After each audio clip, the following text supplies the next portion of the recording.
Alrighty. Are we live?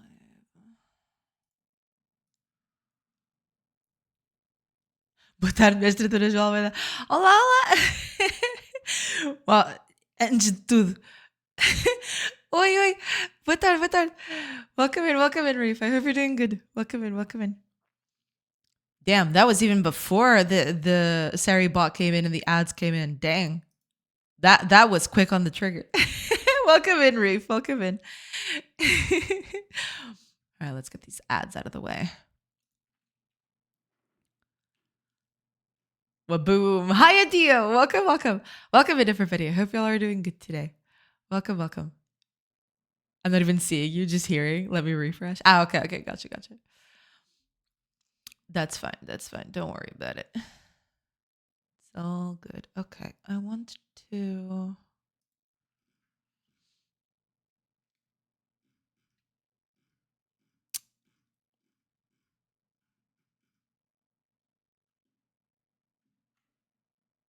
Okay. We're good.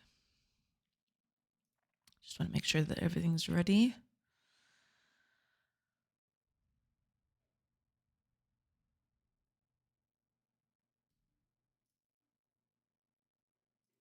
Yeah, we're good. All correct now? Nice. Welcome back, Reef. Welcome in, everybody. Hope y'all are having a nice Thursday. Hopefully everything's doing good. Let me just close up a few tabs here. Had a bunch of stuff open. There we go. Hi, I'm Matcha Jojo. Welcome. Hi. Welcome in. I hope you're doing good. Welcome. Hope you're doing good. Welcome in. Yeah.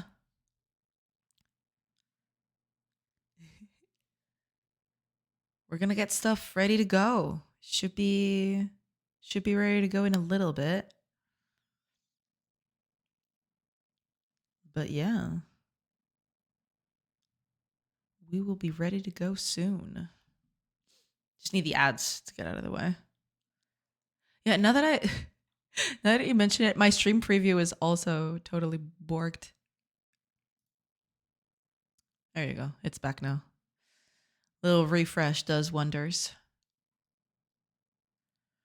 There you go. Oh, it's all good.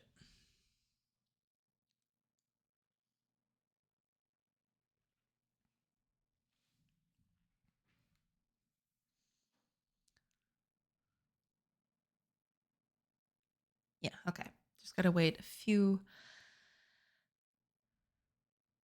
more seconds for the end of the ads, and then we can go.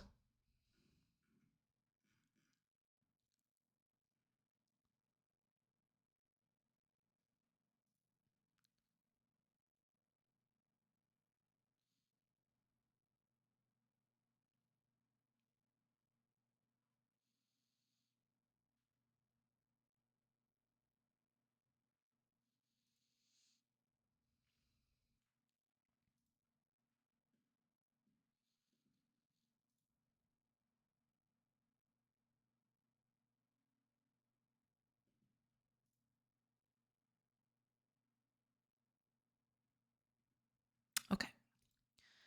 It's all good. Oh, and the ads are over too. Nice. Okay. Let me just get the announcements out of the way then. Post, and post. There you go. Hi, Pepper Ramon. Welcome. Hi. Welcome in. welcome in. I hope you're doing good today. Welcome in. But yeah, today I guess I'll just keep going with what I was working on yesterday. I managed to implement a very rough system where I can choose what to do inside of an area. Area meaning this section on the floor. Let me get this tree out of the way. Yeah, but as you can see, there's still a few problems with this thing. There's still a few things here that are not as well. And also, I made it so that you could select an area to gather resources. And right now, the only resource. So if I choose resource extraction here, the only thing that that this changes is the trees. because I don't have the system ready for the other kinds of resources. But I started implementing a class yesterday that allows me to bypass that neatly by just doing a generic kind of interface for all of that. But yeah. Just basically I'm going to work on that today. Just more methods of doing this and also try to fix these errors. And also there is one other thing I want to do, which is be able to add to an area. So right now there is no way to get an area to expand. You can only create new ones. And that's kind of bad. I kind of want to be able to expand an area if possible. But yeah. Hey, yo, doing well myself. Awesome. Welcome in on my game project. Nice. Did I read someone say that there's a game missing from my wish list? I'm assuming you're talking about Pepper's game. I'm not sure Pepper's game is on anywhere. Is it still under development or is there a place we can check it out, Pepper? Let us know.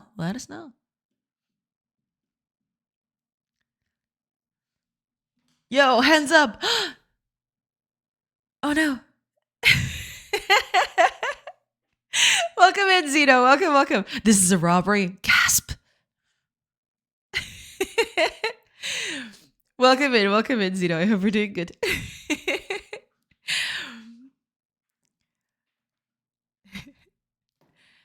Damn, coming in with the robbery immediately. Damn. How's it going? What's the plan for today? Yeah, I was just talking about that.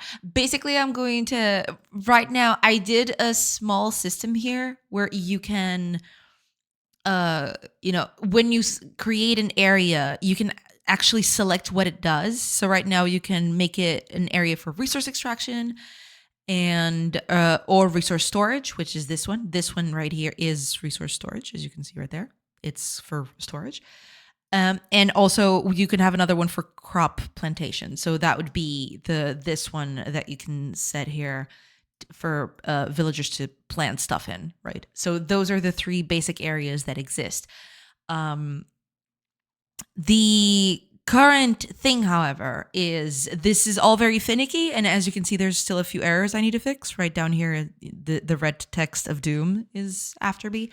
So today what I'm going to do is basically improve the system a little bit and also make sure that resource extraction right now only applies to trees. So trees are the only resource that is being, properly set up inside of these areas. So now I need to do that for every other resource that exists here. Today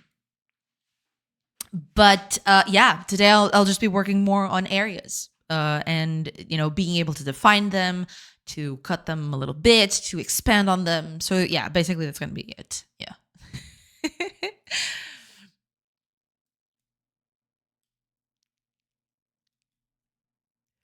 How's it going? What's the plan for today? Yeah, that's basically the plan for today. Yeah. We got to put the pressure on Steam, itch, wherever. Yeah, exactly. Yeah. Still in development, but there is an early prototype on itch.io full of bugs and things in two languages because of coding oversights back then. Yeah, that's totally fine. That happens quite a bit, so don't worry about it. Hiya, Fire. Welcome. Just in time. I'm coming in after Christian Zinald. True. Yeah. Does it amount to a demo, but it shows the concept? I see. Nice. Christian Zinald, holy hell yeah. Every day we come up with a new pun for Zeno's name, which is amazing. I'm here for it. Falling out to collection anyway. Yeah, for sure.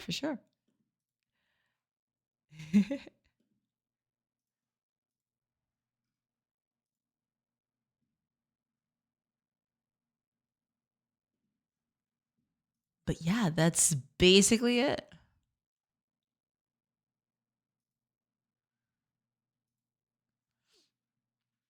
I see the notification. Much appreciated. Yeah.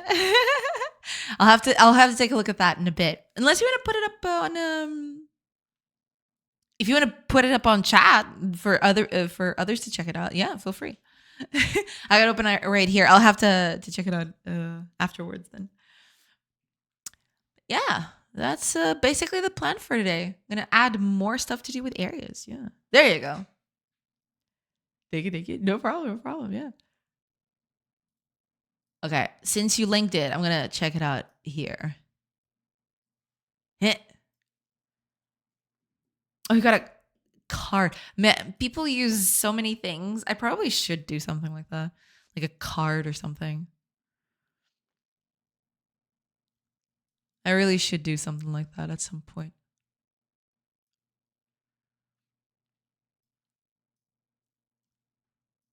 I'm terrible with social media. The one page website for the studio. Right. Yeah, makes sense. All right, let's see Folktales, The Price of Freedom. Early prototype for our upcoming turn-based RPG adventure game hybrid about a reluctant heroine set to defeat the evil viceroy and save the land. Fight your enemies and seek a way out. As a prototype, the aim is to show the core idea of what we're working on. As such, it is not polished yet, and you'll have the chance of finding bugs and some rough edges. We appreciate the patience while we work on it. Nice. So this is a group, right? You're working with someone else on this.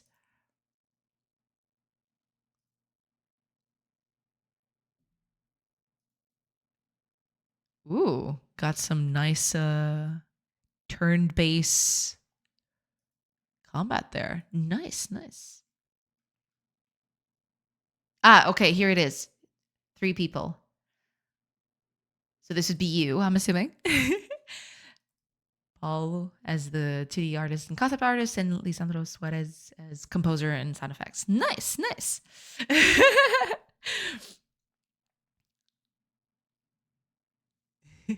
Yeah, it looks pretty nice. Expected play time of 10 to 15 minutes. Nice. I'll have to check it out later then.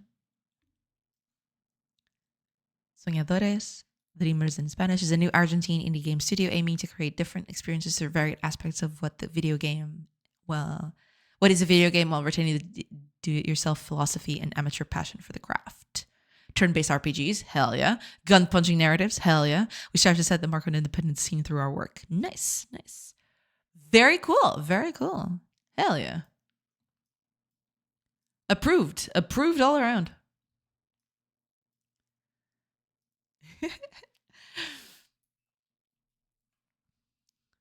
Did you get distraught about yesterday's game fire? My new name made me think of it. Which one? Oh, wait. The game is in the football game. Okay.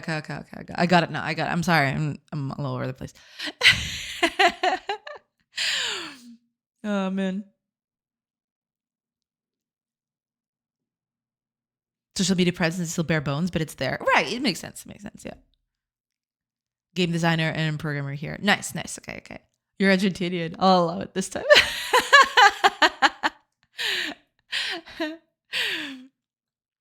Reported the rook. I'll give you the one trying to guess what the correct one would be. On his question, is it Argentine or Argentinian? I think it's Argentinian. I could be wrong, but yeah.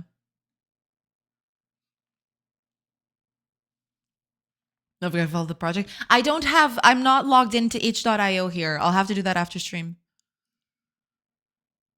That's the thing. I have to do that after stream because in this particular browser, I am not logged into itch or Steam or anything like that.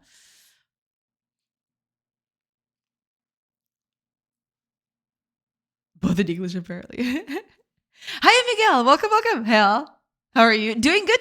Hopefully you're doing good too. Welcome in. Damn, what is he like about? Yes, sir. I didn't even watch it, but I've seen that Ronaldo's been getting a lot of flack. I didn't see it either because, it was in the middle of stream and all. But apparently people were kind of upset that we played really poorly, apparently. From what I've heard. I didn't see it, so I can't comment on that.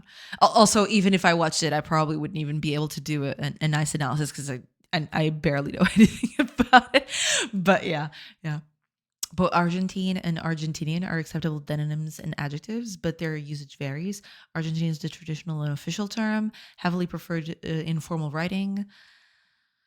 by the Argentine government and in British English. Argentinian is widely adopted in everyday, informal, and American English. Ah, okay, gotcha.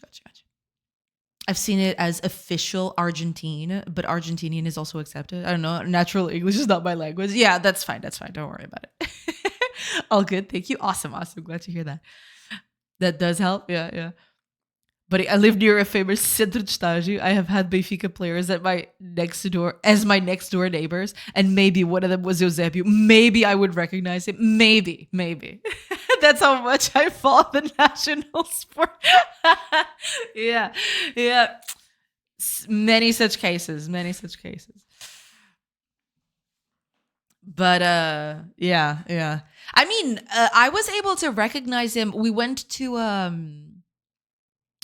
a restaurant the other day, and there was actually an Eusebio picture hung up on the wall, and I was the only one who recognized it from everybody there, including my father, which is a huge football nut.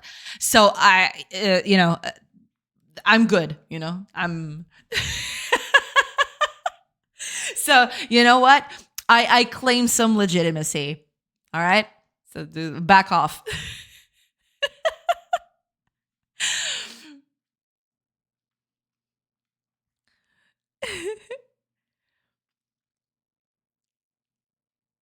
To be fair, I would also recognize Candide Costa.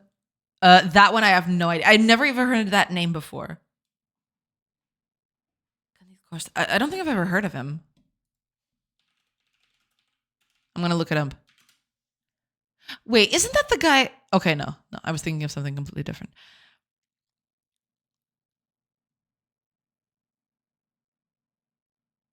Okay, I don't know. I'm sorry. I don't follow football, guys. I don't know anything. I'm sorry.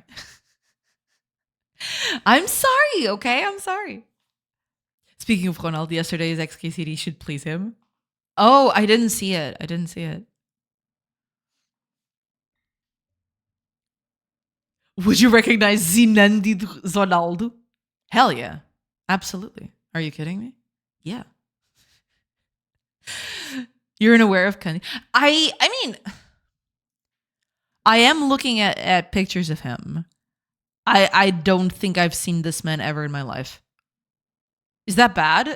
Have I been living under a rock? I don't think I've ever seen this man before in my life. I mean, he does look a bit different from when he played, I guess. I'm seeing here I'm seeing here a comparison. He looks a little different. I guess it's the hair. But I have never seen this man in my life, I'll be quite honest. Yeah, I don't know.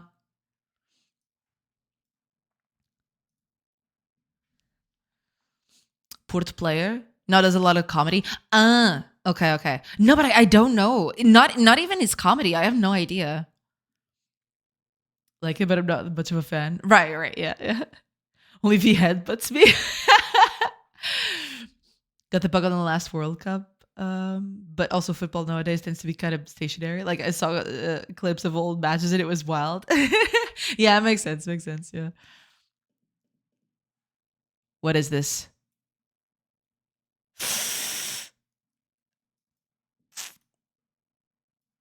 Yeah. That's legit.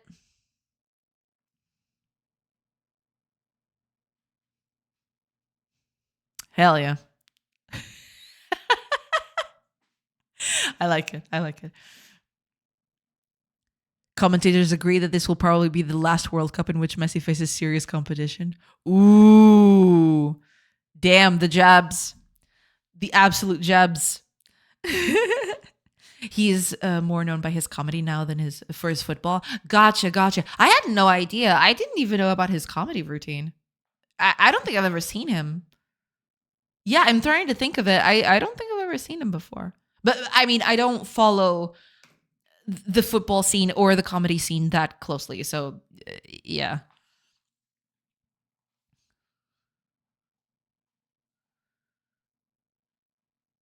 He's very funny. He got a boost of popularity after telling football related stories in a Canal 11 show. Canal 11. I see. I see. Okay. Okay. I had no idea. I have to. I'll have to catch up on that then, because I had no idea. Yeah. Yeah. Hi, DJ Fatmates. Welcome, welcome, work buddy. Welcome in, welcome in. I hope you're doing good. How's your day going? Doing good, doing good. Yeah, we're just getting started to, do more stuff. Make all of the things. That's what we want to do today. Besides every day, but He also has done some seasons of Portuguese Taskmaster. Okay. Yeah, I see, that's the problem. I barely watch TV. The only TV I watch is when I'm forced to by family members. The rest of the time, I don't watch TV at all. So I don't even know.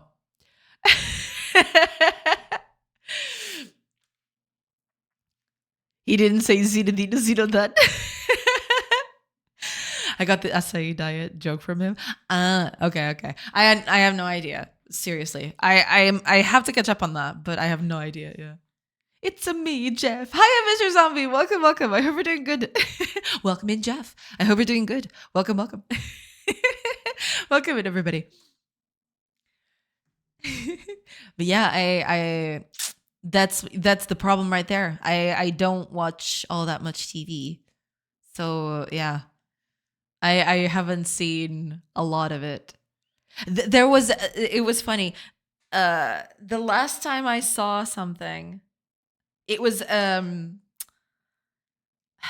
we were having dinner, and usually we dine around the time where the news comes up, but after the news it's usually some sort of program. Some of them are reality TV and other similar things. The last one I caught, I couldn't watch it for more than 5 minutes. I suffer a lot from secondhand embarrassment. When people are doing embarrassing things on TV, I physically curl up into myself because I just can't handle it. I cannot. It flares up something fierce in my body physically. I physically respond to it. You know what I mean? And not even 5 minutes into that reality show program, I was just, I can't handle this. I'm sorry. I completely tuned out of it. It is just, no, thank you. I'm good. It's just, that's the problem right there. Today is lighting madness. Change a light source, bake the game for an eternity. Change a light source, bake the game. I see. Yeah, that it can be quite costly. But hopefully you can make it. You'll get there. You'll get there. But yeah, the waiting is kind of maddening. I understand. Yeah. Left you a best of Candid Costa in the Discord. Thank you. I'll take a look at that after the stream. Thank you. Internet died on me. I'll be right back someday, I guess. That's okay. Thank you so much for being here, Pepper. Thank you so much. And yeah, catch you some other time. No problem. I have you to watch to quell my insanity. Do a good job, please. Yeah. Will do. I'll get started immediately. Yes. Didn't expect XKCD, whatever, accurate, to make a post on Messi. Yeah. I mean, XKCD covers all of the topics of all of the things in all of humanity touched on subjects. Yeah. All right. Drop the smoke bomb and disappear. No problem. Thank you for being here, Pepper. Thank you so much. And yeah, enjoy the rest of your day, and I'll catch you some other time. So, Jay, when am I catching another stream where you play Metropolis or Rune Dice or something else? I mean, I usually reserve playing time for the stream anniversary, which is usually in the first week of December. But I don't know. I guess I could do that some other time. I don't know. I have a bunch of games that I want to play, but I never find time for them because I feel like a fraud if I don't stream or program or do both at the same time.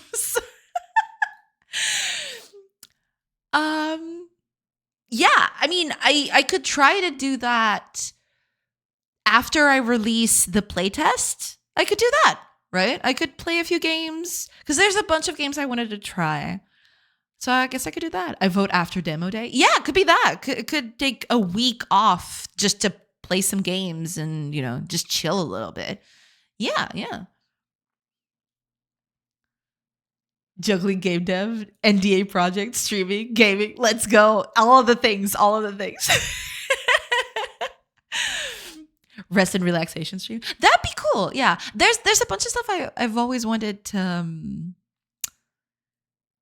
play, but I never find time for it. And I don't know. Yeah, it'd be kind of cool to just take a minute and just relax a little bit. Yeah, we'll see. I really wanted to.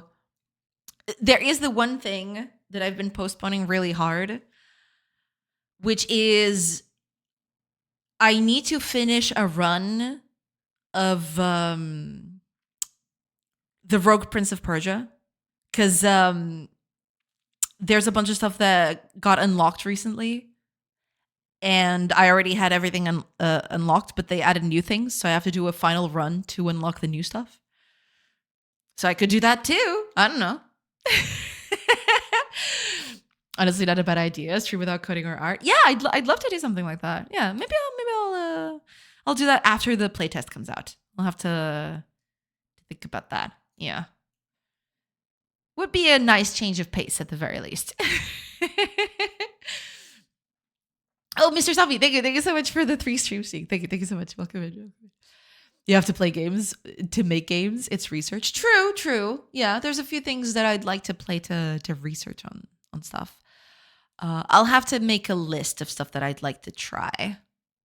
Some demos, perhaps. There's also a few other games from people in chat that I would like to play. Because the demos are out and I haven't played them yet. So maybe I could use one of the days to just do that, to play some of the demos that I've been postponing for now. Yeah. Well, we'll see. Yeah. Hi, Halkios. Welcome. Morning, Jay. Hi, welcome. What are you working on today? I'm going to work on more area stuff. So all of the things where you set up areas for the villagers to do things in, that's what I'm going to be working on today. Yes. Ooh. I updated the Steam page with the most recent looking gameplay. Don't feel obliged to look, but it's a milestone I've had. Wait, seriously? I want to check, of course. Give me a sec. I'll open it up straight away.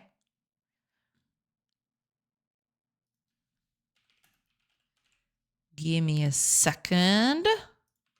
And we'll open it straight up. So for anyone who has never seen Mr. Zombie's game, here it is. I'll put it up on chat too. Give me a second. There you go. So this is Providence. Oh, you took out the trailer. Are you making a new one?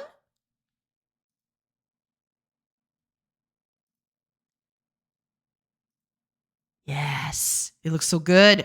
I love this kind of aesthetic.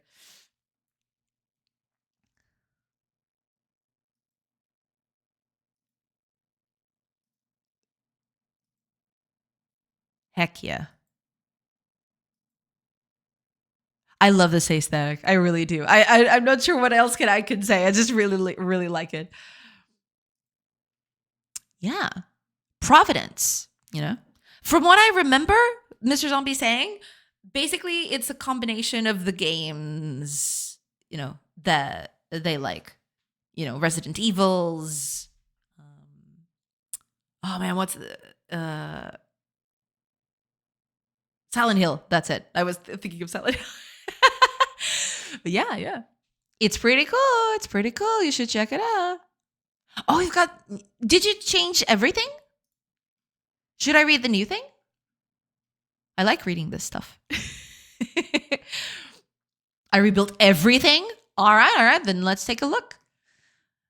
The asylum was abandoned The horrors were not. I remember this tagline. Tagline's still cool. Tagline's still amazing. Yes, yes. Providence is a psychological horror exploration game set in the ruins of a long-forgotten asylum. You play as Finley Finn Clark, an urban explorer drawn into a place where reality bends, memories twist, and something unnatural lingers. Navigate a shifting world where every shadow tells a story. Solve layered puzzles, interact with objects in immersive ways, and uncover secrets buried deep within the asylum's walls. Deep, deep down. Your perspective, your nightmare. Explore the asylum in both first-person and third-person modes. Immerse yourself in the darkness up close or gain a broader view of your surroundings as you search for answers and fight to survive. Is this new? I don't remember this mentioned on the previous page, or the way the page was set up previously. Did you do this recently? That's pretty sweet. Yeah. World interaction. Manipulate your environment in tactile, physical ways. Doors, drawers, and devices aren't just props. They're part of the mystery. Yeah. Reactive environment. The asylum changes as you play. Rooms shift, paths appear or disappear. Man, if this happened to me in real life, I would nope the heck out of there so fast, I would just nope. Goodbye. Rooms shift, paths appear, disappear, and familiar places warp based on your actions. The world responds to you, sometimes subtly, sometimes not. Item discovery. Search, collect, and use key items to unlock deeper paths and deeper truths. Environmental puzzles. Progress through atmospheric, logic-driven challenges that reveal fragments of the past. Yes. Oh my gosh. I cannot... I have a huge thing for crunchy pixel art textures in 3D environments. Man, it just looks so good. Immersive environments. Explore a variety of richly detailed spaces, from decaying hospital wards to overgrown courtyards and sealed off research wings. Every area is handcrafted to tell a story through atmosphere, sound, and environmental detail. Survive the horrors within. Oh, there's a thing. It got bopped. There you go. Lay off. Goodbye. The patients never left. Encounter tormented spirits, hostile entities, and the twisted results of Dr. Elias Voss's forbidden experiments. Use light, resourcefulness, and determination to survive the horrors that still roam the halls of Providence. Ooh. You're never truly alone. Oh boy. Your only contact is Claire, a voice on the walkie-talkie. Sometimes she answers, sometimes something else does. The asylum is watching. You will uncover its truth. Will you uncover its truth or be consumed by it? Ooh. Yes. I love this. I love this so much. When you have a demo, let me know. I think Pool Boy, my partner, would love this kind of game. He's huge into Resident Evil and that sort of game. He's actually replaying some of the Resident Evils now. So yeah, he'll be. I think he'll really like this. I'll have to give him. I'll have to give him the demo once it comes out. It looks amazing. It does. It really does. Yes. Oh, also, here's the link again. There you go.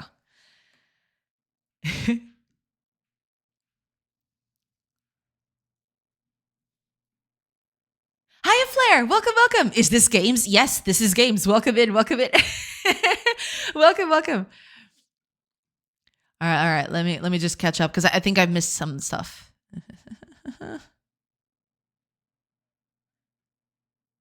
Okay. I think I stopped here. There we go. Okay. How do you plan to judge the increasing amount of people appearing in chat and you not being able to focus entirely? I don't know. I juggle the increasing amount of people. I don't know yet. We'll see how I juggle the amount of people. But I mean, you're assuming that a lot of people are going to come in, which might not necessarily be true. It might just be that I get either the same or less amount of people. Nothing precludes people from not showing up or something. So it's all good. Yeah. Maybe I won't have to juggle. Maybe it'll be chill. Who knows? I have a few games on my backlog. Hi, Jack McSlay. Welcome, welcome. I have a few games on my backlog for the exact purpose to make a game in a similar vibe. Yeah.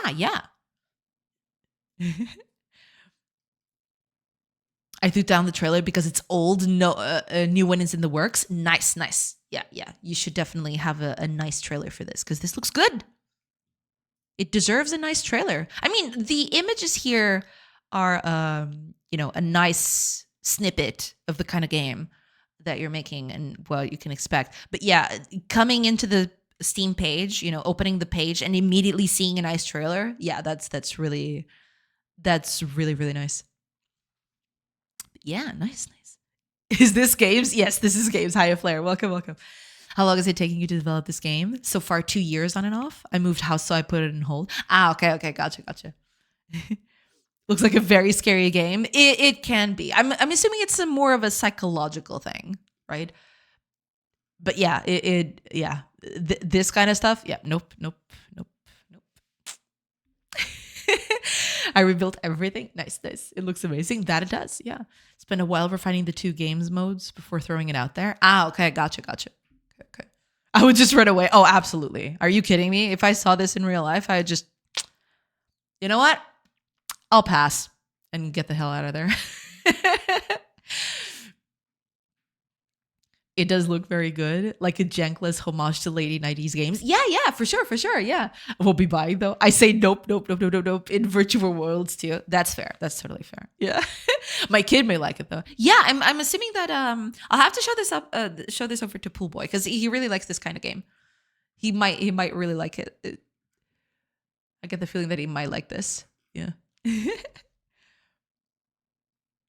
If I get one purchase, I will be happy. Yeah, that's the spirit.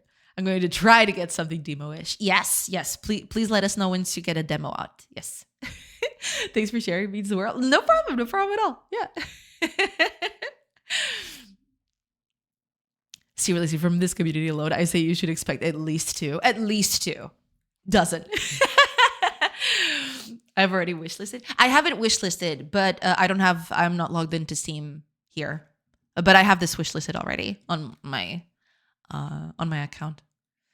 Because I don't have it logged in here.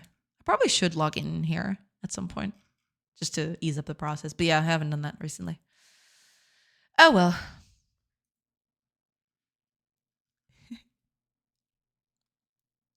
Post a screenshot of Ron's recommendation for your stream at the top of the page. People will come. Yeah. We should have a Pool Boy centric day. He's shy. I don't think he'd agree to that. He's very shy about that. I've even actually told him like he's very much into Resident Evil recently, and he's been playing on and off. And I told him, yeah, maybe you should just you don't even have to set up the camera or anything like that. Just put up the game. Play the game. Just chill. But he doesn't like doing that. I guess it's just not in his thing. Make sure it's not demon-ish.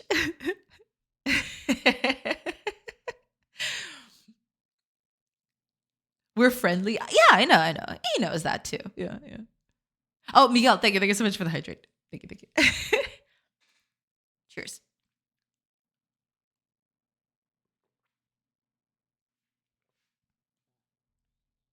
If you play it, they will come. Yeah, for sure.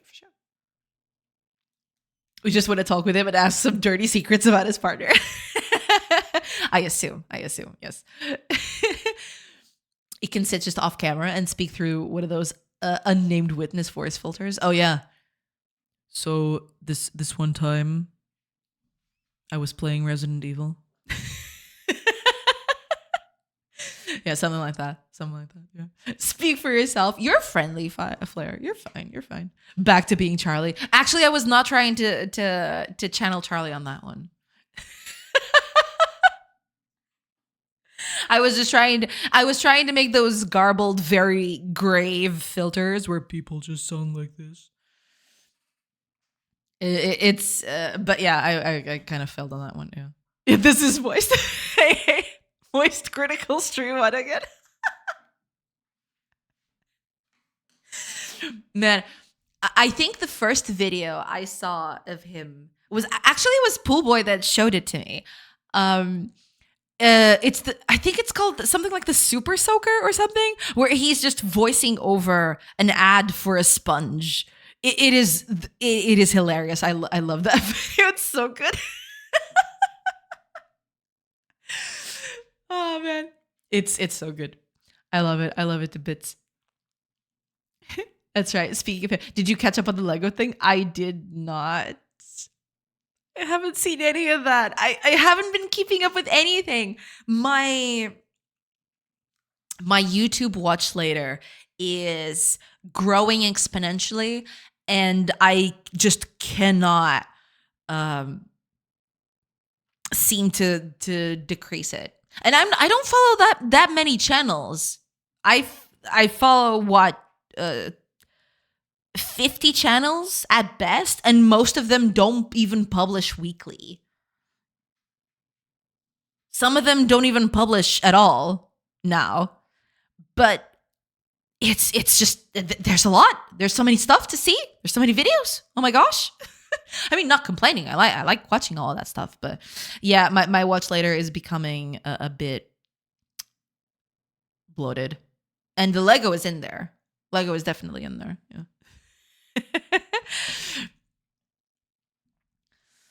But yeah, eventually I'll have to catch up on the Lego thing. Yeah. We are Team Charlie in this house. Most of us are friendly. It's only you that's super extra friendly with a pinch of sugar and a cherry on top. Exactly. Yeah. Flair is super friendly. For sure. All right. With that said, I am going to just get my hands on this code and start the business. All right, let's see. Okay. I got a few things here that I need to fix still. I'm not going to worry about the errors yet. I'm not going to worry about these errors yet. Though those I'll leave for later. For now, I just want this thing to work. So here's what I'm going to do. I set up a whole class yesterday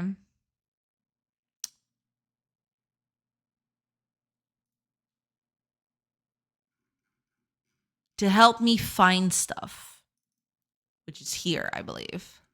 Yes, here we go. So what I'm going to do is I'm going to put this up on the entity manager so I can reuse this. So I'm just going to pick you up, all of you. You are no longer going to be a thing, but I'll get to that. I'm going to put this over. Do I have it on the entity manager? I know that the entity manager has all the things in it, but we'll get to it. It's fine.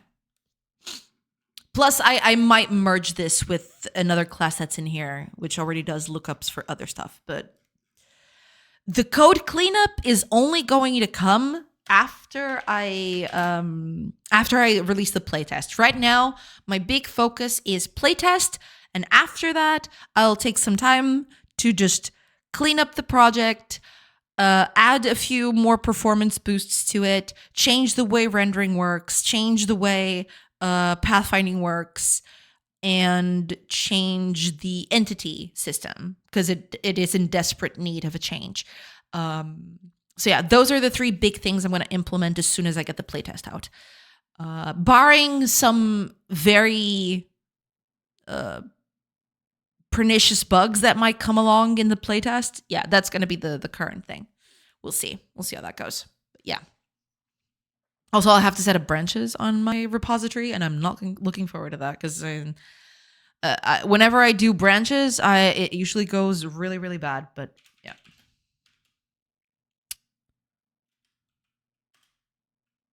There. Oh, right. It can be private because I need to access it from the outside. It needs to be public. Never mind. Code. Exactly. We failed today, boys. You didn't fail. You're good. You're fine. Okay. We got the target lookup, which is good. This is what we want. So now instead of having it here, we don't want that here. What we want is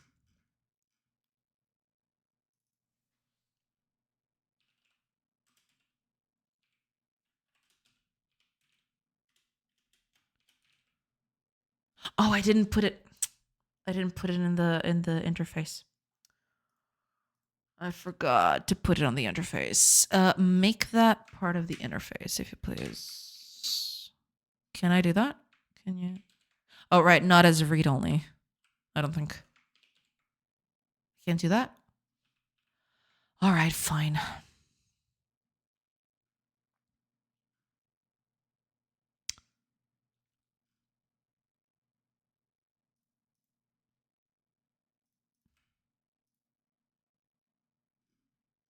Right.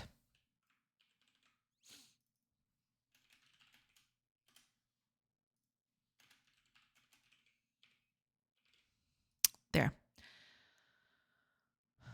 Get this out of here. Can I pull this up now? No. Okay, it only lets me do that. Fine, fine.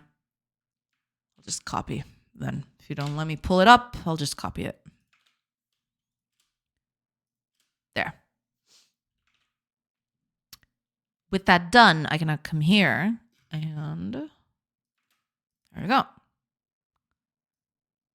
Cool. Right. That's the thing. All of this is going to look a little different. Okay. So this simplifies code by quite a bit. Now, all I need to do is do this, but for every other resource. Because right now I'm only doing this for trees, right? Oh, hi. Hi, Abby. Welcome, welcome. I hope we're doing good. Welcome, welcome. I hope we're doing good. Welcome, welcome. Welcome in, welcome in. Hello, hello. Hope the day is treating you well. All right, let me see if I can... Right. It's basically just going to be this, but I need to apply it to everything. So let's do that for gathering crops, for example. Because I got a bunch of stuff here that I can just replace. Yeah, I can definitely get rid of most of this, if not all of it.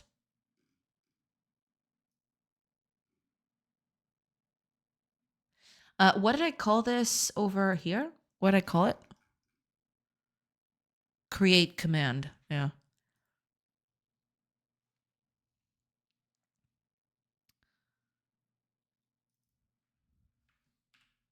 Oh, no, that's not what I wanted to do. I clicked on a thing I didn't want to do.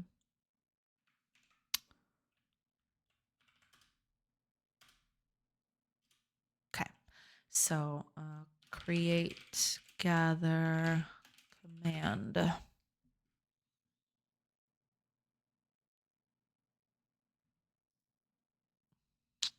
There. With that, because I believe it's going to be the same thing, right? Yeah, exactly. Okay. Cool.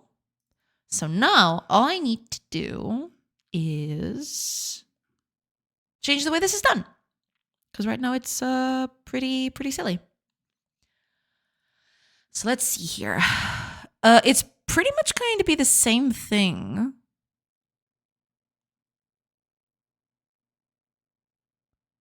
As this. Yeah, all of this is fun, I think.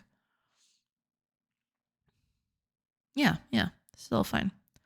It's pretty much going to be this, only slightly different. So I think I'm just gonna copy this. I might even,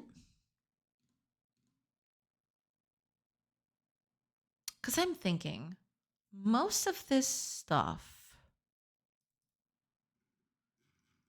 is going to be super similar except for the filters.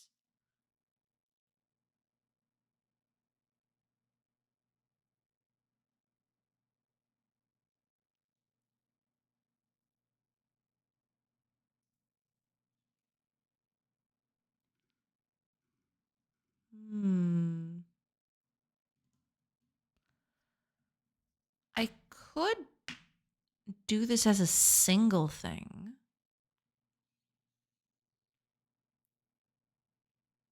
And then just have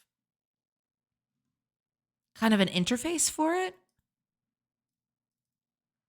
Because it's going to be literally the same thing. The only thing that's going to change is the filter.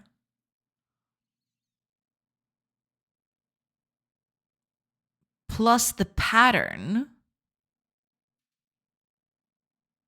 So,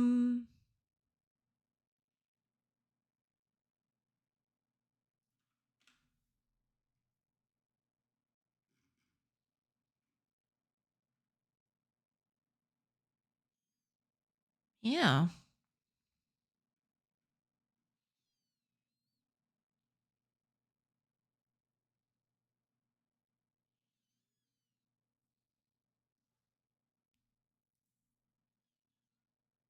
Because the code, besides that, is all going to be the same.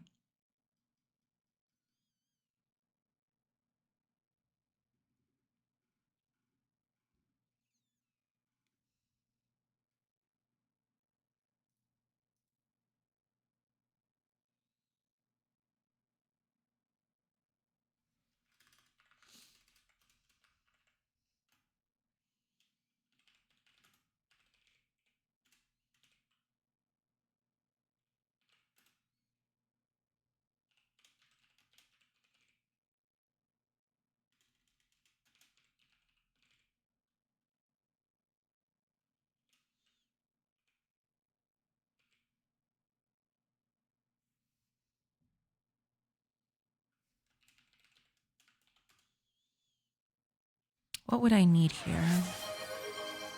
Oh, thank you for the hydrate, Wreath. Thank you, thank you. Cheers. Thank you, thank you. So what would I need here? I'd need this.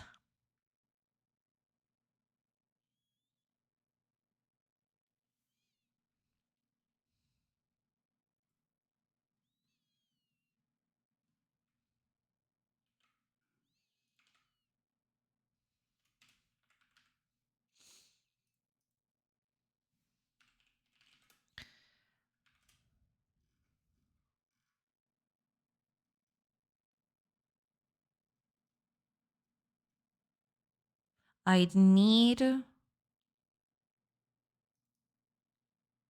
this thing and this thing.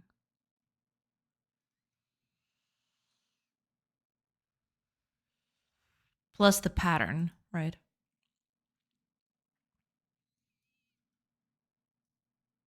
But that could be reused.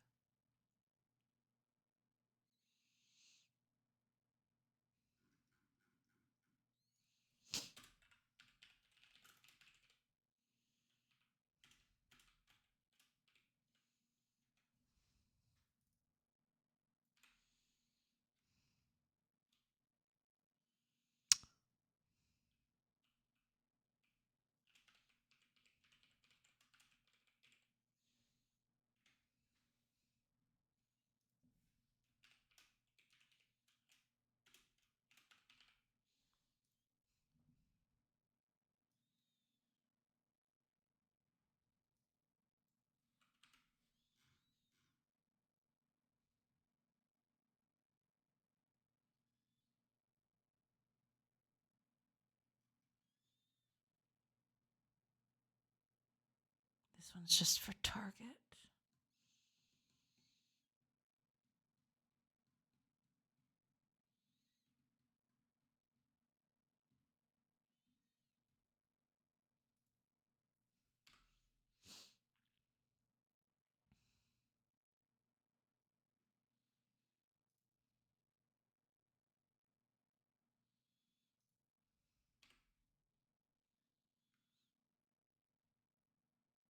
Hmm.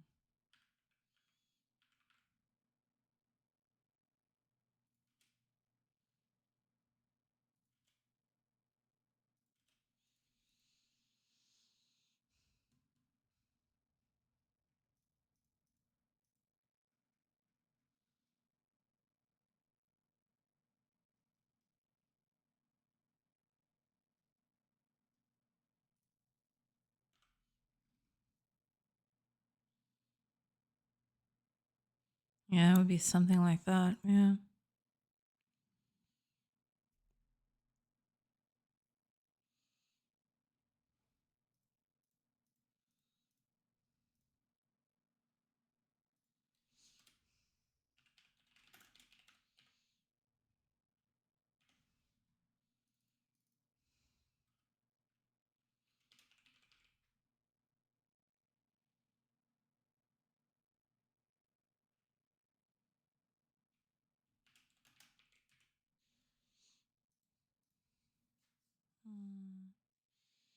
Godot 4.7 is out.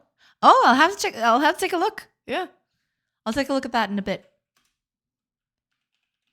They did have the release candidates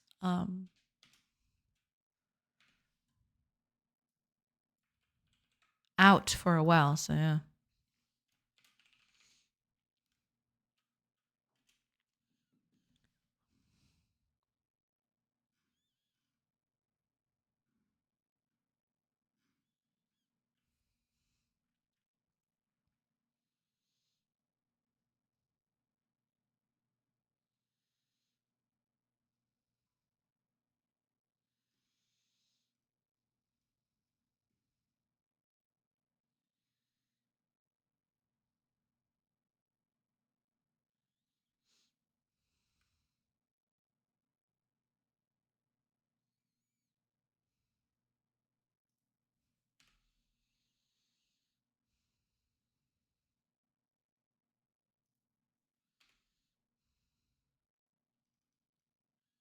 Right, it wouldn't really fit, would it? Mm.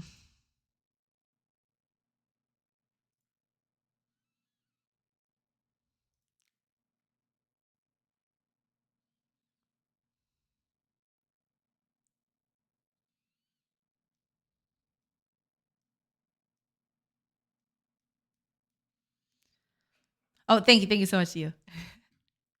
It released this minute. Don't look, just upgrade it now. No. I want to see. I want to see what kinds of things they've got cooking. Leave it on the edge. Hell yeah. I mean, I tend to do that, to be fair, but yeah. What kind of new project should I spin for Godot 4.7 and not finish? The answer is all of them. Just do all of it. I saw some path tracing demos, but that was a side build that NVIDIA partnered with. Not sure if I got into 4.7. Okay. If that's the case, then it might just be coming out in 4.8, maybe.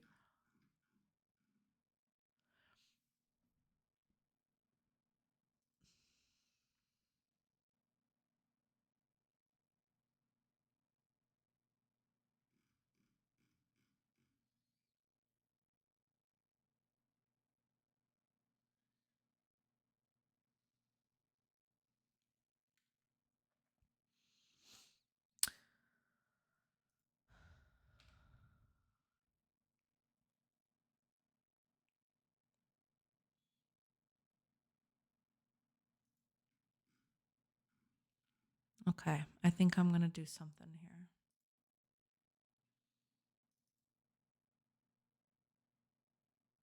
Because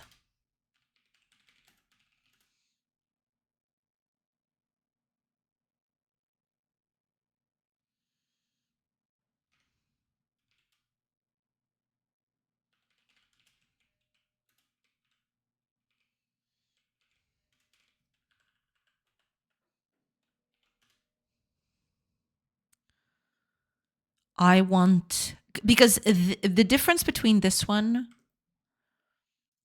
and this one is literally just this, right? I want to automate this specifically.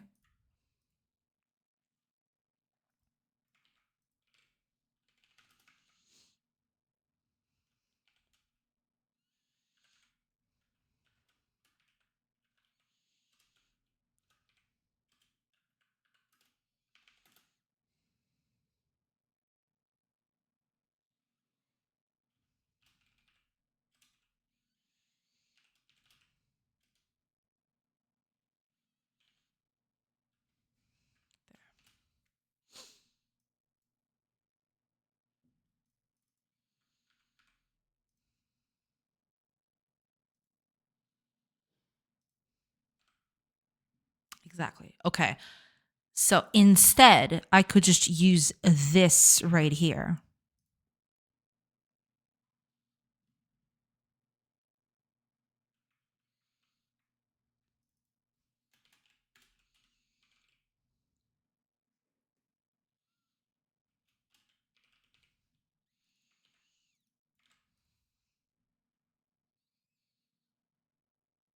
Because then I'll be able to okay, I got it. I got it. Okay.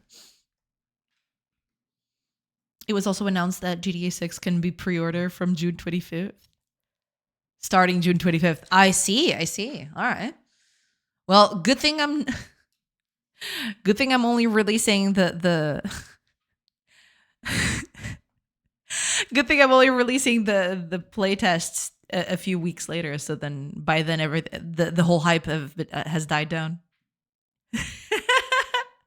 Okay, ads are in progress. They are going to be here for a few minutes. So I'll be taking a quick break like I usually do, and I'll be back in a bit. So catch you on the other side of those ads. Pew!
Hello, everybody.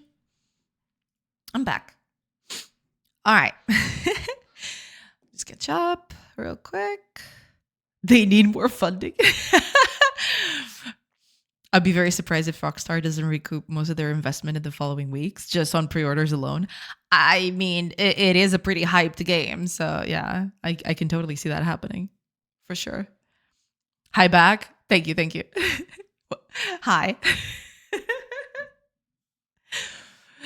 Oh, man.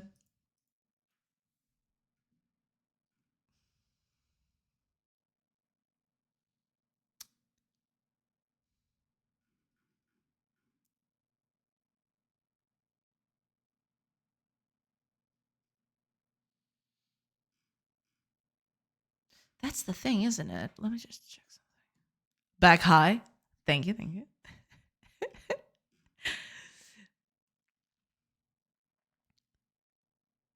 That's all I really need, to be honest.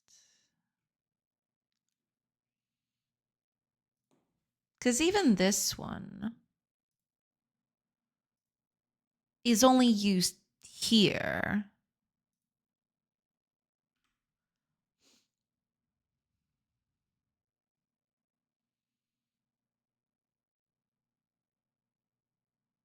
I wouldn't even need that.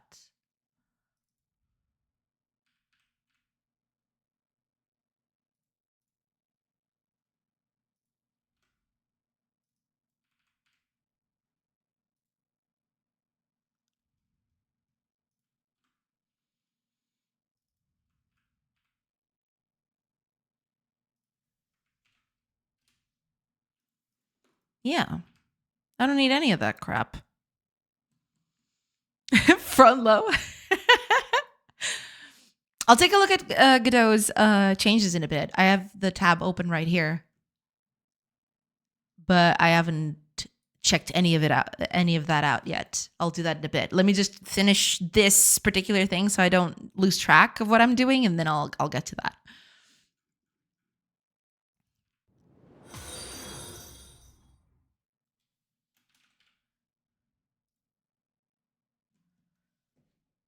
Sarah Woofluff. Thank you. Thank you so much for the follow. Welcome in. Welcome in.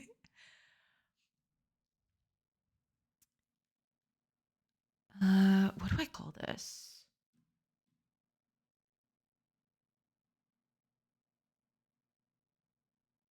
I guess I could call it filter mature. I mean, that won't work on certain things, but it's fine.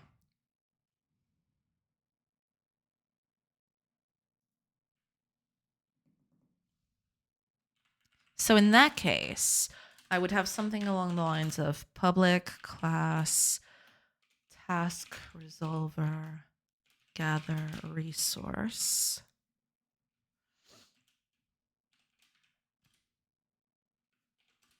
And in this case, private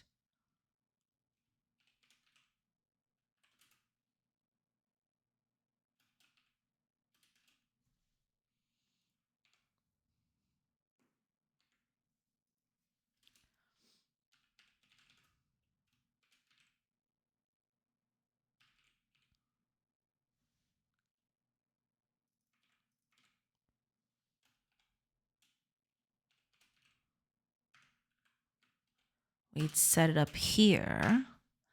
And then we'd just do this. So basically, it would be all of this code with a few changes here and there.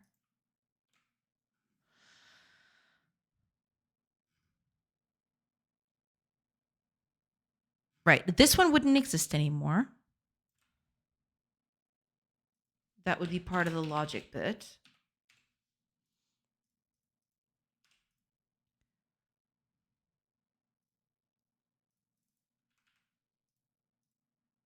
There. What else do we need? Oh, right.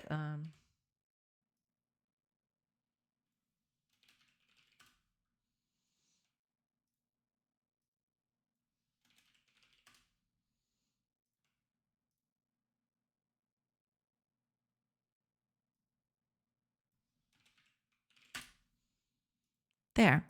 So we're just going to make this a generic thing, and we can then reuse this for whatever we want. Now here, instead of that,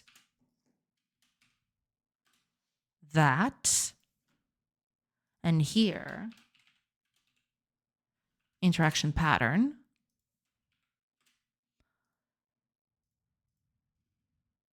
Same thing here. So this would be mature, right? Exactly.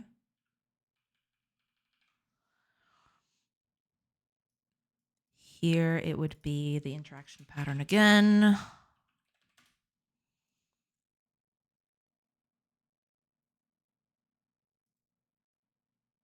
That doesn't work? Why not? Oh, okay.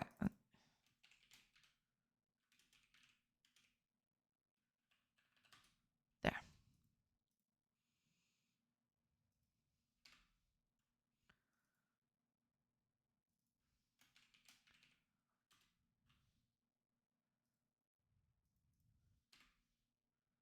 Yeah, okay. Perfect. Cool.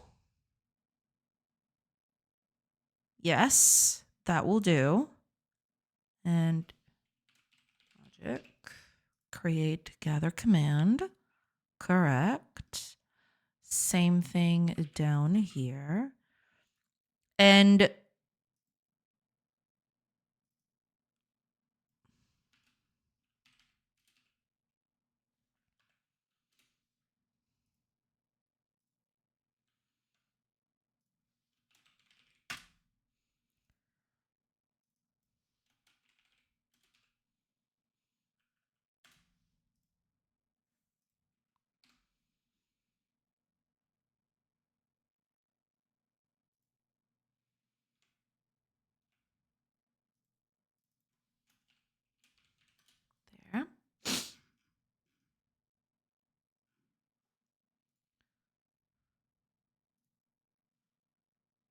Perfect.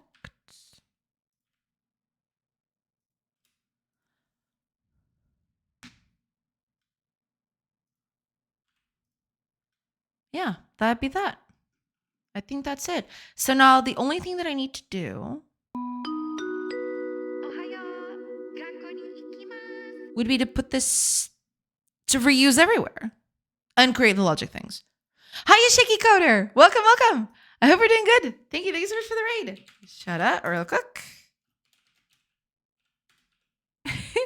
Welcome in, welcome in. Thank you so much for the raid. Hi, everybody. There you go. How is everything? How did everything go? I hope you had a good time over at Shaky Coder stream. Welcome in, welcome in. What were you working on? Tell us all about it. Welcome, welcome. Welcome in, welcome in. So the only thing I need now is this.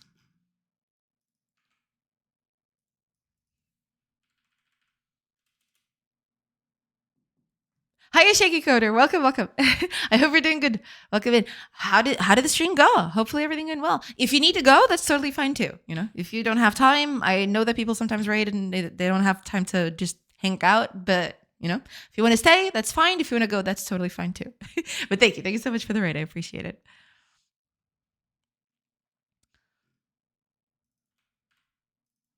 Public now. So this is no longer useful.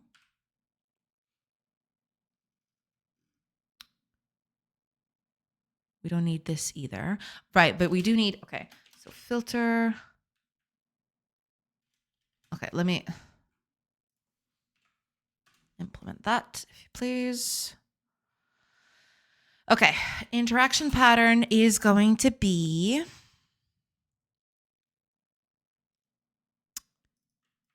this.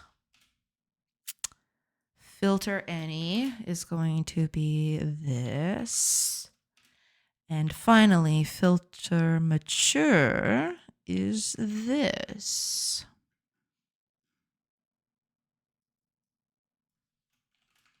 There. can get rid of all of this. No, it's no longer needed. And that's it. So the only thing we need to do now... Wait, what's going on here?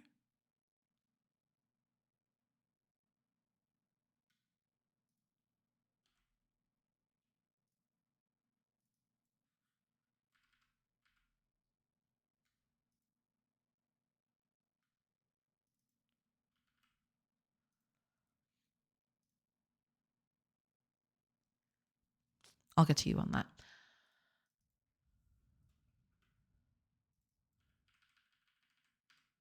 None of that. We don't need any of this now.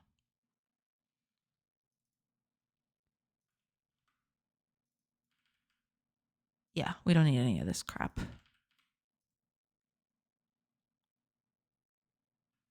Yes. Hi, Dutch Propaganda. Welcome, welcome.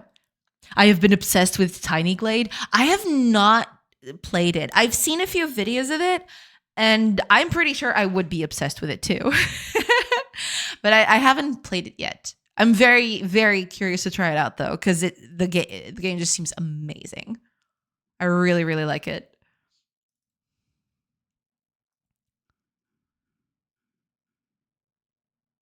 You must if you have the time. I'll definitely try to give it a look. Yes, because I even follow the developers and everything. I think the project is super, super cute. And it's the kind of tool where I feel like I'd lose myself in easily. Easily.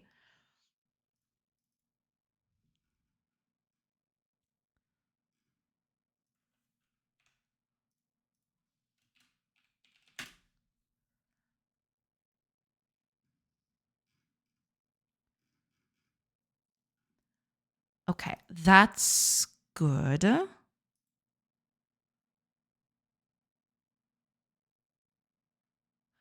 I just need...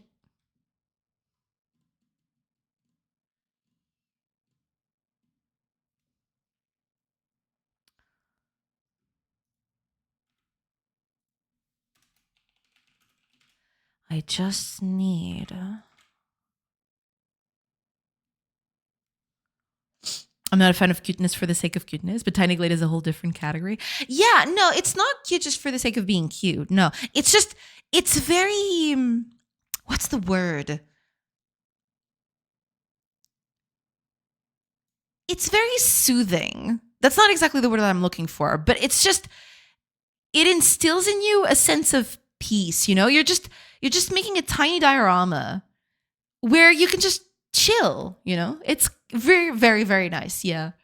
I find myself engrossed in the sheer technical competence at display. Yes, absolutely. For sure. Yeah, yeah. Everything just fits together. It is a technological marvel for sure. The way everything just combines together seamlessly, it's just nothing short of amazing. Yeah, I really, really, I cannot but envy the amount of technical in display for sure, for sure. And the attention to detail. Yes, yes. It's just absolutely marvelous. I haven't even played it, but the little I've seen of it, you can definitely tell it was very, very finely crafted. It's really, really good. Yeah. The little I've seen of it, you can clearly tell just from, you know, a quick glance, and it just feels very well crafted. Yeah. It's immediately apparent. Yes, yes, it absolutely is. Yes. For sure, for sure. It absolutely is.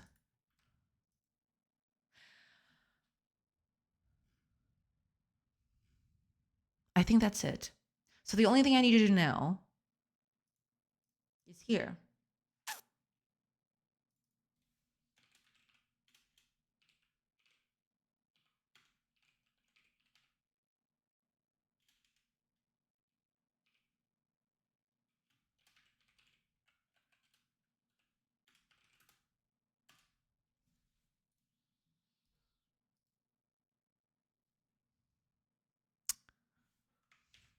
So if everything goes well, that means that you won't notice any difference, no. And then I'll be able to just do this, but for every other resource. And every time I add a new thing for gathering resources, I just have to change this class and whatever else comes, right? And every resource will be gathered the same, right? That be the dream. Let's see.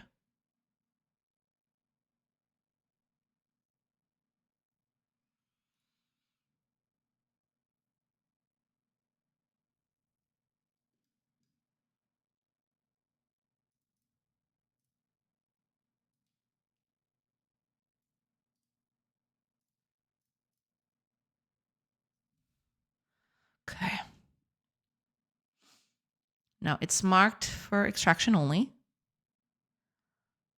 So let's see.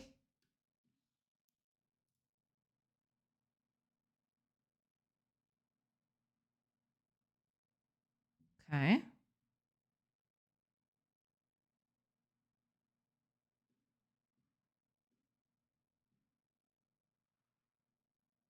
Okay, we're good. Now, second test. I'm going to build something on top of something that it isn't fully mature yet. And they should cut it before actually building it. Yes.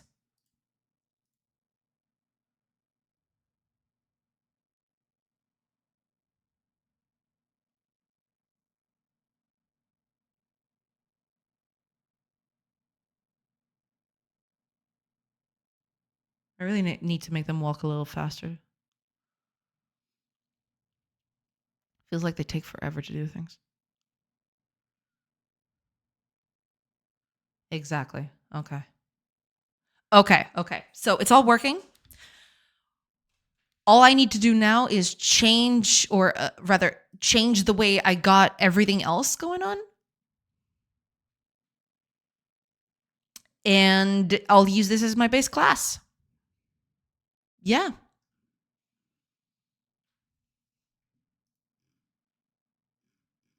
Should be easy enough.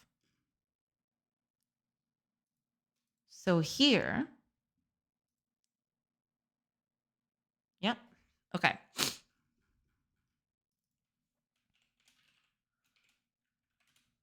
Okay.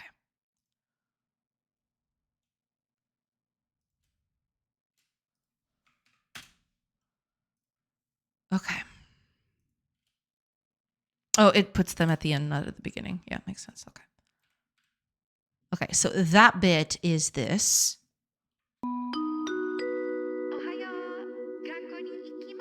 Oh, Grumble of Bugs!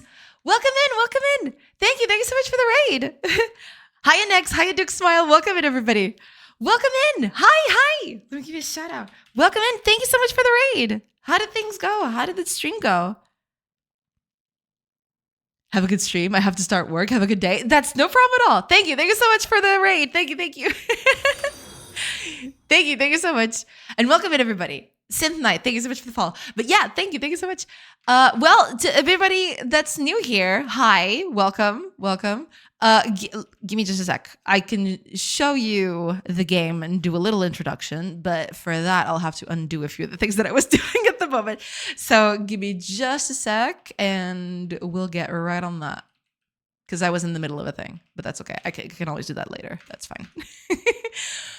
Welcome in, everybody. Well, to anybody who's never been here, thank you so much for the hydrate optic. I'll get into that in a bit.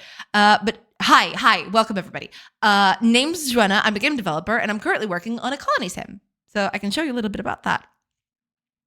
Debugging shaders is the worst. That it is. Yes. Shaders are stupid. I mean, shaders are cool, but they can also be a pain. I totally understand. Yeah, that's totally fine. Yeah. Hiya, Synth Night. Welcome. I hope you're doing good. Welcome in. But yeah, this is the game that I'm working on. It's a little colony sim where you got your little villagers. They're right here. They're all clamped up together because, don't worry about it. But you can tell them to do a bunch of things. You can tell them to gather resources. And then the villagers can use those resources to, do a bunch of stuff. They can build stuff. So you see these houses right here. they can actually build stuff like this. And also they can use that to create other kinds of materials. For example, create food out of the stuff they gather, and all those things. Yeah. So basically you want to build a little village and keep your villagers happy. Yeah. That's basically it. Yeah. You start with gathering, and then you can build some stuff. So I can, I'm not going to build a whole thing. You can build a full house like this, right? You can do a pre-built house, or you can just build your own. You can just start building from the ground up and do a little cottage. And you can build in height and everything. I'm not going to do that now because that'll take a long time. But yeah, you can build this stuff. You can also build a bunch of other things. So you can build food, furniture. What I mean by that is furniture, kind of like they're more like workstations. They're not exactly furniture. They're more like workstations where you can prepare food for your villagers to not go hungry. And you can also build them beds so they don't, when they get tired, they actually have somewhere to rest. So let's build a few straw beds here. Yeah. And the idea is eventually they'll do all those things. There you go. And it's getting nighttime, so they'll just take their time and rest a little bit. One of them is eating because they're a bit peckish. And all the others are going ahead and going to bed inside of their little homes. And that's it. That's the whole thing. And I'm currently working on a bunch of things to improve the the player ability, because I'm currently working on a way for you to automate resource extraction. You can define a whole area and you can tell them, okay, gather from this. So that's what I'm doing right now. I'm doing in a way so you see this thing right here. You can set it up like that, and you can tell them to do resource extraction on this. And then over time, they'll go over there and they'll see, okay, there's a few grown trees here. And eventually they'll come up here and start gathering stuff and they'll do it over time. So if they, if eventually these trees grow up, you can, your villagers will automatically go over there and start gathering them as well. Yeah, but they're currently busy, building stuff over here and all that. So yeah, there's that. Shaders ain't bad. Usually people just understand what poor little GPU is, don't understand what poor little GPU is doing. Yeah. Poor GPU. It's so misunderstood. Hi, Anixa. Welcome. Strawberries feels good, man. Yeah. They're living the life of luxury over here. No, it's mostly just because it's supposed to be, the game is supposed to be set in the... around 100 years before the Common Era, around the Roman invasions of Iberia. So that's why it all looks like this. It's kind of not exactly primitive because we're talking about Iron Age already, but it's not exactly, the peak of modernity. Let's just put it that way. Yeah. Shaders are an entire dark art. They are. They can be, yes. But, math goes a long way to helping with that. Yeah. Lighted shaders, he must not be named. Exactly.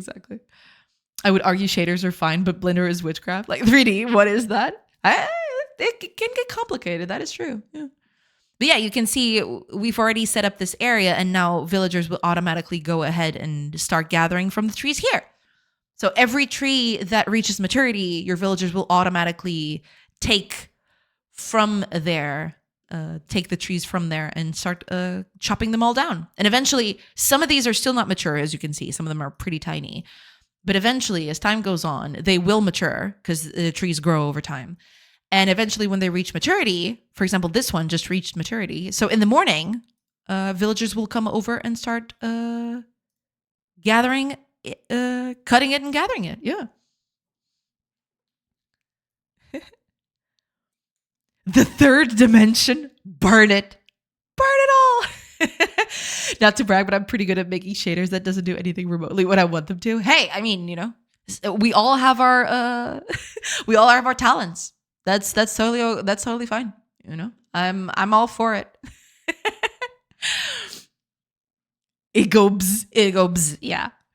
So the game starts by people punching trees. Not exactly punching. I mean, they can, but punching trees is, yeah, you probably need some sort of materials to create at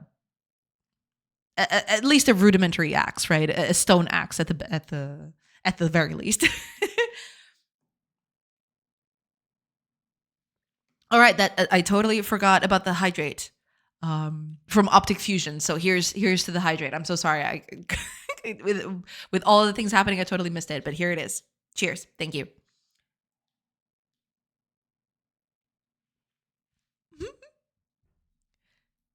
So yeah, that's it. That's the game. That's what I'm working on, and I'm still working on it. I will have a playtest of this, a public playtest of this in about 2 weeks. 2 to 3 weeks. I still don't know if I'm going to be able to do it in just 2 weeks because there's a lot to fix. But yeah, that's going to be it. Yeah. Happy Thursday, yo. Hiya, Thors. Welcome. I hope we're doing good. Welcome.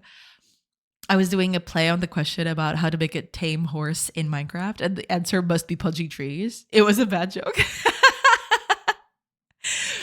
That's totally fine. No, yeah, but the answer in Minecraft is always punching trees. That is true. Yeah.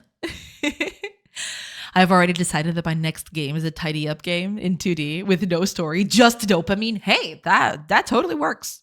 I'd play the heck out of that, and I'm sure a lot of other people would too. Yeah.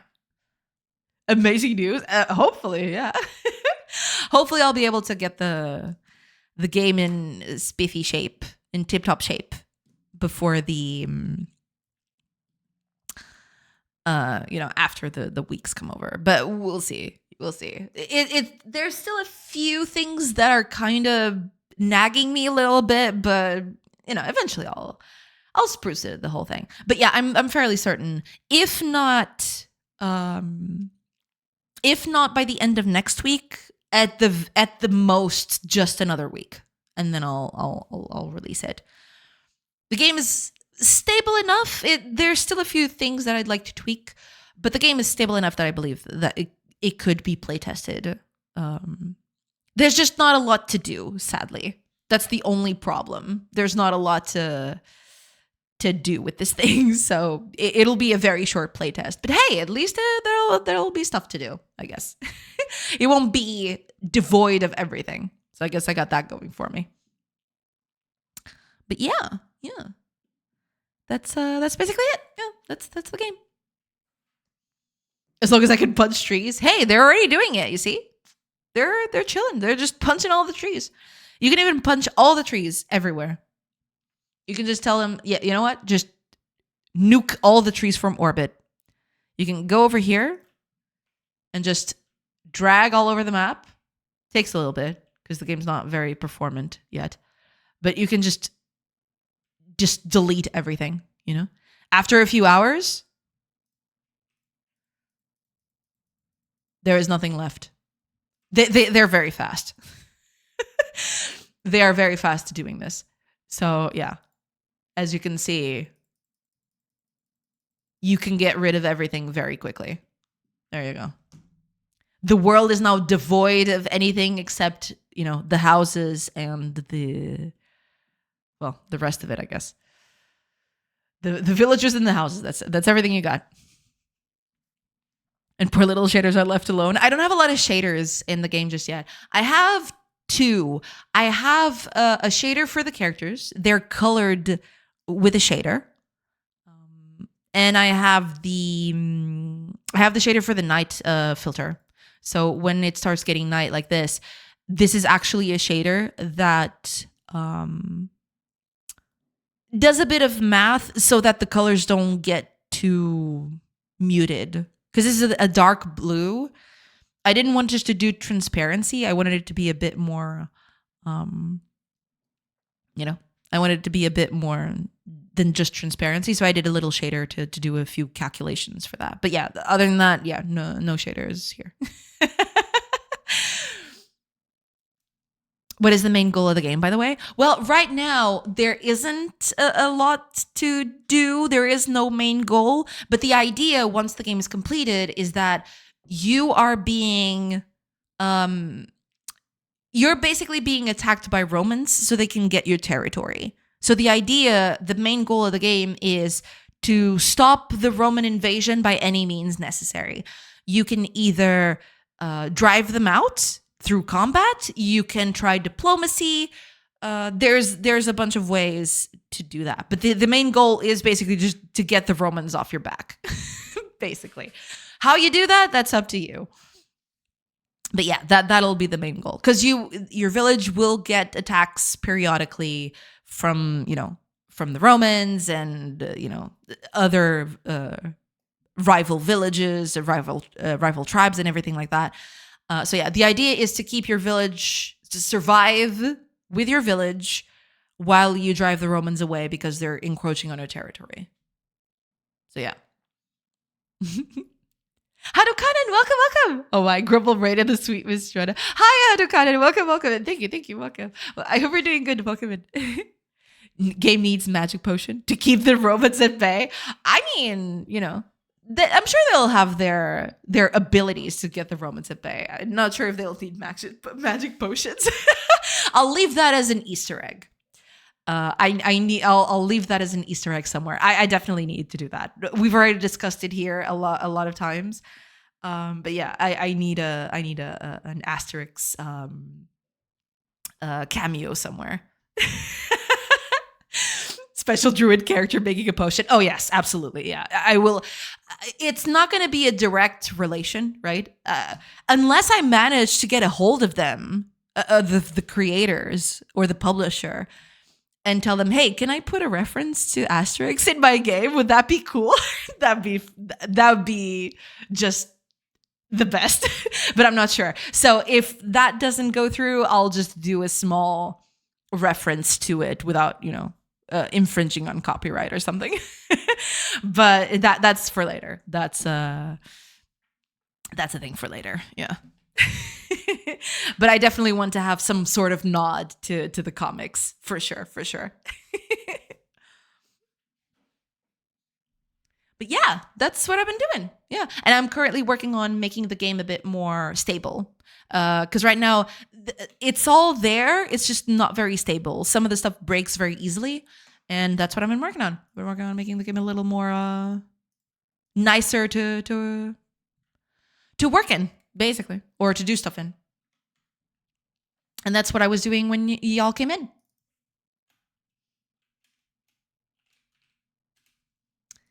Yeah. So that's what I'm going to keep on doing. And then I think I can do a quick break because apparently Godot 4.7 just came out. And I wanted to go through the patch notes, and I thought it would be cool to do it live. So I'm after the next ad break, which is in about 15 minutes, I'll do a quick break to read the patch notes, and then we'll keep going, keep working on this thing. Yeah.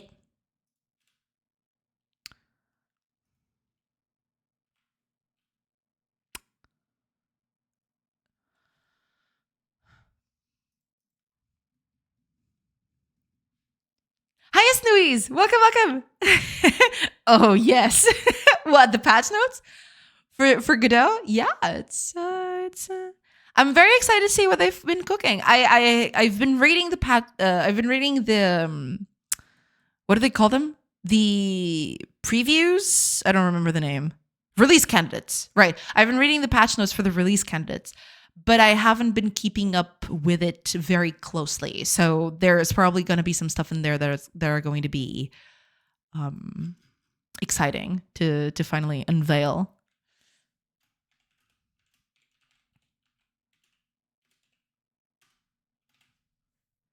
I'm a huge changelog nerd. Yeah, I like reading through those. Especially Godot's patch notes are usually very fun to look at because they put a lot of effort into making it look good.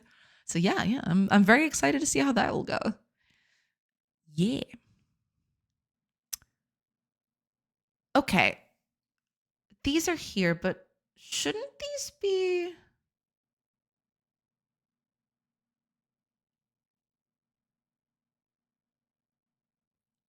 Okay.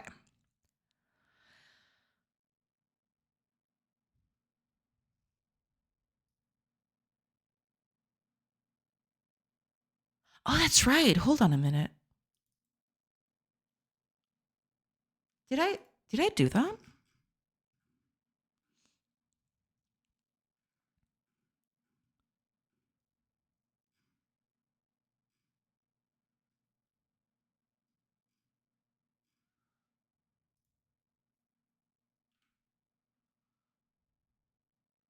Oh, I set it up here, marked for extraction.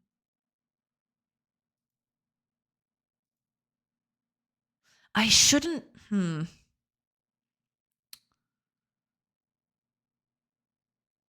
I probably shouldn't do that though. Let me just think for a second. I don't care about the reservations here. This should be outside of this thing, actually. Give me a second.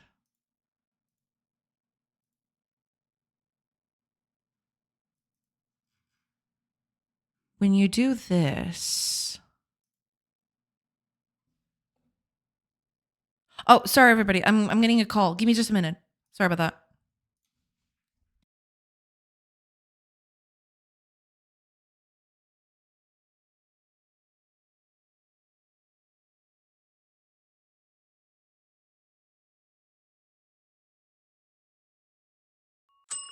Coming right up, sugar.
Okay, sorry about that, everybody.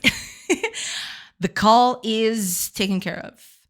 Sorry about that. Oh, Taurus, thank you. Thank you so much for this gift sub. Thank you. Thank you so much.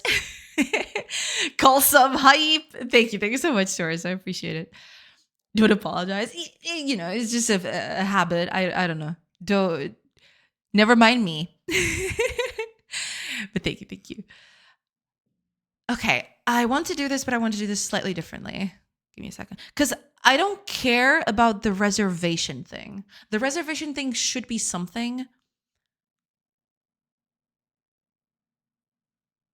that should be part of the rest of it. not here.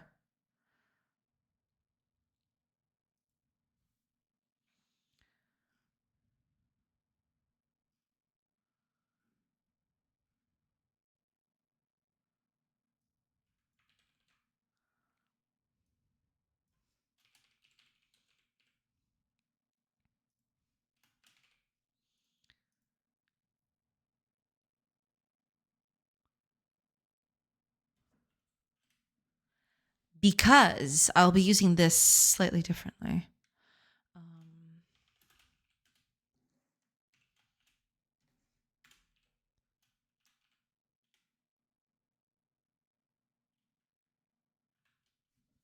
Is that not public? It's not. Okay, let me make this public.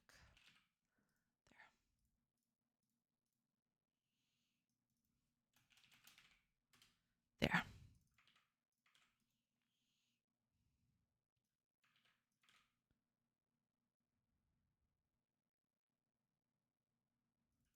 Because then the filter to this one, I don't care about reservations at all.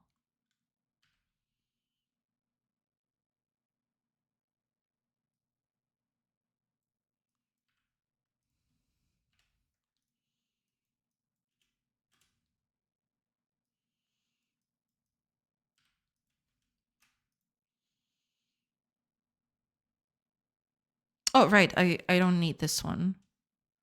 Given I've got this one. Oh, this one's private. All right, let's change that. Public. Or rather, yeah, just put that here and cut that one.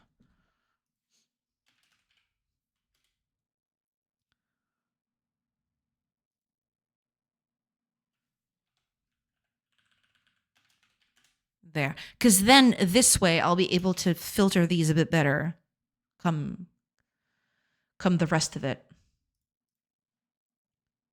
I'll get to you. So here, when I do this, oops, what did I click on? Did I click to build? Oops, my bad.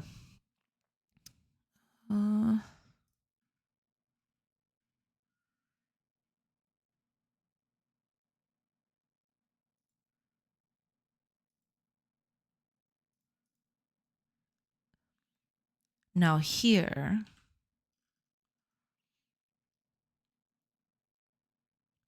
yeah, instead of filter any, it's not going to be that.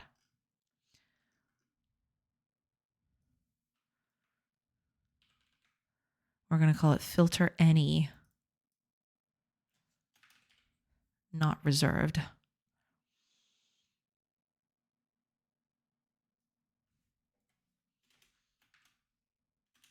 There. I don't care about this one. So this one's going to be for the construction site. Also, yeah, I don't need that one.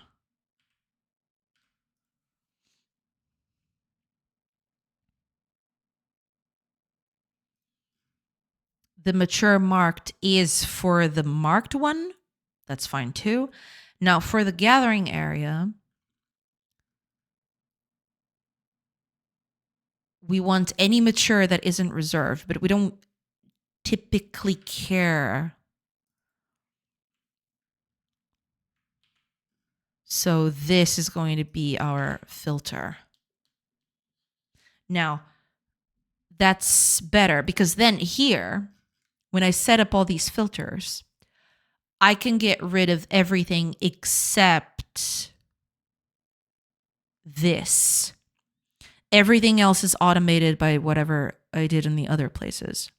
Because reservations are already set up and the fact that it's marked for extraction is also set up. So I can just get rid of all of this and just focus on the essential, right?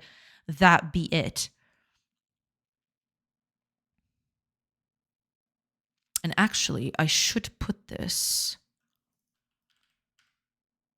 in the other place instead of being here. Should I? Shouldn't I? Let's just put it there. Yeah.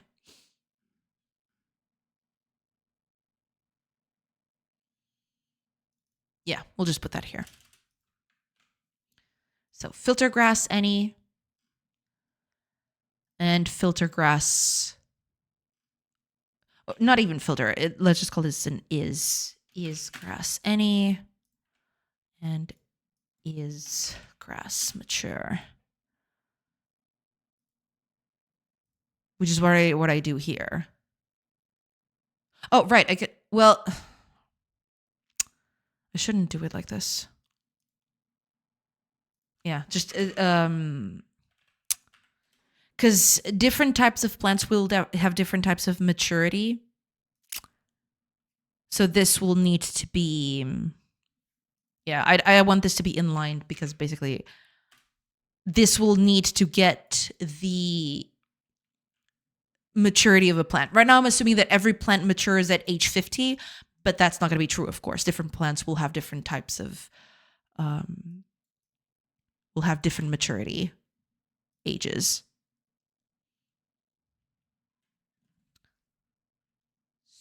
Okay, so that's it. I just need to move this out of here. So you are going to be here instead. There.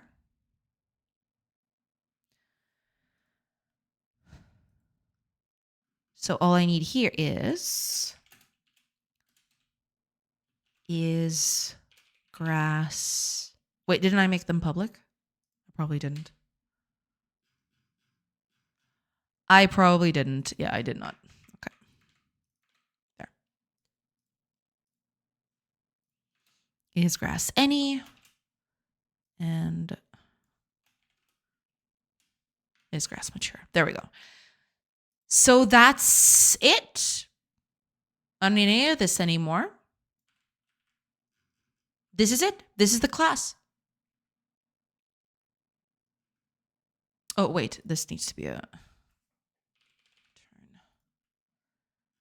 There. Yeah, that's it. Because even here, that's already what I'm... Oh, no, I do this and then I return. No, just return. Yeah. No need to... Yeah, no need to do that. That's just silly. Yeah.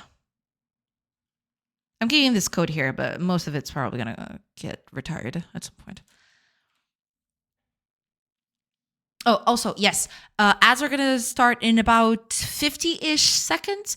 I will take a quick break while the ads are playing. And then when I come back, I'm just going to finish this specific part, just finishing up this whole batch of code changes. And then I'll read the patch notes for Godot 4.7.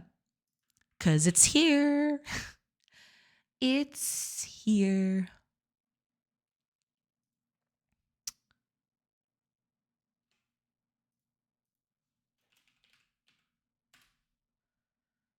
There we go. So now there's not a lot left. There's only the minerals and the crops to do. Yeah. After that, we should be golden. So yeah. I'll have to test this out, but yeah, we're doing okay. Oh, the ads have started. Okay. I'll take a quick break, like I mentioned, and I'll be back in a bit. So catch you on the other side of those ads. See you in a bit, everybody.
Hello, everybody.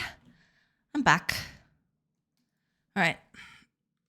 Let's see what happened while I was away. Oh, Sid Night. I have to sleep now. Have a great stream and a great weekend. Oh, thank you so much, Sid Night. I'm sorry, you're probably gone already, but thank you so much. I hope you have a great night of rest and a good sleep. Yeah, thank you.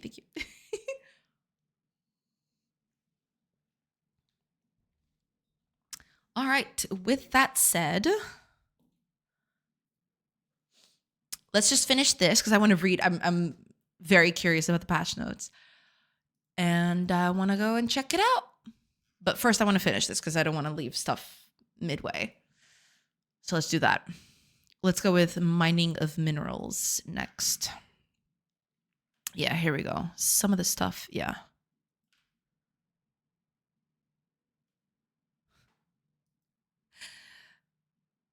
This is funny. Okay. So that's the beauty of minerals. Minerals don't grow. They're one of the only resources as of now that simply do not grow. So we can just plop that here and use that directly. Cool. Okay.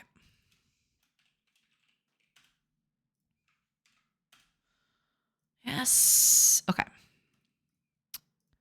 Now, interaction pattern is going to be melee. It's always going to be melee.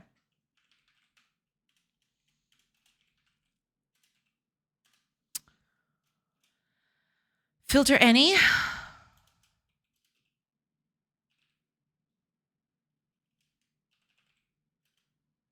Well,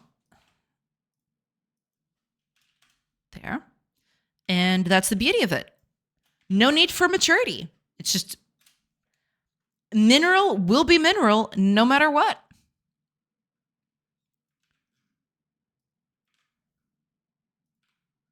Okay. Yeah. Nice property on the minerals. True. Yeah. Pretty nice. Okay. That'll be that. No need for this anymore. We can just get rid of that.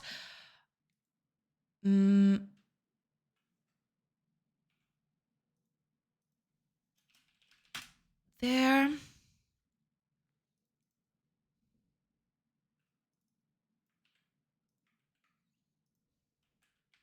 There. So all we need now is crops for, gathering crops and stuff. What's the problem? Oh, I forgot it. Okay. Last one we need is gather crops. It's going to be literally the same thing. So yeah.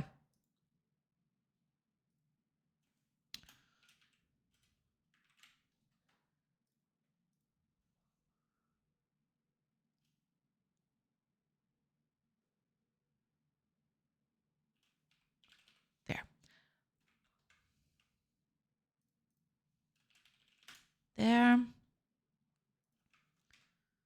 Implement that. Okay, so interaction pattern is always going to be melee. I think the only one who is not going to be melee is probably fishing, because you'll want to.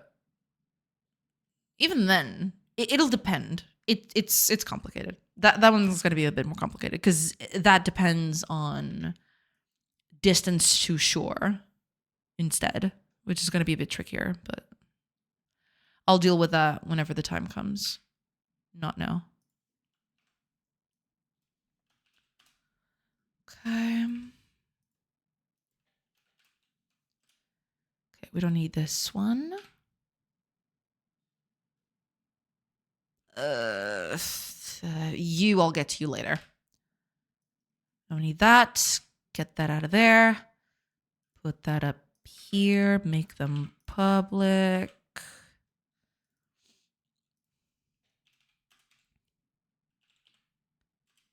Yes.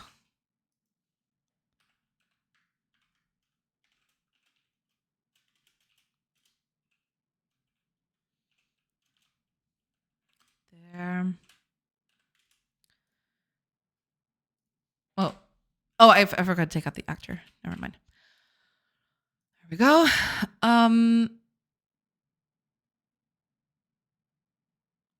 Right. So all I need is this now. Get this out of there. Put it here. Turn.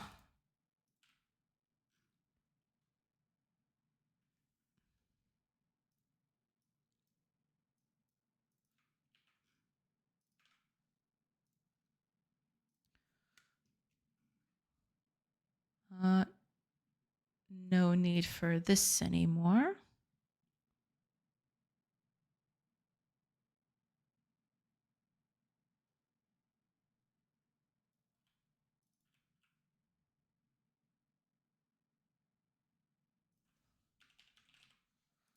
Did I already have a thing for that?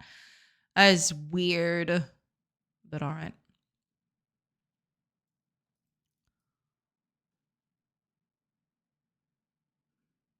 Okay. So we can get rid of all of this.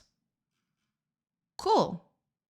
Only thing we need to do here is just add slide abstraction. There we go. And I think that's it. So if everything goes well, that means that I can now have a crop area where they will plant it, but they will gather it automatically if I tell them to. So, because here's the thing. I can have an area to plant stuff in. Let's do it small. I don't want to take too much space. I don't want it to, yeah, make it like that. Sure. I don't want it tiny. I don't want it to take too long for them to do all that. So right now it's on crop plantation. So they're going to plant stuff in there, but they are not going to gather it, right? So I'm going to speed up time here. Let's pass a few days. There. So crops have grown fully, but nothing is happening, which is exactly as you'd intend. So I can tell them to extract manually, and that will bring in some people to manually extract all of this. They will plant it again because the area itself is marked as crop plantation, right? So after this gets all done and gotten out of the way, they will plant again. But now comes the other bit. Extract.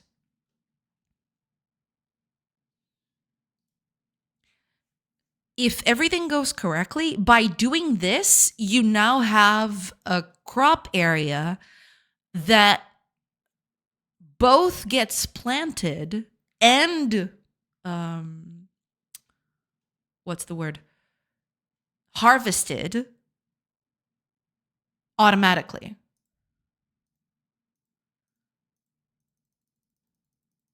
So once this grows, gotta be careful to not.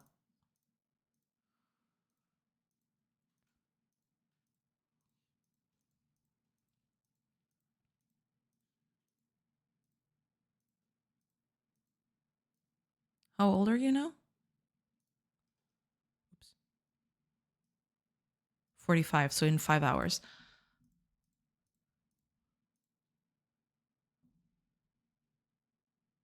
They're all coming in to gather it. Perfect. All right. So that's it. We now have automatic crop planting and harvesting. Well, no, it's nighttime, so I'm not going to do anything.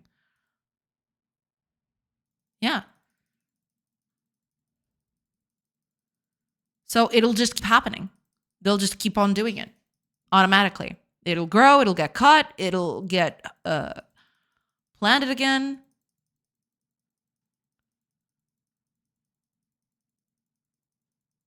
No one is planting that, which is weird. What, is it because the villagers are on top of it? That's weird. I think it's because the villagers are on top of it. I need to fix that.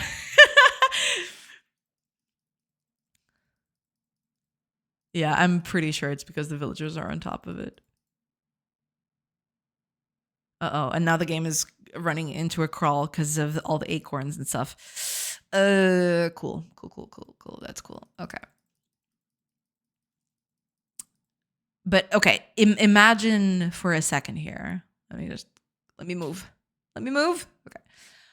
Let's build beds so they can get out of the way.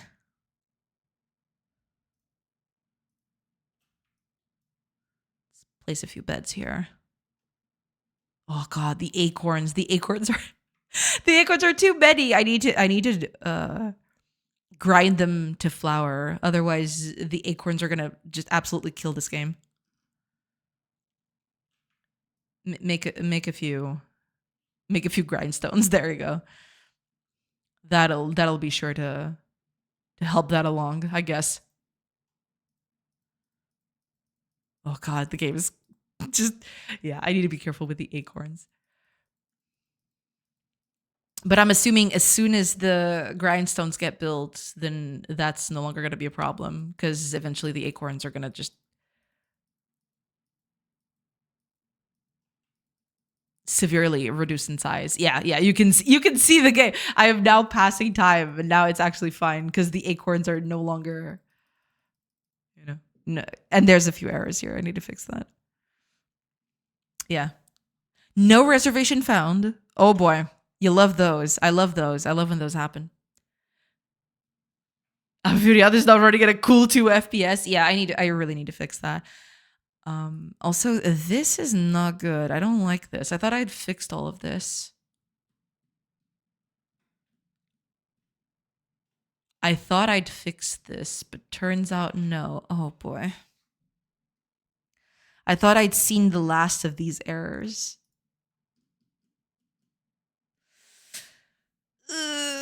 Okay. That's fine. I'm fine. Everything's fine. But yeah, I'm pretty sure it's because the villagers in the way. Let me just do one last test and then we'll figure that one out.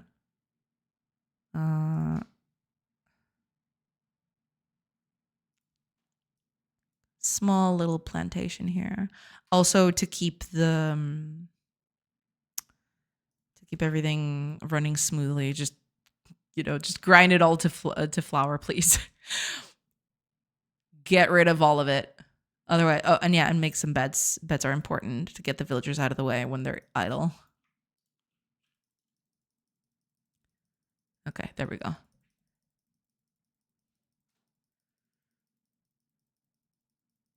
All right, I didn't set them to extract. There we go.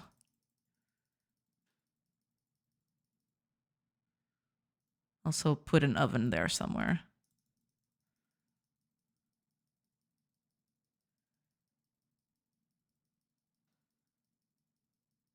Yeah, that's it. Yeah.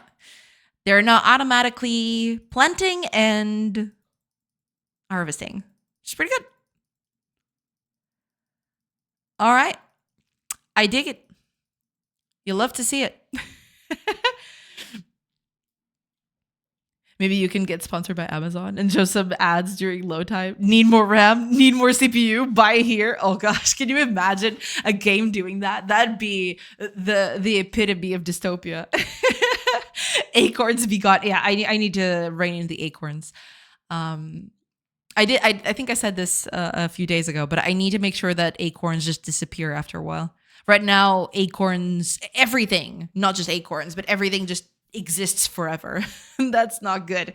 I need to make sure that acorns disappear after a bit if they're not used.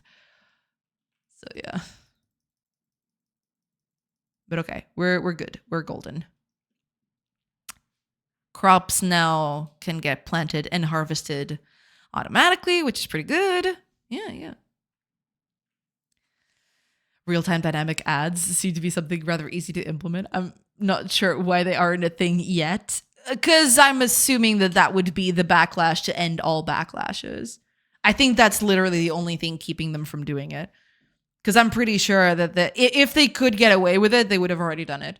100%. I I don't even consider the possibility of the opposite. Okay. We're good. This is good. Okay. We set out, we did the thing. All right. With that done, let's take a look at Godot's changes because I'm very excited to see them. And after that, I'll just keep on working, of course, but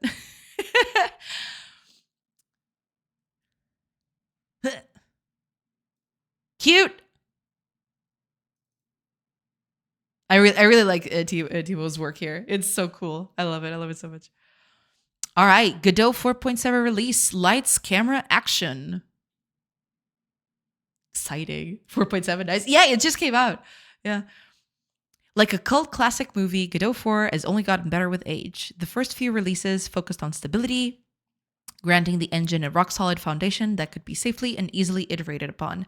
Gradually, this has shifted more towards polish and quality of life, peaking in Godot 4.6, giving developers the tools to put them and their workflow first. This brings us to Godot 4.7. With 3 years under its belt, the 4.7 Director's Cut offers colors of never before reached intensity. HDR output, radiates bold and brilliant new hues, allowing your project to shine like never before. Inject some juice to your UI without breaking a sweat using the new control offset transforms. This is super cool. I think I've seen this before, and a lot of people talked about this. This one's pretty big. This one's huge. Find the plugin that will help push your game even further in the new asset store, bask in the ease of creation with standalone Android exporting and publishing, and helm a bevy of new features to eliminate any remaining friction between you and your vision. All right. Migrating to a new version. Before transitioning to your existing projects to Godot 4.7, carefully read through our migration guide. All right, let's read the migration guide. Okay, what do we got here? For most games and apps made with 4.6, it should be relatively safe to migrate to 4.7. This page intends to cover everything you need to pay attention when migrating. If you are migrating from 4.6 to 4.7, the breaking changes listed here might affect you. Changes are grouped by areas and systems. This article indicates whether each breaking change affects GDScript and whether the C# breaking change is binary compatible or source compatible. Binary compatible. Existing binaries will load and execute successfully without recompilation, and the runtime behavior won't change. Source compatible. Source code will compile successfully without changes when upgrading Godot. Okay. That's cool. I mean, to be fair, most of the stuff that I do is not that dependent on a lot of Godot's stuff. As in, you know, unless it's a whole breaking change to a system. You know, usually I'm okay with upgrading, but it better be safe than sorry. Yeah. Okay. Core object method is class changes class parameter type from string to string name. Okay. That all seems good. Method generate changes return time from void to bool. Optimized translation. I don't use this yet, so no. Okay. Let's see 2D. 2D is the big one.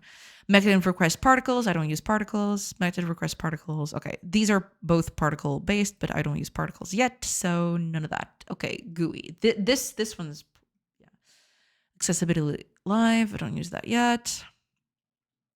Image update mask. I don't think I use this.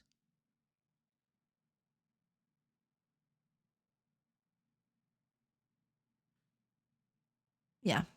Add image changes with parameter type from int to float. Oh, so these are all float now. Interesting. Okay. Within percent.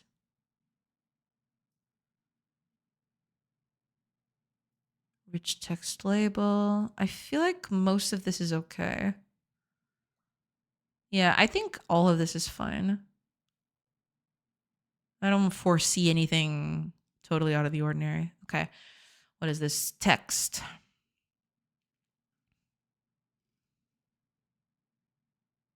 This is all rich text label stuff. Yeah, but I think most of what I do isn't really needed here. Okay, text. Okay, this is all fine. Rendering. Image. It's fine. I don't use this. Image texture, get format. Moved to base class texture 2D, but this should be fine. Yeah. Portable compressed texture 2D. Rendering server. This I want to start using fairly soon. But yeah, I don't use this yet, so it shouldn't be that much of a problem. Yeah. Most of this is fine. Breaking changes on minor versions. Semver and shambles. Better make a branch before upgrading. No, I'm usually fine. I don't usually do branches for that. It's all good. My code base is in shambles. Oh no. I'm kidding. Oh, okay. Okay, animation. Property length changes type metadata from float to double. Interesting. That might screw me. I'll have to see. I don't use these two, so those are fine. I don't use physics. Audio. Spectrum analyzer, I don't use that. XR, I don't do extended reality, so no big deal. Editor. I'm assuming this is for, format importer and stuff like that. Yeah, I don't technically use these yet, so those should be fine. Okay, behavior changes. Rendering. The linear to sRGB visual shader no longer clamps to the range 0, 1 when using the mobile or forward plus renderer. I'm using the compatibility, so that shouldn't affect me. Canvas item now avoids adding the anti-aliasing feather when drawing lines. The feather made lines appear thicker than intended. Projects that relied on this behavior will have to be forced to draw a thicker line with. Okay. Physics. No need for physics. I don't do physics, so I don't need any of this stuff. Input. Device IDs for mouse and keyboard were changed from 0 to input device ID mouse and device ID keyboard, because some joypads may use 0 as their ID. Okay. Check the input event by type or compare the device ID to the constants. Right, okay. Gotcha. I don't do this yet, but that's good to know. Okay. GDScript, I don't use GDScript. Change the defaults.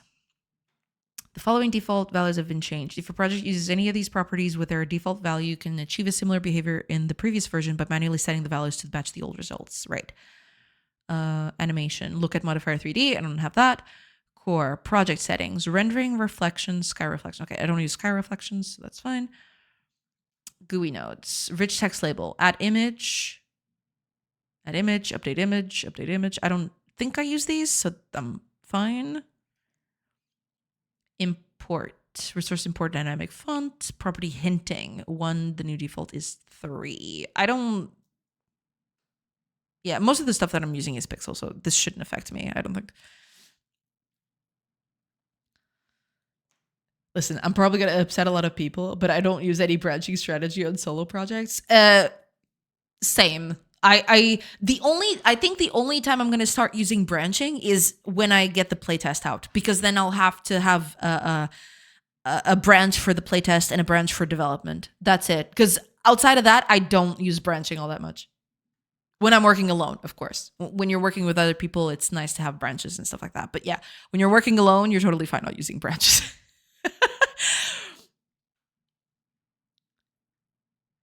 Rare exception. Yeah, for sure. Because I'm not regularly working on disparate parts of my game when working solo. Exactly. No, yeah, I do that too. So don't, yeah. I would say you're not upsetting anyone. So far, I see more people not using Git than those that do. That's a little concerning, though. I use source control. I'm not psychotic. I just commit everything to master. Yeah, me too. I mean, that's probably going to change once I get the playtest out, because I will need to have a differentiation between what is live and what isn't, right? I'll need to have that distinction. But, before that, I just commit everything to master. I don't, it's all there. It's all good. Isn't that started for solo dev? I think so, yeah. Unless you're very picky about the way you work. But yeah, I don't use them as well. Yeah, most people, I think, don't set up branches unless they really, really have to. I like branching because it means I can experiment, assuming I have something working in main. Right, yeah. I mean, it very much depends on how you work, for sure. Oh, welcome back, Flair. Welcome back.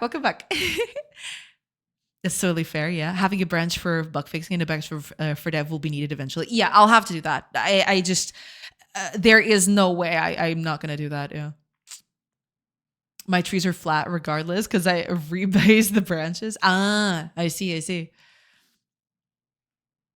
I have some art for you guys again. Hello. Ah, nice. Yes. Is it already there? Can I check it out? Let me just finish. Let's do this. Let me just finish reading the Godot patch notes. We just started. It is there? All right. Maybe we'll just take a look at it then. We'll take a look at it now because we just started the Godot patch notes. But we can take a look. Let me just take a quick glance at that. Where is it? There it is. Let's open up the things. Flare has got new art. And you know what that means. We gotta go check it. Okay, let me just get the other two because there's two others to add in. Oh, actually, yeah, let's just, better off just splitting them up because then we can take a look at all of them together. All at once. There you go. That's a bit better. There you go.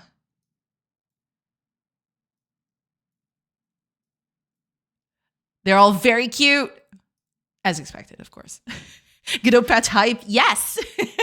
I'll take a look at the rest of it in a bit. Yeah. Oh, man. It's hard to pick a favorite. I really like this one. I don't know why. It's so charming. They're all very charming. But I think this one's my favorite.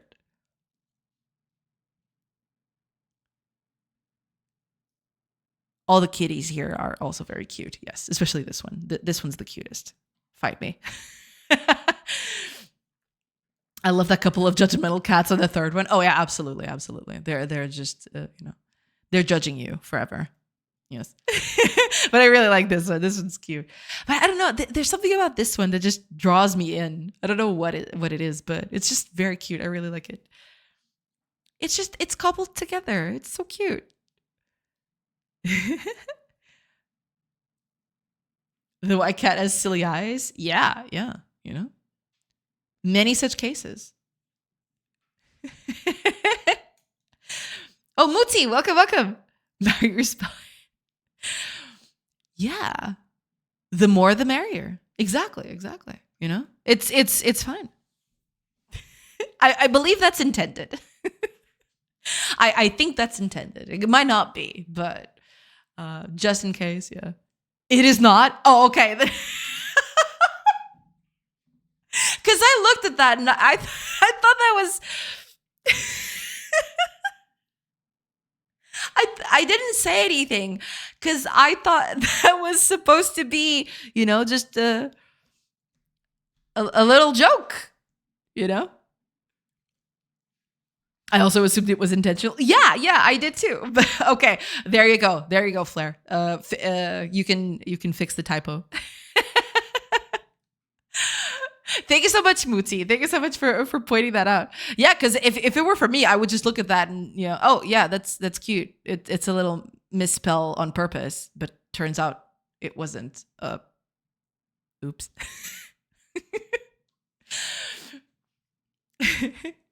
English, fix yourself. True. I also was yeah. Hiya, Pietro. Welcome. This is very cute. It is. Flare's art is always very cute. True. Unless you're trying to marry those cats. In that case, it's correct. Exactly. Joke language. Yeah. But they're all very cute. Very, very cute. I very much enjoy all of them. But the cobble together, I don't know. There's something attracts me to it. I don't know exactly what it is, but cobble together is my favorite of this tree. Unless polygamy. Exactly. Exactly. That is exactly it. But thank you so much for sharing, Flare. Always nice to take a look at your art. Your art is always very cute and very inspired. So thank you. All right. Let's get those to the side. And let's keep going. Because we got a whole Godot patch notes to read. All right, highlights. Haha, get it? Highlights. And it's light. Area light 3D, a new node for rectangular light sources. Nice. Do you think light can bloom even on a battlefield? Well, yes. Soft radiating glows from humming TV screens, illuminated billboards, and vibrant cityscapes. Ominous lights through frosted windows are now achievable with rectangular area lights. You no longer need to use an emissive material combined with global illumination to simulate a glowing area. By leveraging the new Area Light 3D, it is now possible to render real-time light from a rectangle in 3D space. Rectangular area lights can create softer shadows and more realistic reflections for your scenes. Pretty sweet. Look at that. That looks amazing. 10 out of 10. Love it. Okay, enter the asset store. Right, the asset store was out for a few weeks now. But yeah, I haven't actually taken a look at the asset store yet. I probably should at some point. But yeah, haven't done that. Yeah. Got a selection of good things, stranger. What are you buying? What are you selling? I got that reference. I got that reference. The asset library did its job and was really useful, but now it's now time for it to make a way for the new asset store. The new update adds some changes to make browsing assets easier and more enjoyable. We've polished how asset items are displayed, and you can now zoom asset preview images. But maybe that doesn't catch your eye. What if we told you that you can now see the asset ratings? Were you lost in a field of endless plugins, unsure how to navigate among the field of tall assets? Well, look no further. Now from right within the store. Behind the cutscenes, we also introduced threading. This means the asset store can perform certain tasks in the background without blocking the editor's main user interface. While you're exploring your organized assets, you'll also know there's someone paving a path and clearing brush quietly in the background, making it that much easier for you to get the lay of the land. Nice. Yeah, I don't use assets all that much on mine. Maybe someday. I'd really like to put up some of the libraries that I've been doing someday, once they're a bit more mature. I'd like to put them here, but that'll take a while for that to happen, I think. If that happens at all, Inline previews of text-based shader operations. Ooh, hold on. I don't even see the code. All I see is Fresnel albedo occlusion. We'll keep going with this field imagery. Imagine you're in a field. In the far distance, you see a lone developer hunched over their laptop. You intuitively yell through the tall grass. Oh my gosh, I love these patch notes. The developer victoriously pumps their hand in the air, but in your heart, you'll need to see the results for yourself. You thread through the field, and at last, gasping for air, you look over the lone developer's shoulder to witness your creation. With in-light text shader previews, the treacherous journey is over. Right as you type, you can now preview Godot text shaders within the editor in real time. Back in the day, you would have needed to compile a shader and view it separately in the workspace. But thanks to the long-awaited quality of life addition to the text shader editor, you'll actually be able to preview the shader and what it will do in the moment as you're working on the shader from within the editor. That is pretty cool. That is fantastic. I will take it. We'll take those. Yes, that's pretty good. I need to make more shaders. In the grand scheme of things, that's the thing. I just need to make more shaders. Okay, offset transform of control nodes. This one's huge, especially for animating UI. This one's pretty huge, yeah. Transform the way you design GUIs. One of the most long-awaited features in Godot's GUI system has been to be able to translate, rotate, or scale a control node without it affecting the rest of the container. This is most notably used for animation purposes. Yeah, because see how these animals are jumping out of the frame, but the frame itself, it doesn't break, right? It's just the fact that they're still in place. It's just visually they're not, which is cool. It's great for visual feedback. This is most notably used for animation purposes so that buttons can smoothly slide into view or fade away with a small change, a scale change. Offset is useless because the real OGs know you don't use control anyway. I mean, controls are nice. However, Godot's various container nodes apply their position, rotation, and scale to their children, which means any changes made to the children's transform is lost when the container is sorted again, which occurs when children are added, removed, or moved in the scene tree. Control's new offset transform properties aim to address this limitation in a self-contained manner, similar to the CSS transform property. You can choose whether the transform offset affects mouse input, By default, transform's offset is purely visual, which means there is no risk of buttons losing their hover status after being transformed. Yeah, this one's also very important because, imagine the button goes off of your mouse position, then the fact that it's only visual, or I mean, it could be visual or not, right? But the fact that you can make that distinction of just being visual is pretty huge. Yeah. Yeah, that looks pretty good. Yeah. Worst Games, welcome in. I hope you're doing good. Welcome. Hi, y'all. Hi, welcome. Happy release day. 4.7 is so much good stuff. It's crazy. We're taking a look at it now. Yeah, but thank you. Okay, creating games entirely on Android. The power is in the palm of your hand. Developing on Android and XR has been possible for a while, and with the stable release of the Godot Android build environment, developers can now export and publish their games as well. Gabe is a companion app to the Godot Android editor that developers can download for Gradle export support. That's a lot of P's. That's a lot of ports.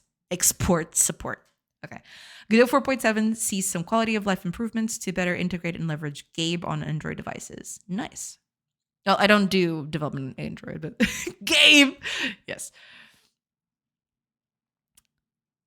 Okay, drawing on a texture has never been this easy. Oh, I've seen this. Yeah, there are no mistakes here, only happy accidents. After a long wait, we are excited to share that it's not possible to easily draw on a texture. This is pretty good. This is fantastic. Yeah. Previously, there were some hacky solutions through using a viewport, but they were limited and costly when handling more complex tasks. For those who were comfortable dissecting and getting into the guts of the engine, rendering device allowed for an even more complex solution. However, now we have something much more accessible, a solution in the form of drawable texture 2D. I can't do the rainbow, but imagine a rainbow between my hands, okay? It's a simple API layer that abstracts away all the technical noise and gives users of all skill levels an approachable way to draw on textures. This is pretty cool. Yeah. I can see myself using this at some point. Yeah, for sure. Ooh, what's this? HDR output support. I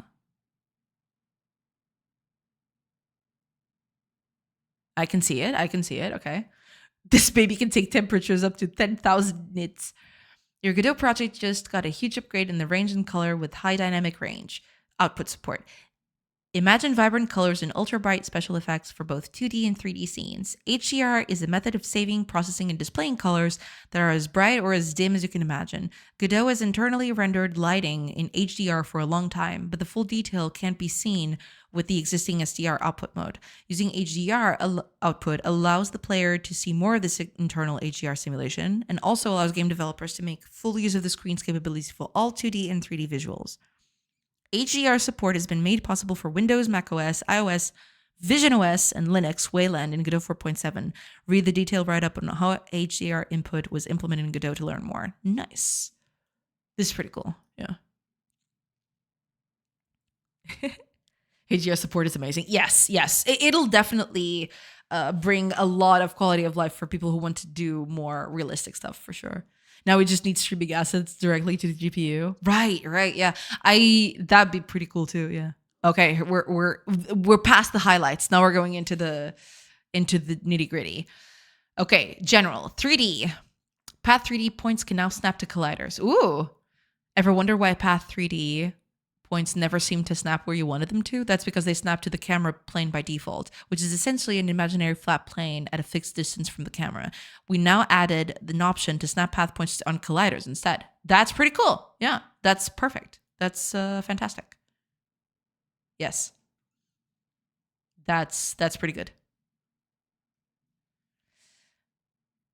Okay. New vector measurement tool for 3D editor ruler. The rule's got new tricks. 3D Editor's ruler can now display lengths for each axis. This makes it easier to measure multiple lengths in one go, such as measuring the size of a rectangular region in the 3D world. To make use of this feature, switch to the ruler mode at the top of the 3D editor and hold down Shift. Then press and hold the left mouse button to draw a line. While Shift is held, individual vector components are displayed. Yeah, nice. Okay. Automatic smoothing option for CSG nodes. You've been hit by a smooth CG node. When creating geometry with CSG nodes, They inherit the smooth/sharp faces from the original mesh data. This is not always suitable, as it can lead to curves being made of sharp faces depending on how they were constructed. Enabling the new auto smooth property on a root CSG node will automatically assign smooth or sharp faces according to the smoothing angle property, which defaults to 50 degrees. Higher values will smooth faces more aggressively. Pretty nice. Yeah. 3D vertex snapping. Ooh. Heck yeah. On point. Placing meshes in a scene in the Godot editor used to be tedious. There wasn't any way to tell it to place the edge of a level mesh flush to the tip of one already present. But now, while holding the new vertex snap shortcut, the editor will highlight the nearest vertex of the selected node's geometry. This selection can be clicked and dragged to other vertices on other meshes. This is pretty cool, yeah, because then you can set everything up just as you want and no more, weird gaps and stuff like that. This is pretty cool. Heck yeah. Okay, 2D. Now here is my wheelhouse, right? Because I don't do 3D yet. So yeah, one-way collision support for collision shape 2D. A one-way ticket for 2D platformers. Creating one-way collisions for your platformers and more is now easier than ever. With the new one-way collision direction property of collision shape 2D, you're now able to set one-way collision direction to any direction relative and local to the shape. Previously, it was assumed that the one-way direction was locally up relative to the collision shape 2D shape. People resorted to changing the shape itself in order to edit the one-way direction. This painful workaround is no longer needed. You can even make the one-way direction global, making the one-way direction constant, even if the collision shape itself rotates, using global transform basis X-form inverse. Nice.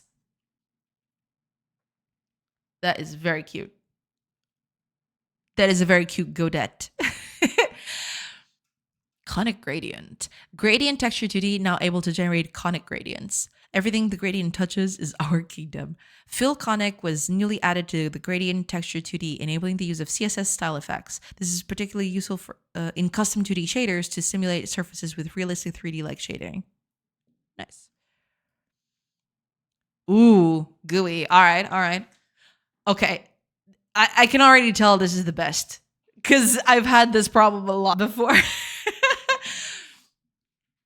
Improved tree drag and drop. Easy as 1, 2, 3. It's now way more intuitive and thus easier to reorder items in tree nodes thanks to the new drop position indicator. You will certainly appreciate this change when reordering your nodes in the editor. Yes, please. I've had this happen so much. Yes. Perfect. I'll take it. Yes. Please. Please, yes. Okay. Filter long. Oops. Sorry. Mouse wheel got kind of screwed up there. Okay. I just want to go a little up. There we go. Okay. Filter long pop-up menus with a search bar. Oh. Ooh. All right. Cut to the chase. Some features in Godot, such as choosing a new class for a resource property or selecting language, spawn tall dialogues with hundreds of options to choose from. While incremental search exists, typing some letters to highlight the first match, it's difficult to discover and is not usable on a touchscreen. Pop-up menu now supports optionally showing a search dialog at the top, making this functionality much easier to discover. On top of that, this also sidesteps the limitation on incremental search delay. You can take as much time as you want to type the desired search query.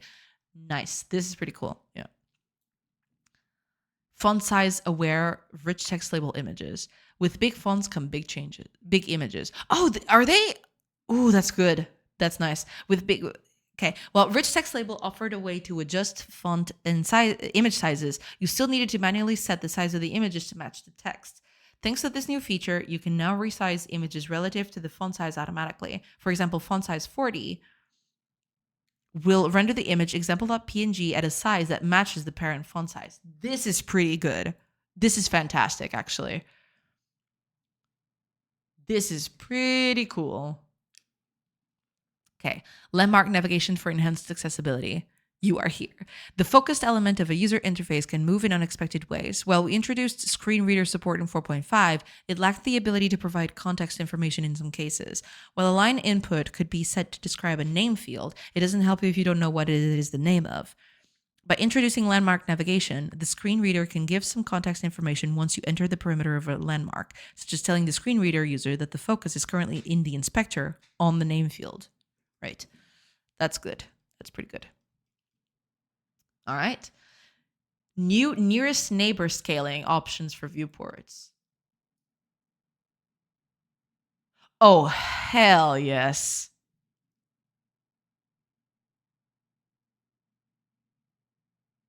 Yes, I am all over this.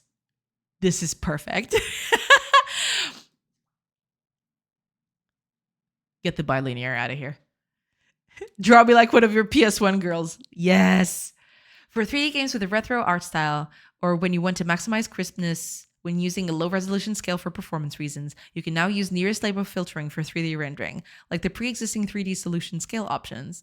3D resolution, I mean, scale options. This does not affect 2D rendering. Performance is roughly identical to bilinear filtering. Amazing. Ugh. Get out of here. Here we go. That's the superior way of rendering, and I will take no talk back on that. Okay, tile atlas texture in texture rec nodes. Ooh. Enhance 224 to 176. Enhance. Stop. Move in. Stop. Pull back. Wait a minute. Give me a tile copy right there. Atlas texture. I use Atlas textures a lot in this game. So let's see. Atlas textures allows drawing a specific region of a texture in 2D. This can improve performance on low-end devices by reducing texture changes, but also makes it easier to organize assets by having fewer files lying around in the project directory. However, Atlas texture requires specific support in each node that wishes to make use of it. Supports for Atlas texture is not available in Texture Rect, which can draw part of an Atlas texture as a repeating texture for use in 9-patch texturing. That's cool. That's amazing. Oh, hell yeah. I want to read more about this one specifically. All right. We'll keep that later for later. All right, editor. Ooh, this is pretty. All right. Following moving objects in the 3D editor. Taxi, follow that node. By pressing the focus selection shortcut, F by default, twice, you can make the 3D editor automatically follow an object as it's moved. This is especially useful when previewing how lighting affects an object as it moves across the scene, such as when using Lightmap GI with dynamic objects. You can still transform the object using the mouse or Blender-style manipulation shortcuts while in follow mode. This also works when playing an animation using an animation player node or moving a node using a tool script. Pretty cool. Yeah, that's pretty nice.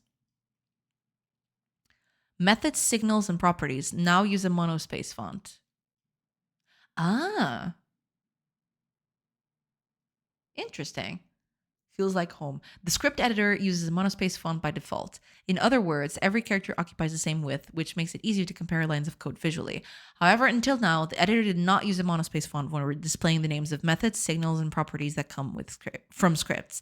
This led to a visual discrepancy between what you see in the script editor and what you see elsewhere in the editor.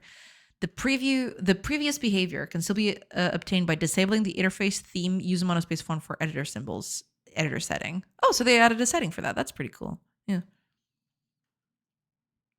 That's pretty sweet.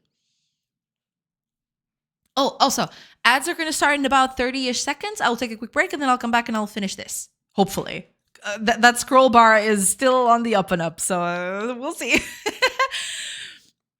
Here we are checking latest Godot release, and on the other side, Unity is streaming with the following title. We challenged Unity employees to build with Unity AI. Here's what happened. Oh my god, dude. I hate it here. I hate this timeline. I really do. Copy and paste sections of the inspector. Ooh, that's fantastic. Yes. Duplicate data. Right-click a category or group of properties in the inspector to quickly copy and paste their values. Fantastic. 10 out of 10 change. No notes. Corpo cringe maxing. True. Oh my gosh. I hate it so much. Thanks. I hate it. All right. As I've started, I'll take a quick break, like I mentioned, and I'll be back here in a bit. And hopefully I'll finish this in the next hour. So yeah, catch you on the other side of those ads. See you in a bit, everybody.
Hello, everybody.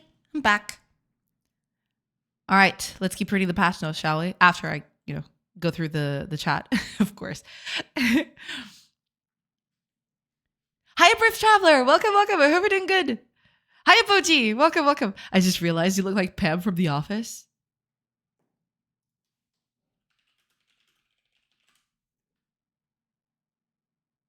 Do I? I mean, sure. If you had red hair, I get. I don't know. But welcome in, Boji. Hi, Akago. Welcome in.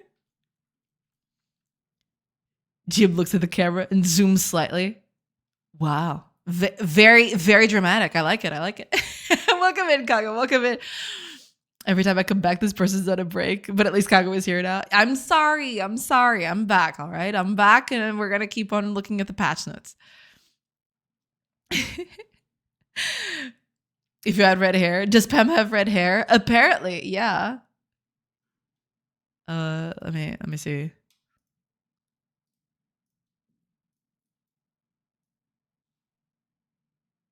Yeah, that's verging on light brown, but I'll take it. I'll take the red hair. I can kind of see it, but not really. But I can kind of see it.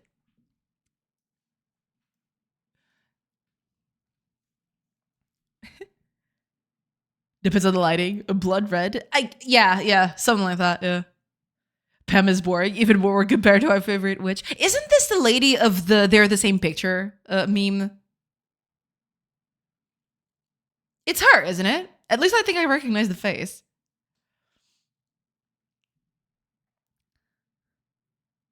Oh, it's a photo of Sorcery Story. True. No, it's not. When we talk about Pam. Hi, Stolen. Welcome.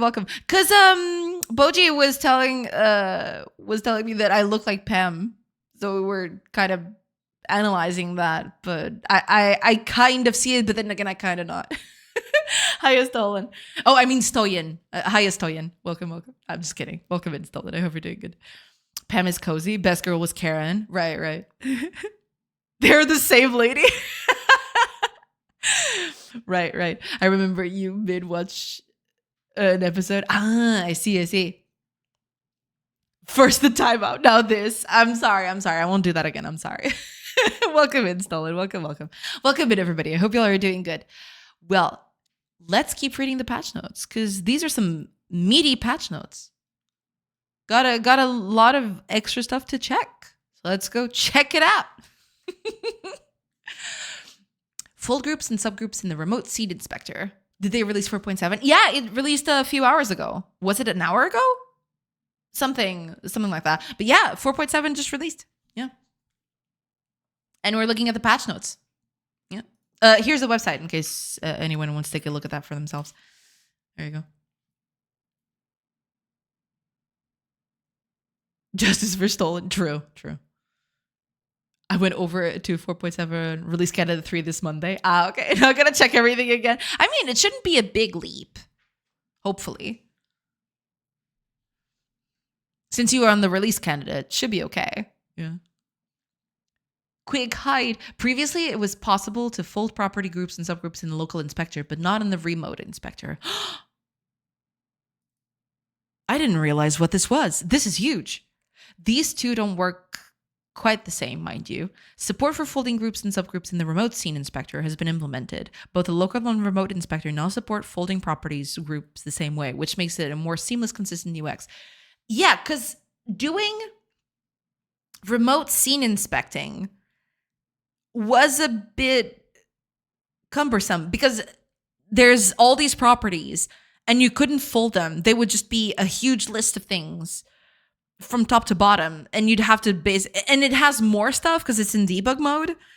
So there's a lot more stuff than you'd usually see on the local scene inspector, right? It was a lot of noise in there if you were just searching for a specific thing. So this is good. This is pretty good. Introducing the mesh library editor. Ooh. It's like a librarian minus the shushing. Hiya, Dustmane. Welcome, welcome. Howdy, howdy. Welcome in, welcome in. I hope you're doing good. Welcome, welcome. The grid map node uses a mesh library resource to source the tiles that can be placed. Previously, adding a mesh library resource had to be done entirely in the inspector, which made it tedious to work with. Now, there is now a dedicated mesh library editor, similar to the tileset editor in 2D. This is pretty cool, yeah. This greatly streamlines the process of adding and editing tiles for using a grid map node. That's pretty cool, yeah. This is fantastic. Hell yeah. They only had bugs left between today and release kind of the 3 release, so you shouldn't have a big task ahead. Yeah, hopefully not. Hopefully not. Oh, thank you. Thank you so much for the bits. Thank you. Thank you. Welcome in, Dosmade. Welcome, welcome. Thank you. Thank you. Thank you so much. 2D Scene Painter.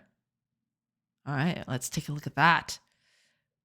Use this to paint something spectacular. Guess not. Still mildly annoying. Yeah.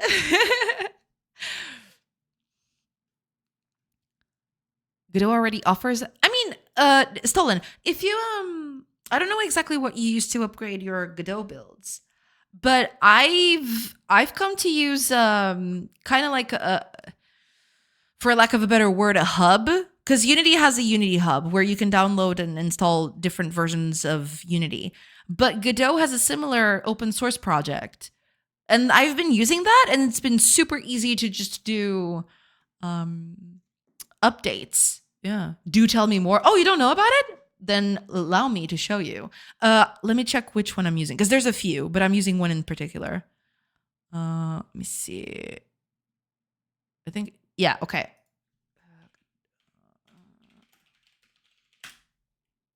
Let me see if I can find it. Here we go. This is what I'm using. It's basically an installer that you get into your computer, and it automates the whole download and management of different Unity versions. You got this installs here, and basically you can keep a lot of versions of Godot and update your projects directly from the interface. It's pretty good. Yeah. Did I say Unity versions? Godot versions. Godot versions. I meant Godot, of course. Godot versions. Yeah, but it's pretty seamless. It's pretty nice. I've started using this from the upgrade, I believe, from 4.5 to 4.6, and now I do all my updates through here. Yeah, it's pretty seamless. It's pretty nice. Yeah.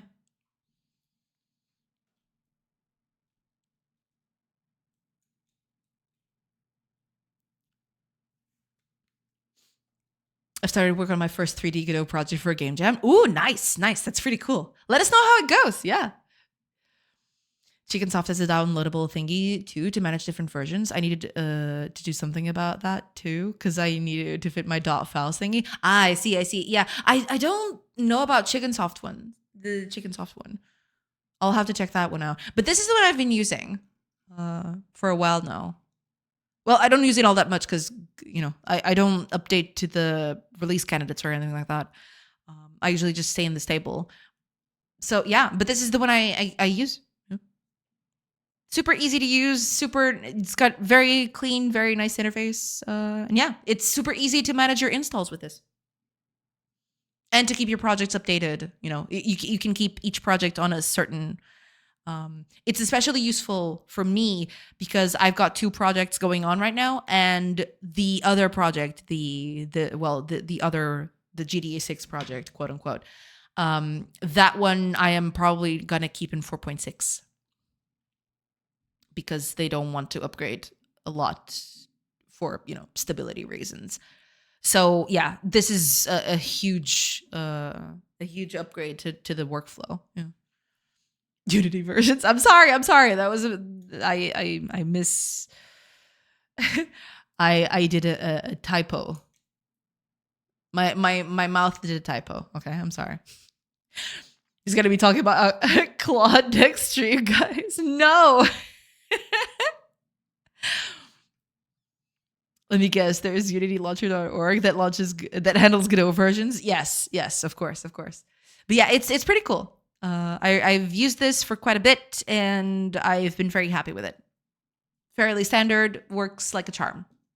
So yeah, highly recommended. In case you want to keep different versions and all that. Yeah. Thanks for showing. I'm going to look into it. Yeah, hopefully that's helpful. Yeah. Do you still visit your Tumblr? Ooh, not all that much. No. I want to move some of the stuff that is on my Tumblr over to a website. But yeah, I haven't gone to Tumblr in ages. Holy crap. I can't even remember the last time I set eyes on Tumblr, actually. I used the shader preview on Monday. It's amazing. Still had some minor bugs at one point, but really useful. I want to try that out really bad too. Yes. Tumblr still exists. It does. It's still rolling. I mean, I'm not sure. I'm sure it's fallen in terms of, popularity, but it's still there. Yeah. It blew my mind to learn MySpace still exists. I thought they went down over 15 years ago. Yeah. Does High Five still exist? I am not sure, but I'm going to hazard a guess that that's a no. No, Tom from MySpace checked out. Oh, I actually don't have water in my mug. How dare I? But MySpace is still going. Ah, okay.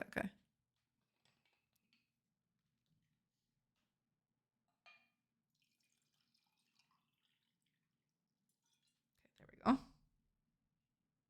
So it's not Tom's space no more. Not anymore.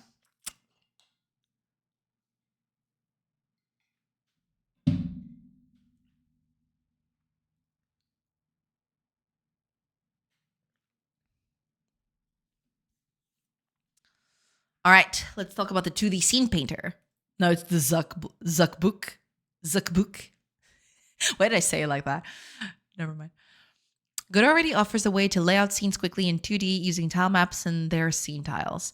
However, this requires some setup for projects not already using tile maps. It's also restricted to a grid pattern, and scene tiles are not considered actual nodes that can be directly modified within the editor.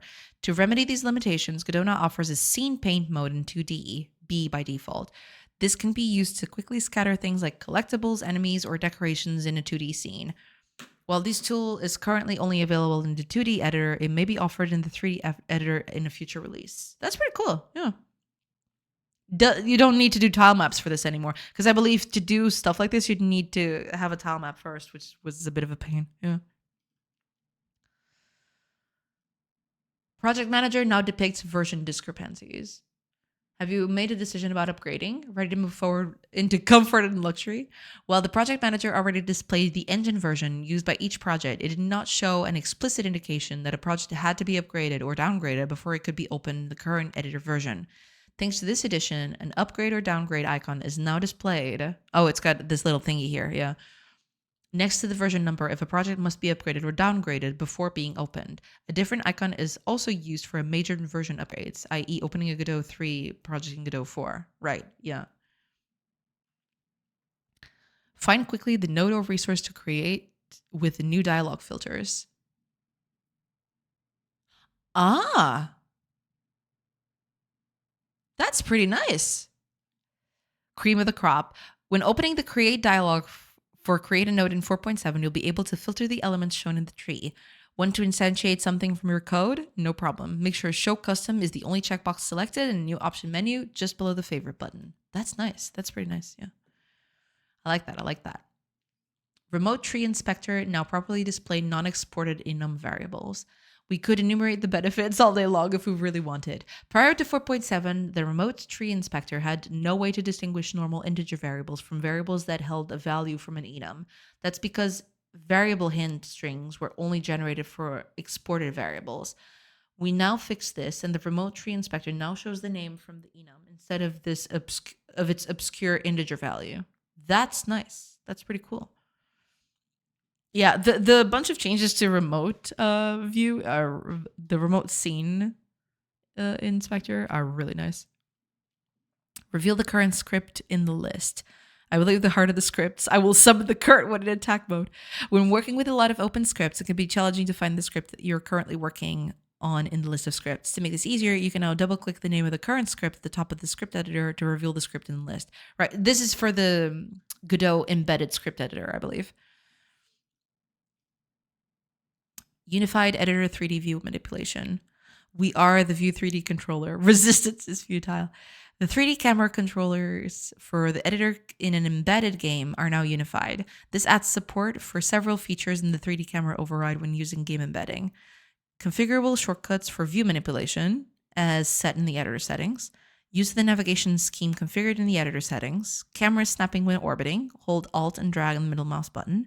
Orbit panning and free look inertia if enabled in the editor settings. Okay. Rotate 3D nodes intuitively with trackball style rotation. Ooh, look at that. Not bad at all. A big trackball indeed. Itty bitty prince. Who is sourcing their story? That'd be me. Yeah. Hi, Avenger. Welcome. I hope you're doing good. Welcome. You can now rotate 3D nodes by hovering your mouse cursor inside of the transform rotation gizmo and clicking and dragging the new translucent sphere. It will rotate just as if you were using a genuine trackball. The 3D transform gizmo now more closely behaves like the one used in Blender. Be sure to activate use trackball in the new planet looking icon, or just place U in the 3D editor toolbar in order to use this feature. Nice. Yeah, that looks pretty sweet. Yeah. Ooh, documentation. Oh boy. It's 4.7. Yes, 4.7 came out a few hours ago. Yeah, we were looking at the patch notes right now. Hi, Avenger. Welcome. If you ever switch over to Linux, you need to change the username to Open Source Restore. True. Yeah, I've actually been thinking of just moving my laptop to the Linux because I want to provide the playtest build for Linux as well. So if nothing else, I'll at least have a partition for Linux in my laptop. Yeah. And I'll use my laptop for testing because my laptop is a bit old. It's a bit on the older side. So it's perfect for testing performance and stuff like that. Because it's a bit, my computer is a bit of a beast, especially for a game like this. So having a more, a lesser computer will actually help me figure out exactly what's keeping everything, tied up. Yeah. It should just integrate all of Blender into Godot. Easy weekend project. True. It's just a few lines of code and they do that for sure. Yeah. Laptop goes, yes, please. Yeah. Look at you humble bragging. No, that's not a humble brag at all. I mean, for the kind of game that I'm making, the computer I've got is just extremely overtuned. Because my game is just 2D sprites, right? It doesn't require a lot of 3D or any complex, graphics or anything like that. There's nothing super, involved in any of the game that I'm doing. So I am kind of fearful that might become a problem, that the computer is so advanced for a game so simple that I might be looking at it and thinking, oh, it runs great. And then I go into a computer that is not as powerful and think, okay, this actually runs pretty badly. The penguin weckles everyone, even without a TPM 2.0 chip. Right. Yes. Hopefully, yes. But you do a lot of simulation eventually. There is that. Yes, there is that. But I'll have to see. Because one of the things that I want to do after the playtest goes out is actually try to find a way to meter out the performance. As in, I don't process everything all at once. I'll process a few things at a time. So every frame I'll do a few changes, but not all of them all at once, right? And hopefully that'll stop that from happening. Please rewind the stream to 2 hours ago where the game was struggling to do more than 2 FPS. Yeah, the game is not performant at all. It's not. It's just there's a lot of computation happening and it's all very heavy and it needs to change. Yeah. Can I just say I'm still salty? Salty that the Godot mascot does not have a name. Doesn't it? Give the robot a name. That's more important than features. Buffering the... Hi, Dirk Lover. Welcome, welcome. Buffering of process through Delta. Also changelog. Yeah. I'm thinking of instead of the big problem, the fact that it stutters so much is because of the whole part of I'm updating everything all at once. So what I'm going to try to do is, meter it out. So I'll do, I don't know, 100 at a time, 10 at a time, depends, right, on the stuff that happens. But my idea would be that, I would not do all the updates all at once, and I would just stagger them over time so that the game doesn't, completely halt and crash. Yeah. Also changelog. Yeah, we're looking at the changelog for 4.7. Yes. My plushie literally says Godot robot. Now maybe Mr. Robot's first name is Godot, but I refuse that premise. True. Yeah. I need to buy a Godot plushie. Put it over there in the bed. It'll look cute. I need to buy one at some point. I was thinking of doing that whenever I go to a convention, an actual Godot convention. I'd buy it in hand, right? But I don't know when that's gonna happen, so we'll see. Maybe if I get too angsty about it, I'll just order one. I have a hot take. Godot robot doesn't need a name. Gasp. We've got two conflicting ideas. How dare you? I vote for calling him Carl. Oh my gosh. Whenever I see the name Carl, all I can think about is the llamas. That skit with the llamas. Coming right up, sugar. Oh my gosh. Thank you so much, whoever the anonymous gifter is. Thank you so much for the 5 gift subs. Thank you. Oh my gosh. We need some GameDev right here, boys. Get in line, y'all. Thank you so much. Very much appreciated. Thank you so much. And yeehaw, everybody. Carl. Yes, exactly. Okay, so yeah, someone got the reference. I'm glad. Oh no, Rodo, the Godot Robo. Yeah, something like that. Yeah, that kills people. Yes. Too close to Rodo. I guess. Get in line, y'all. We're reading them patch notes. Get in line, y'all. All right, let us continue. Thank you so much for the gift subs. I very much appreciate it. Thank you so much.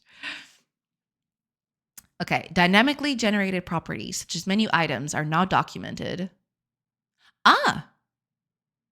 That's pretty cool. Where no one has gone before. Properties generated dynamically, like menu items and curve points, are now documented. Like any other property, their descriptions will now show up by hovering over them in the inspector. Nice to know that what you're fiddling with. That's pretty good. Yeah. That's nice. Okay. Improved appearance of the built-in help. Just take a look at this. We made the built-in documentation layout more like the online documentation. So this is the documentation inside of Godot proper, the editor. Nice. Yeah, looks a bit nicer, I think. Yeah, that looks good. It is now cleaner and more readable. Expect to see improved readability for docs in engine. Cool. That's awesome. Hi, RetroPixel. Welcome. Godot Robo for every Frodo or Hobo. That almost reminds me of Gatu. El Gato.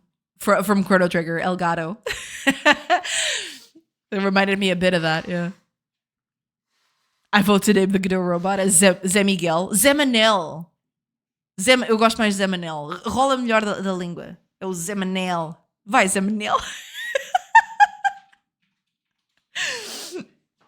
Hello, hi, RetroPixel. Welcome. Canta Zé Miguel. Vamos fazer shaders hoje. É isso mesmo, Zé Miguel. Semanal.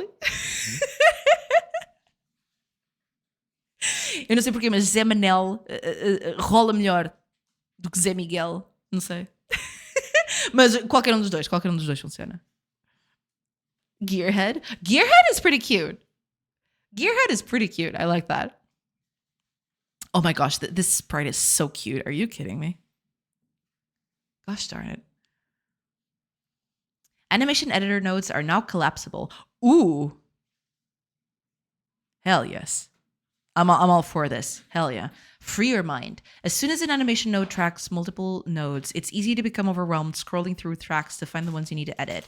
Collapsing unneeded nodes should relieve the tension, especially since you can see an aggregate representation of the collapsed animation keys. That is pretty nice. Yes. This looks amazing. 10 out of 10. No notes. Tweens can now wait for signals. Stop. Signal time. Use the new tween await method to pause a tween until a specific signal is emitted. This can be especially helpful when designing dialogue and cutscenes. Nice. Yeah, this one's pretty good too. Lots of cool stuff here. Yeah. Ooh, export. I'm going to be delving into this later. I'm going to be delving into export stuff in a few weeks, so that's good. Only download the templates you need. You must download additional platforms. A common issue with Godot's export system is that until now, you had to download export templates for all platforms, even if you only wanted to export your project for a single platform. This led to large downloads, which not only made for a slower experience, but could also incur additional charges for people on a metered connection. This is now remedied by the new export template downloader, which can download export templates for individual platforms or even specific architectures. That's pretty good. Yeah. Yeah. Aha! Now I can only export to Linux. Exactly. Yeah. Just export to Linux.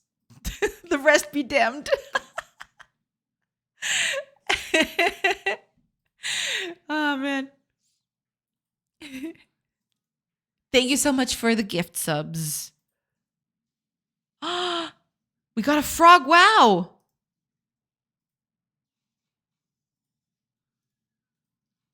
Where is it? Where is it at? There we go. Got a little frog. Wow. Perfect for what we're doing. Thank you so much for the gift subs. I very much appreciate it. Thank you so much. Ooh, input. Built-in virtual joystick. Ooh, that's nice.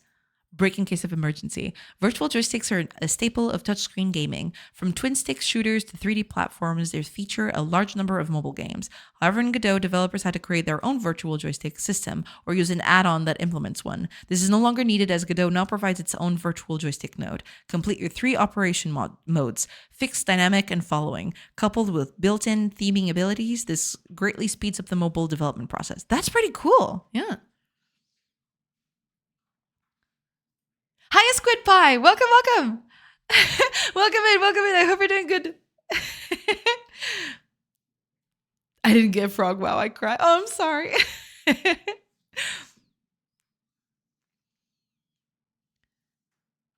Okay. Ignore controller events when your game is unfocused. Me neither. Frog cry. I believe you, if I remember correctly, I think you have to be part of the hype train to get it. I get it because I am the owner of the stream, but I believe if you want those emotes, you gotta spend moolah to get froggy. Yeah. Oh, dear Glover, thank you so much for the hydrate. Cheers.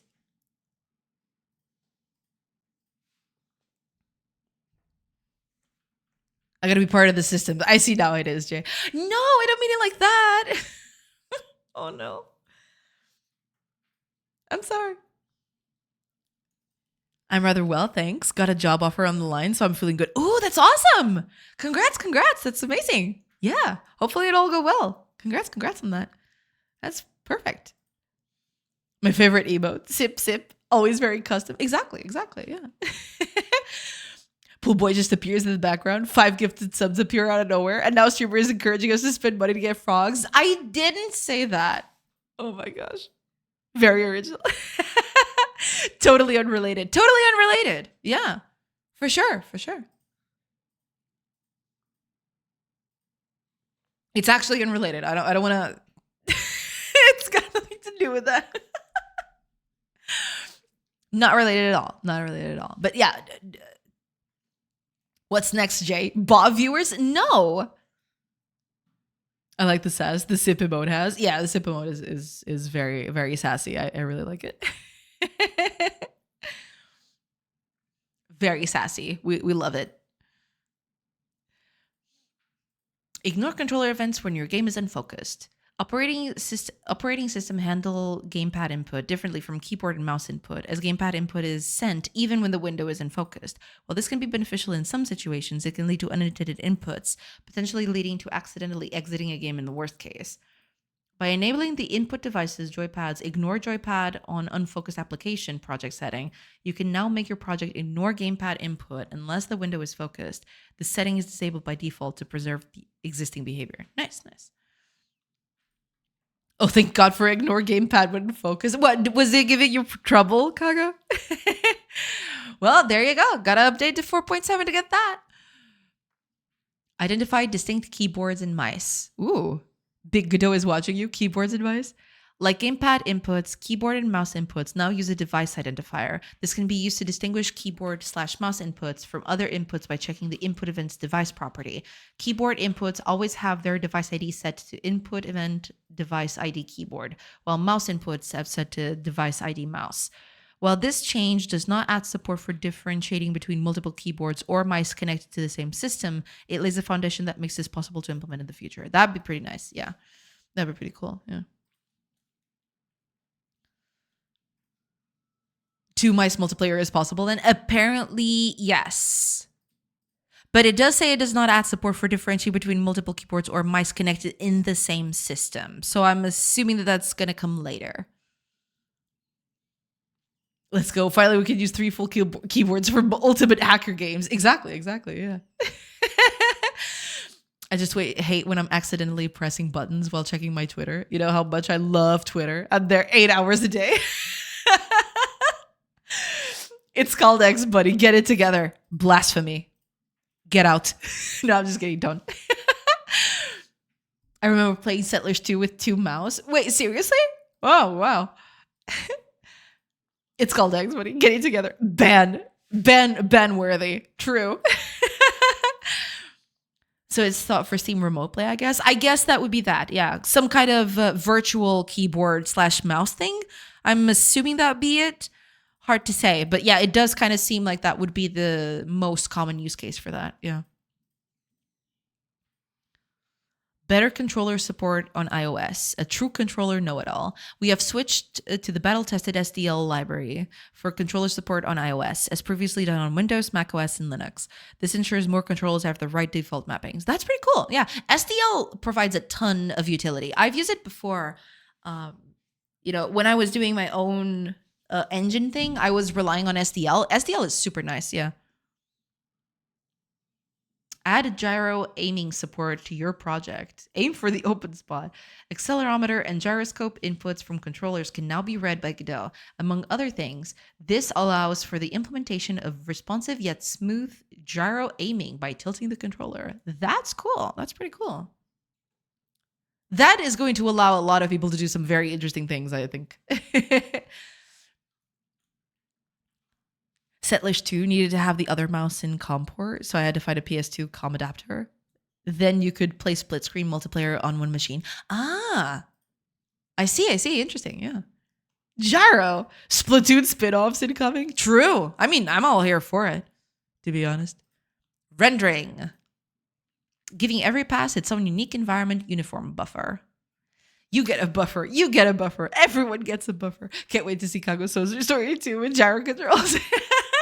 Let's not put too much pressure on Kago. All right. He did Source Retail, and that was amazing. I will never forget it for as long as I live. But okay, let's just not put too much pressure into Kago. All right?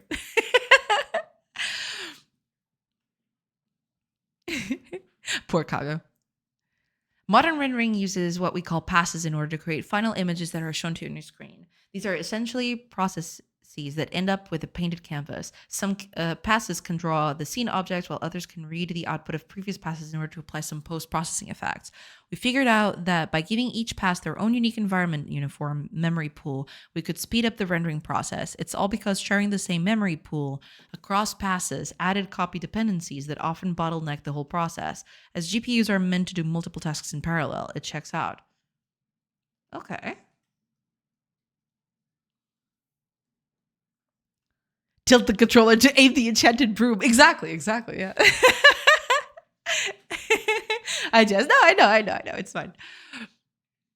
Clear code improvements and fixes. Ooh, what's this? Rise and shine. The previous implementation of clear code in base material 3D had several issues, such as not implementing energy conservation or taking sky reflections and reflection probes into account. The improvements and fixes made to clear code rendering bring it closer to the different referenced Disney PBR model. This makes clear code a better fit for materials like car paint. Interesting. Ah, I see. You can have better properties for reflectiveness and stuff like that. I see. Nice. 3D particles scale and rotation can now be tweaked. Stretch and squash. Make the particle system of your dreams. You can now create particles that scale and rotate more than ever. It's an easy way to add more oomph to your animations. Nice. That's pretty nice. That looks pretty cute. I like it. XR. Day one support for latest XR platforms. It means buckle your seatbelt, Hardy, because Kansas is going bye-bye. Godot continues the trend of being one of the best engines for extended reality, right? I was thinking about the X. With Godot 4.7 adding day one production ready support for Android XR and Steam Frame. Oh, I believe they announced this a while ago, didn't they? The whole Steam Frame thing. Yeah, I totally forgot about that. In collaboration with Google, the Godot XR team has delivered a plethora of new features designed to provide developers access to the latest and greatest Android XR features. Godot 4.7 is also production ready for the Steam Frame, planned to release this summer. Right, because they announced it, but it hasn't released yet, right? From building a brand new XR game to porting an existing 3D or XR game, Godot 4.7 provides you with the best tools for the job. That's pretty cool. Yeah, I'm glad to see that. That's nice. Whoa, what's this?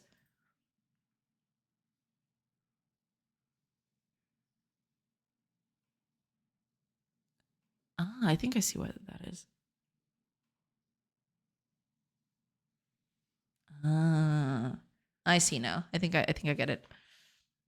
Vulkan subsampled images. Live long and subsample. This feature dramatically improves performance of foveated. Oh my god, foveated. That's not a word. Oh my gosh. Rendering in the Vulkan mobile renderer. This works by storing rendered tiles at their reduced resolution, with interpolation being applied when sampling the resulting sub-image, greatly decreasing memory bandwidth. Without subsampled images, foveated rendering will upscale these tiles to the full resolution when writing to the texture memory. With this change, the Vulkan mobile renderer matches or even outperforms our compatibility renderer in a number of benchmarks. As a result, we now recommend new XR projects to use the mobile renderer. I see. Interesting. Yeah. Surely in English you could wordiate anything, or is it wordiays? It's whatever you want. It's fine. Don't worry about it. So long as people understand it, I guess you're good. Wordification. Exactly. We can wordify whatever we want. Composition layer improvements. It's all about lighting, composition, drama. There are a number of improvements to the OpenXR composition layer system to give more control over how these are presented to the user, including lock composition layers in the player's view by placing them under the XR camera 3D node. This is ideal for head-up displays. Pair composition layer objects with world geometry, as you're now able to place objects anywhere within your scene. Plugins can now affect the main projection layer. Right. I mean, this one's hard. These are hard for me to actually evaluate at a glance because I've never done XR, so I have no idea. I have no idea how much of an impact this truly is. Yeah. Action maps have been simplified. Action maps, I believe, are for input, right?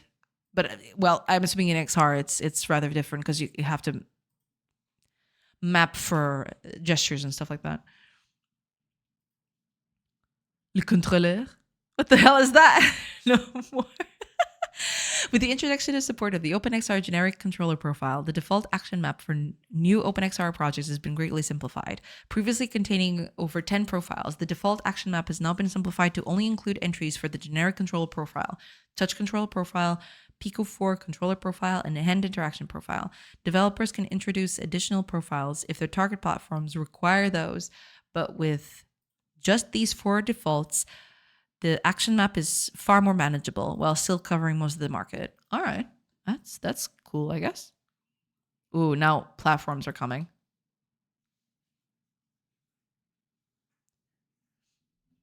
Android. I think I've seen this game on Blue Sky before. I think. It looks cute. I like it. What is this? A game for ants? Think picture in picture is only good for continue watching videos while doing something else on your phone, right? Think again. With the introduction of picture in picture, you can render your game inside of one of those little boxes. This is perfect for media players built using Godot or for games that don't require player input or often have long cutscenes. It enables players to keep playing while reading their emails or keeping up with their friends. While it's only available on the Android platform for now, this feature will hopefully make its way to other platforms soon. That's nice. Yeah. Allow moving and resizing the embedded game window. All right, that's pretty nice. Yeah.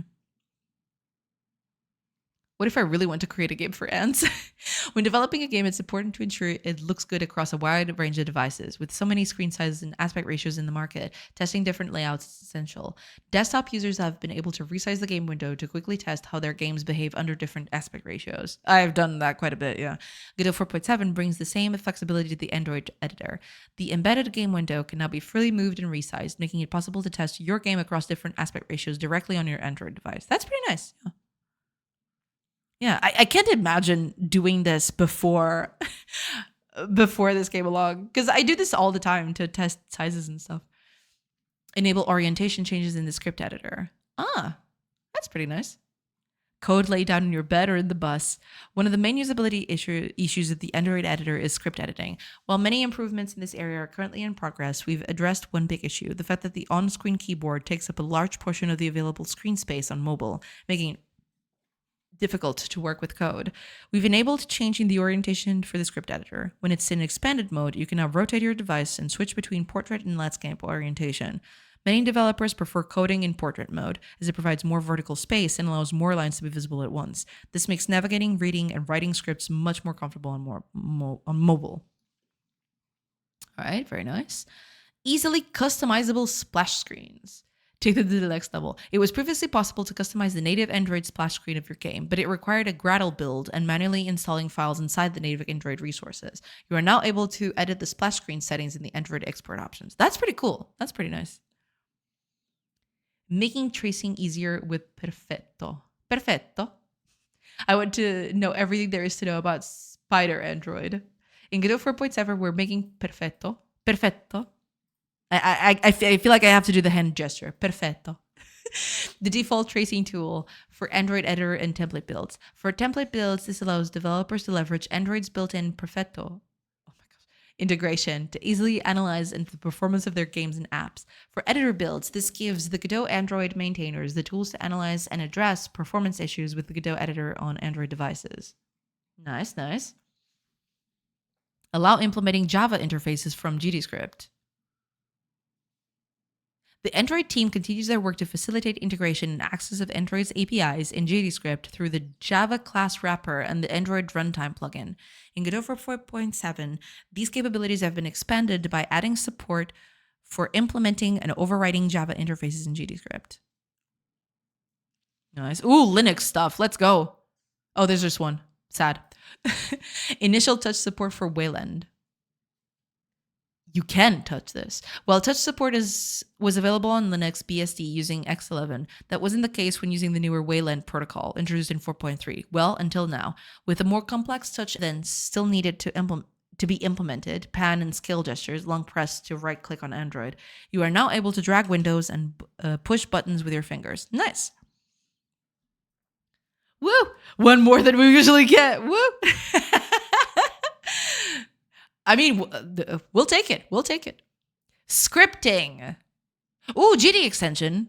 Okay, this one I want to read. Give me a sec. The project's GD extensions are now displayed in the project settings. GD extensions assemble. Since their introduction by their nature, GD extensions are automatically loaded by the engine on initialization. There was, unfortunately, no way to know exactly which project extensions were actually present in a project, except by manually locating the project's GD extension files. With this new feature, the project settings window has a dedicated section for GD extensions. That's cool. I want to read it more into this because I feel like GD extension is going to be a big change, especially when it comes for C#.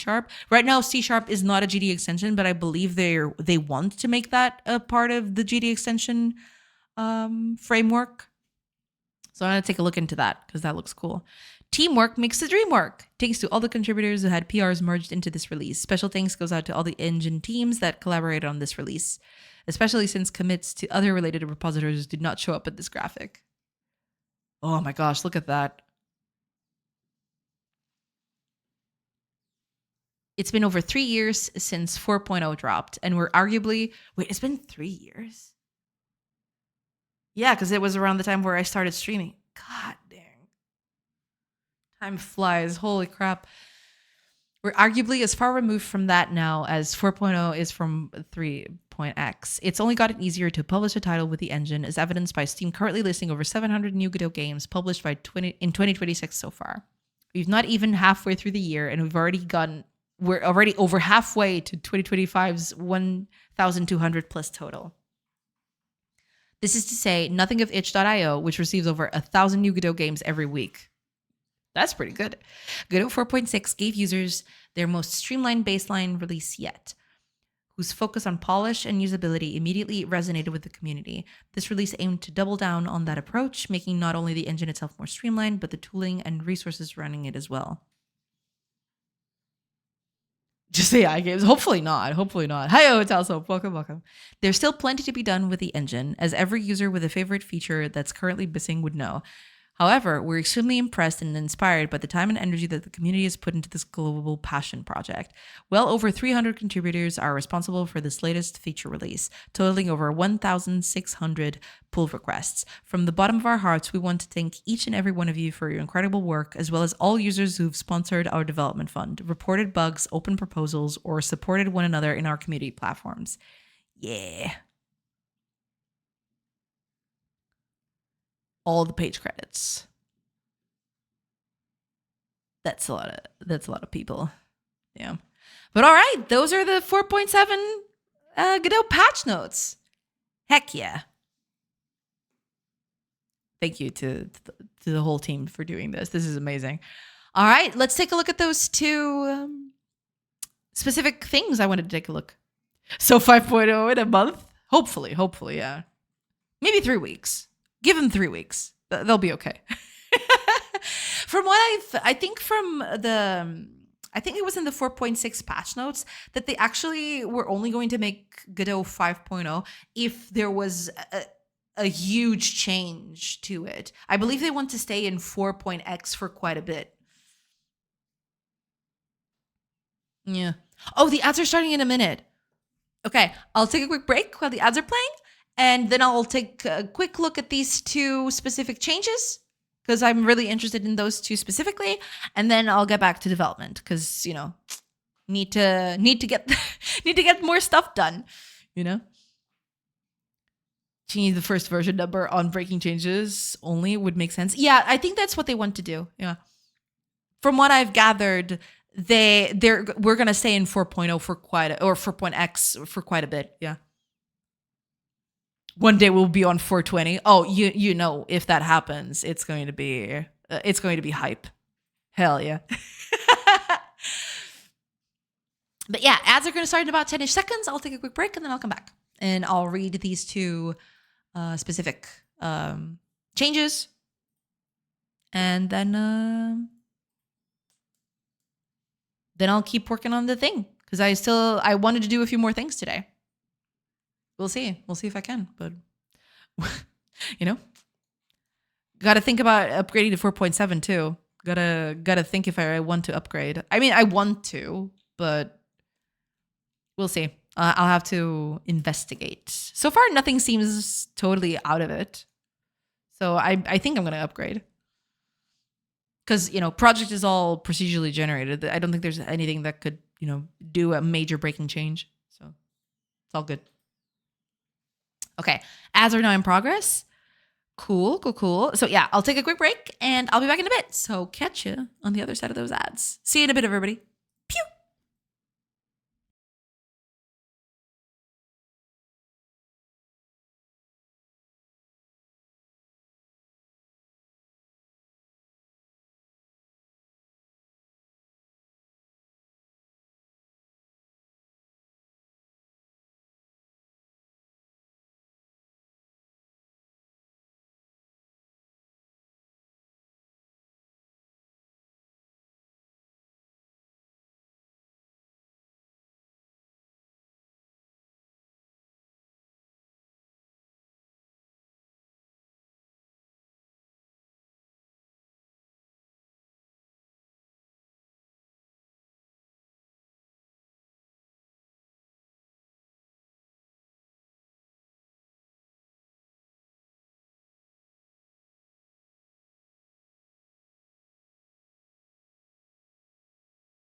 Hello, everybody. Sorry I took a little longer, but I'm back. All right, let's take a look at those last two specific changes, and then I want to try and do something. We'll see. We'll see if I manage. But that's the plan, at least. Okay, support. This is the one I'm most interested about because I want to see exactly what this means. If this is what I think it is, this is pretty huge for me. But let me see. Support tiling Atlas texture and texture rect. Add support for tiling an Atlas texture assigned to a texture rect by drawing it as a 9 patch, which already supports tiling a texture region. Oh, I can't open that? Boo. If I click it. No. Rip. I can't see the pictures. Let me see. Ah, there's an expand mode now. Wait, but that was there already. Oh, stretch mode. There's a stretch mode. Wait a minute.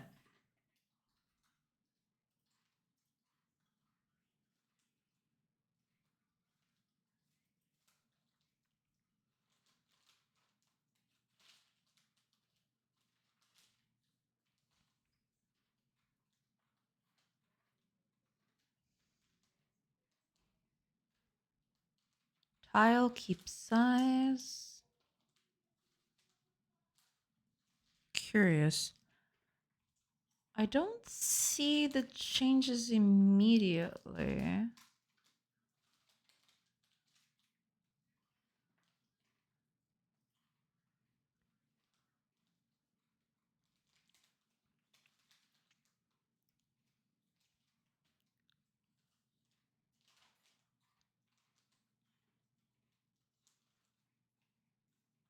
Unless it's the same thing. I think that's it. Yeah. It's the same setup. But now it actually behaves like it was supposed to.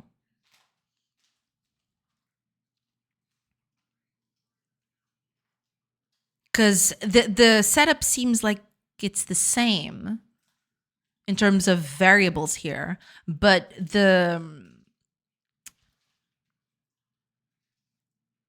the results are quite different. But this is pretty cool. I might have a use for this, especially for UI. Certain UI, especially this thing. I wanted to add a background to this menu up here, down here. And this might just be what helps me do that without a lot of hassle. This might be nice, yeah. In a basic situation without margins and Atlas nesting works great. I don't understand how Atlas margins is supposed to work with the situation, so I just recorded a video. No! I'm still good, right? Yeah, it's probably just a failure on the end of GitHub, probably. Oh, but the video is playing. It's just the video is playing. It's just got that in the front. All right, cool. That's fantastic. Don't worry about it.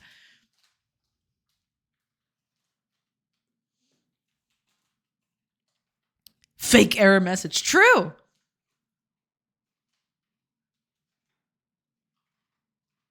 Oh, now it stopped. Okay, fine. If properly supported, the whole Atlas texture should be tiled, treated as a single unit, including the margins like this. Ah, okay, that makes sense. If you add margins to it, it'll show up with the margins themselves. Okay.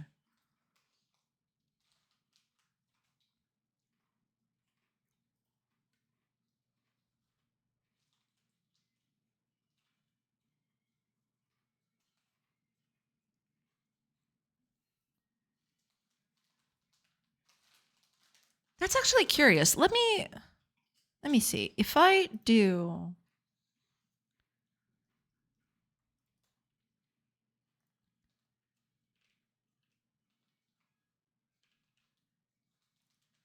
If I do that, if I add, because I have a bunch of Atlas textures here. I have a bajillion Atlas textures here, actually. Let's see. Sure, let's do this one. Okay. Now, if I open this, so it's not here. Wait, is that?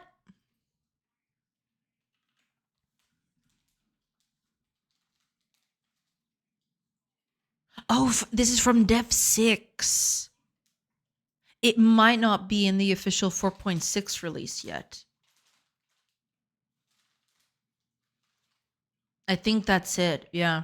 Because this is from 4.6 Dev 6, but was this ever introduced? Because I don't see the expand mode on this. So yeah, this is totally new. Yeah. All right. All right. That's pretty cool. That's pretty cool. You'll love to see it. Yeah. Oh gosh, I'm going to sneeze.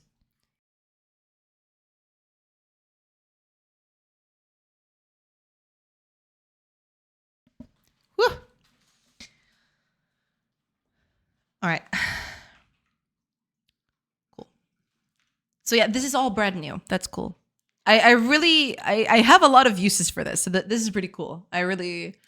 This might be the biggest one yet for me for this specific game. Okay, now I want to read about GD extension because this is something that is going to be extremely useful for the C# thing because I believe C# is going to be turned into a GD extension. So I kind of want to see what's up with this.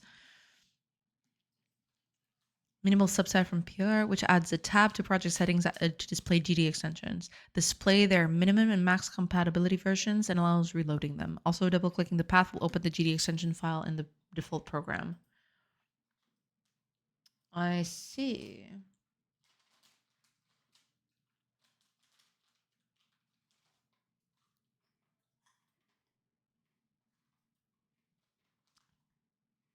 Per our discussion at the GD extension team meeting yesterday, we're aligned on this set of features. I did some testing and it seems to work great for me. So that was pretty straightforward. They just did the thing and it got approved pretty fast. Or at least, without major changes or anything. That's cool. Yeah. I am very curious as to what they're going to do with C# as a GD extension. We shall see. Right. So the upgrade should go smoothly. And there's a lot of cool stuff in here, especially I think this one is the biggest one for the UI stuff. There's also the Atlas one we just took a look at, but this might be the most impactful for the stuff that I want to do soon. Although I'm not too sure I want to do a bunch of stuff like this in this specific project. Because this is more of a modern thing, and I want to keep the game fairly grounded into, ye olden aesthetics. Alrighty. Okay, with that done, let's see if I can...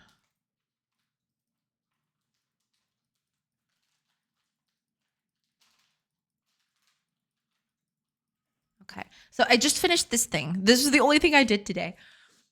Just getting all of this happening automatically.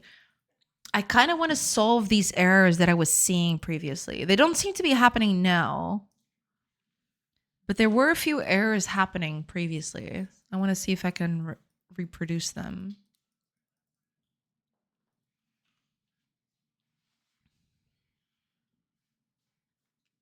Just close up some stuff here because I got so many things open. All of the things. Okay. Yeah, and also I got this. Oh gosh, it's gonna be the same thing again. Not looking forward to that one. I'll tell you that much. Oh, also, there was another thing I wanted to do. You.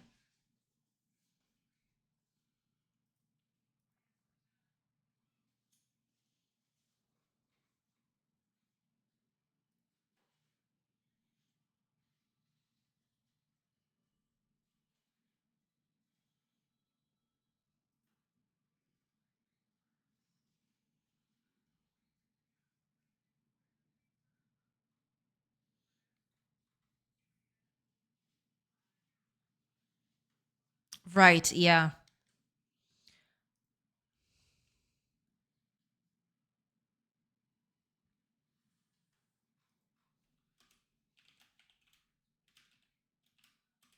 Let's make sure that it ignores humans. Because right now, if a human is standing on the place, it won't allow the it won't allow it to plant there, and I kind of want to change that because humans just standing there should be fine. It shouldn't block the planting of crops and stuff.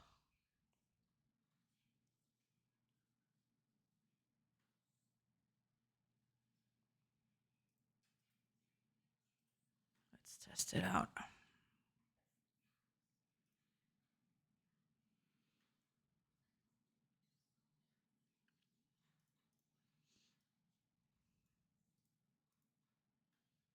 Make that crop plantation and resource extraction. Okay, so they're all going to stand there. And now, after it gets collected,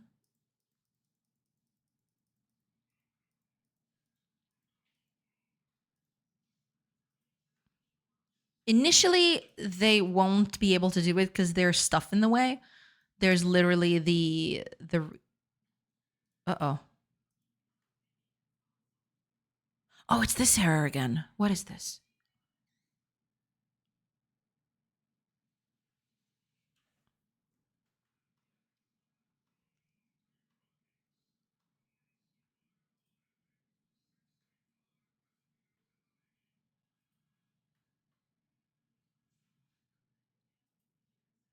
What?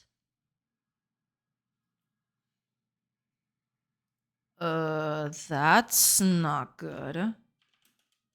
I mean, I can try to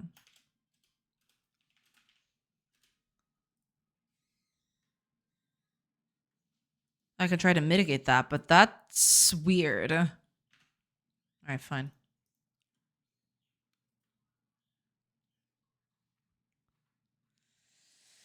Oh man, this whole thing is okay,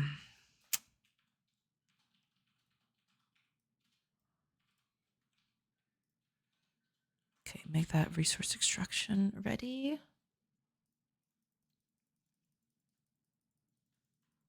Oh right, I should put up stuff to minimize the number of acorns. If we let the acorns go wild, then that's bad.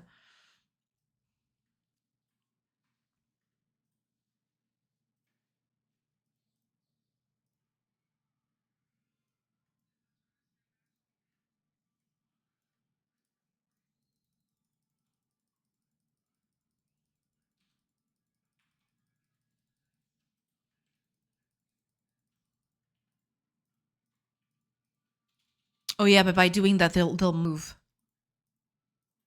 I didn't want them to move.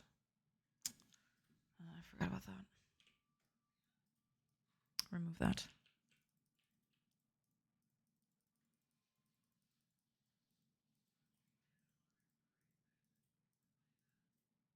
Okay, let's see.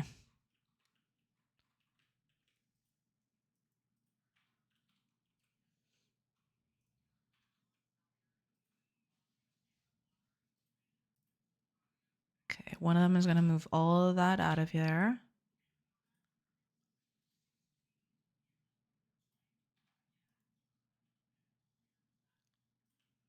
Oh, it's nighttime. Okay. No, but they're all going to move to eat. No. Damn it. I didn't want him to move.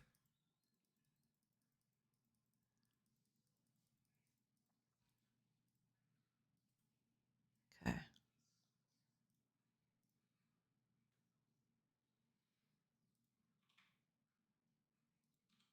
Okay, I think it's working now.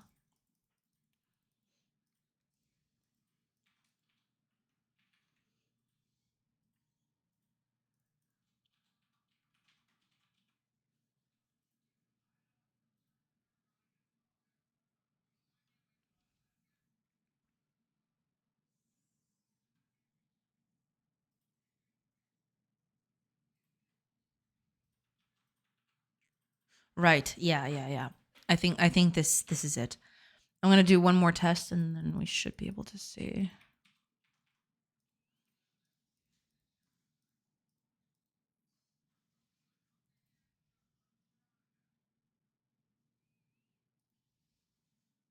Yeah, it's all going smoothly. Wait, where are those not being? Oh, because it's nighttime. Okay. I always get a. There we go. Okay, so it's working as it should. Good. That's good. That's pretty good. Okay, the only thing I want to do now is I want there to be no more food because food makes them move. I want them to all to stick here.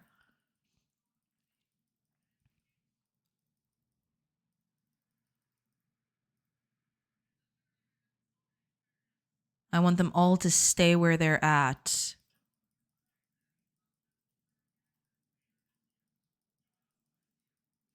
Is there still food in here?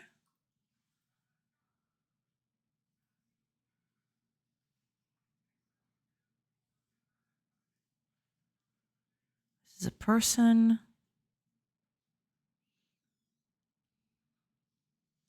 Where are they going there? Oh, okay, maybe the food is over now. All right, I want to see if they stay there.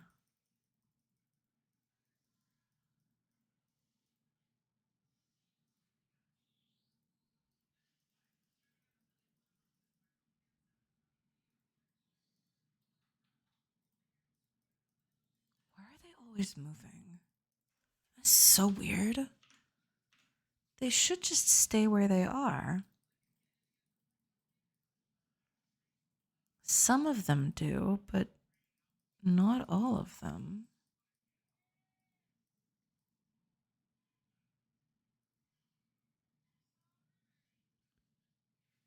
Right, I don't have a place to put that.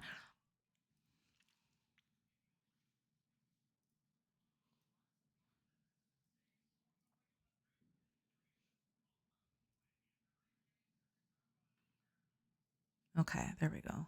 That should help. Okay, one of them moved, but that's fine. I want to see.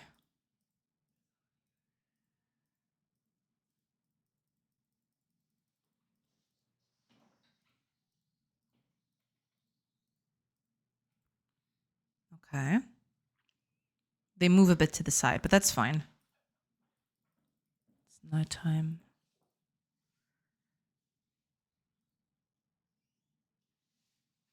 Okay, so it all works. Okay, good. There. That I feel like is the nice outcome we were looking for.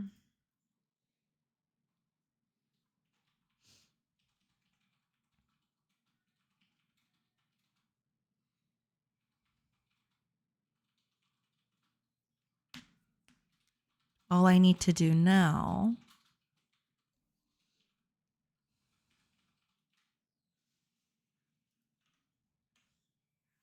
I want to improve this somewhat.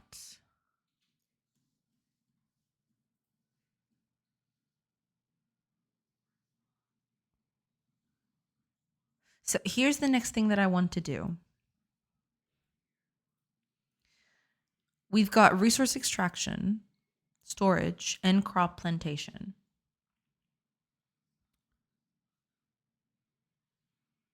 But there is something else that I wanted to do with this. Because here's the thing.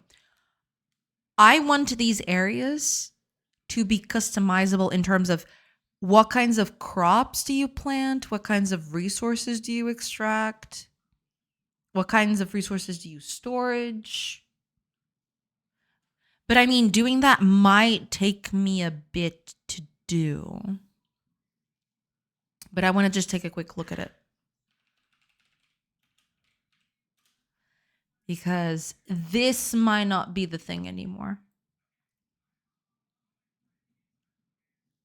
Because now what these are going to imply is when I do resource extraction, I need a sort of bit field almost that tells me, or that I can set, that tells me, okay, you gather these specific resources and only those, right? That would be it.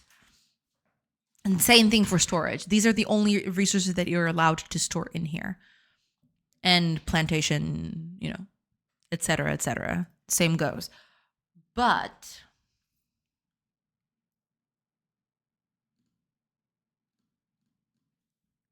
that's going to take me a bit to do. So I'm going to try to...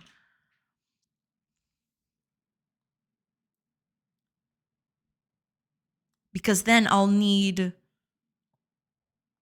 different sections for this.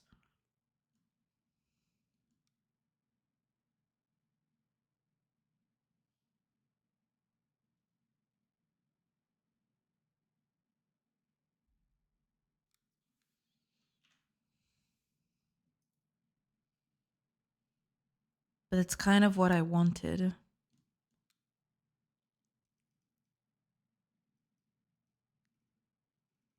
So you'd have the area type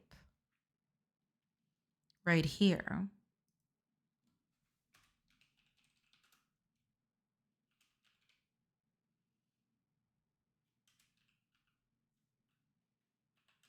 But it couldn't be just plant type.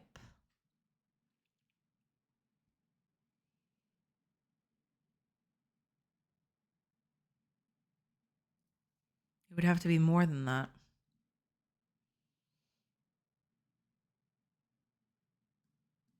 I need something generic for everything instead of just plants or just minerals or just whatever.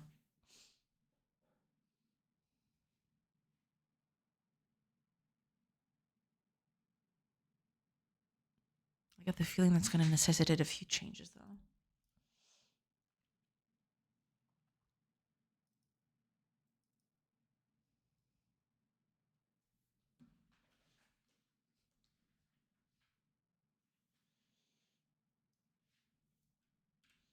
I'll have to take a look at how exactly this is going to work. But yeah, so when I toggle one of these, instead of doing this, I'd have sort of a class that would keep track of everything that I wanted. And then you could toggle each and every single one of them. So when you do resource storage, it would list all the types of resource that is available, and you'd be able to toggle them on or off if you want the area to accept those things.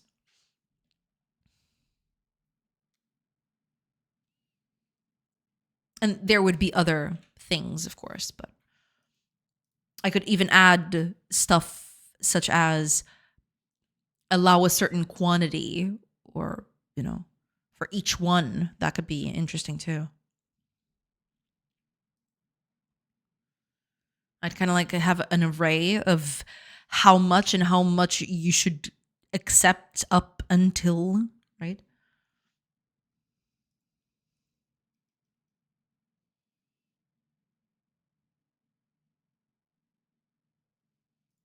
But I feel like that's going to be a lot of work. I'd probably need to do that.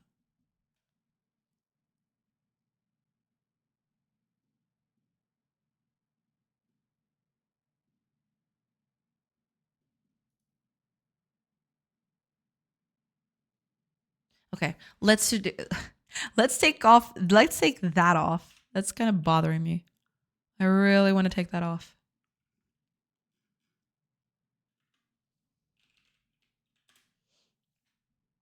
I thought I already did, but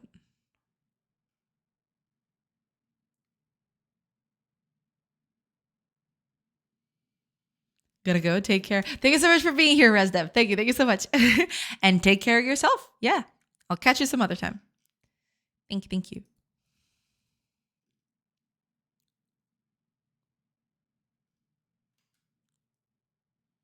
Should be here, correct?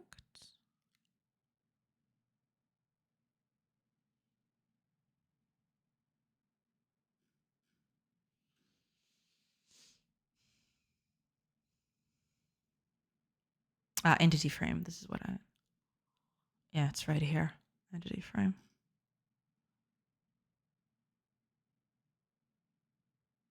Yeah, it shouldn't even.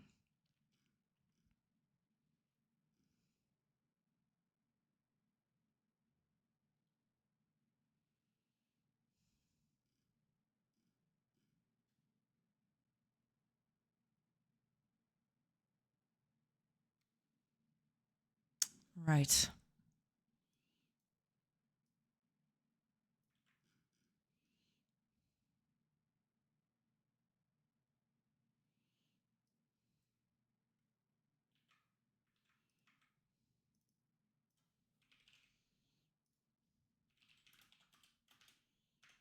There.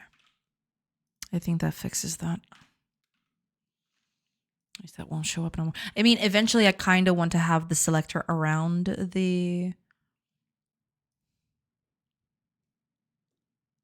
No, it's still there.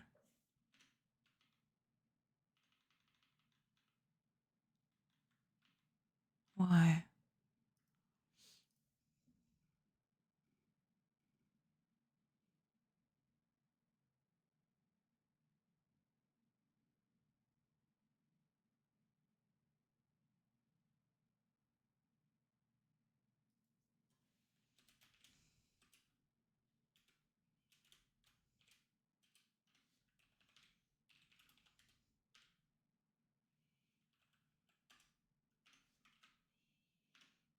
Is that it? I have no idea.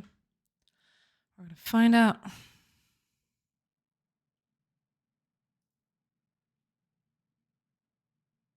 There we go. No, it's still there. Still shows up. What?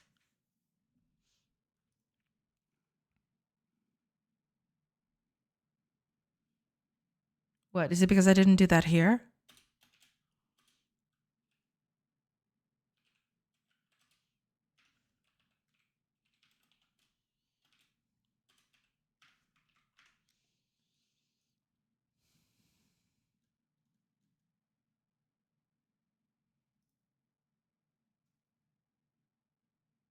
There we go. Okay. No, it's not showing up anymore.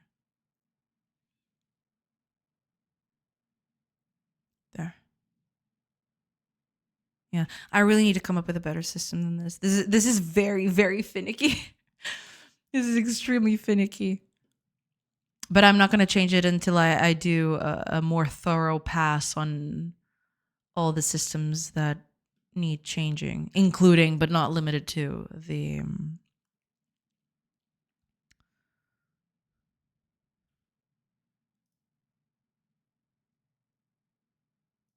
entity system.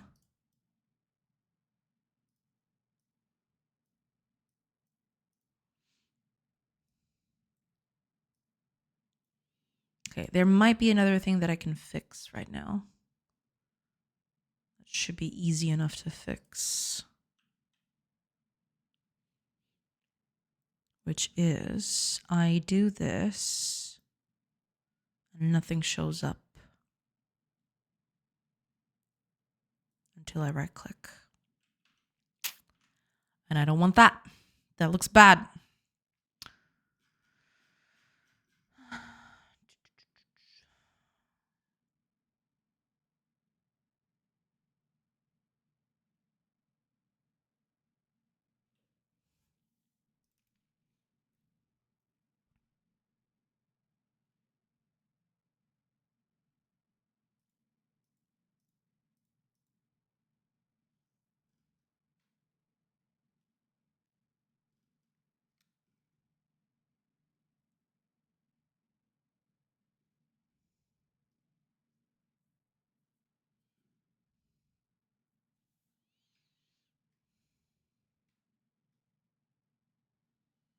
But I am doing that here.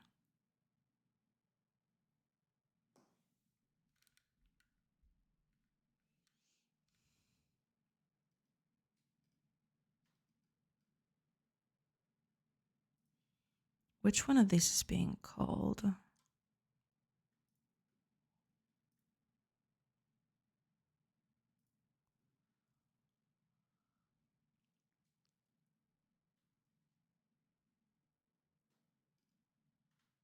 Because you should call at least one of these.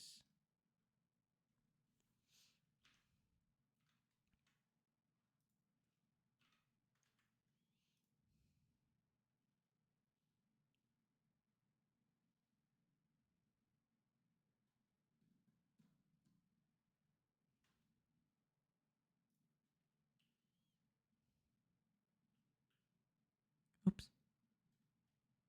Oh,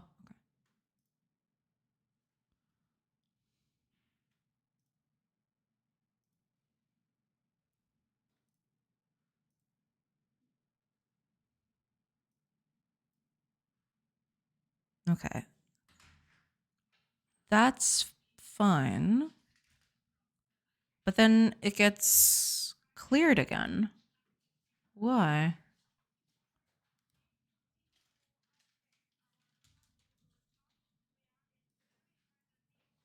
Okay, let me follow through with this. You render everything.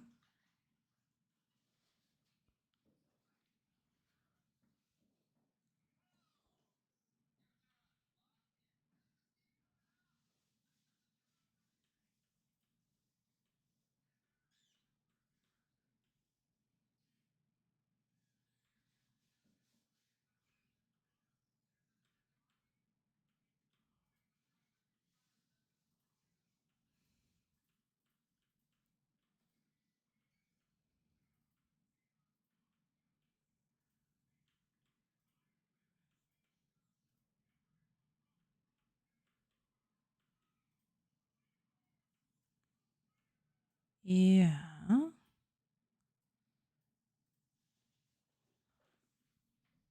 So what is happening?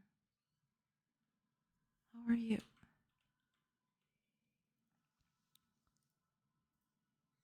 Because it disappears immediately after. So I must be resetting the rendering somewhere, somehow.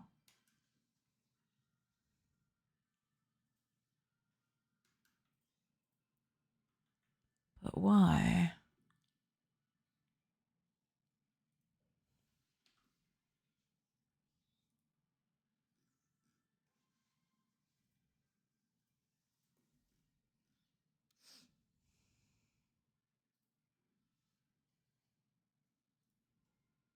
Pretty sure that that's it.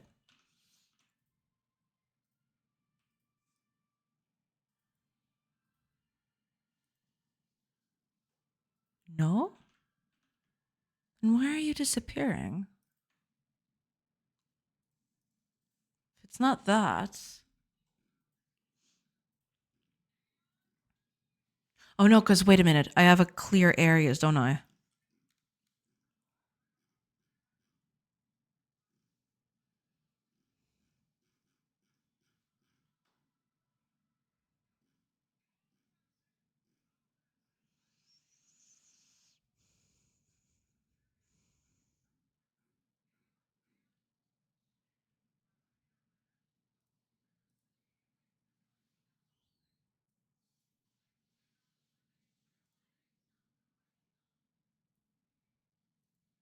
It's this. It has to be. Where is this getting called?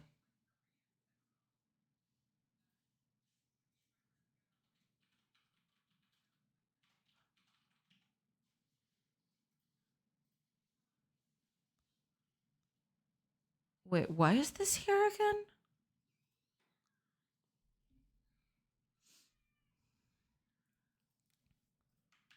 It shouldn't be here. Right?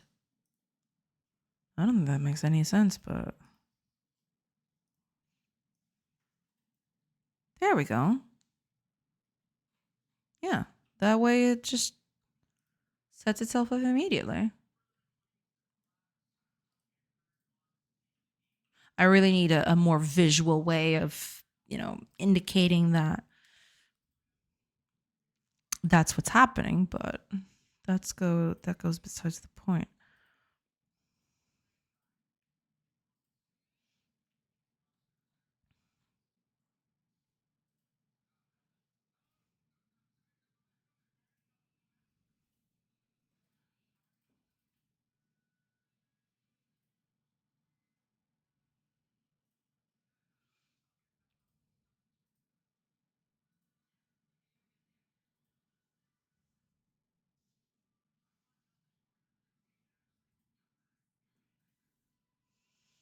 I think what I'm going to do tomorrow is two things. Not sure if I'm going to be able to do both, but I want, these filters here to have stuff that you can actually toggle on or off. What resources do you want to accept into this area? What crops do you want to plant here?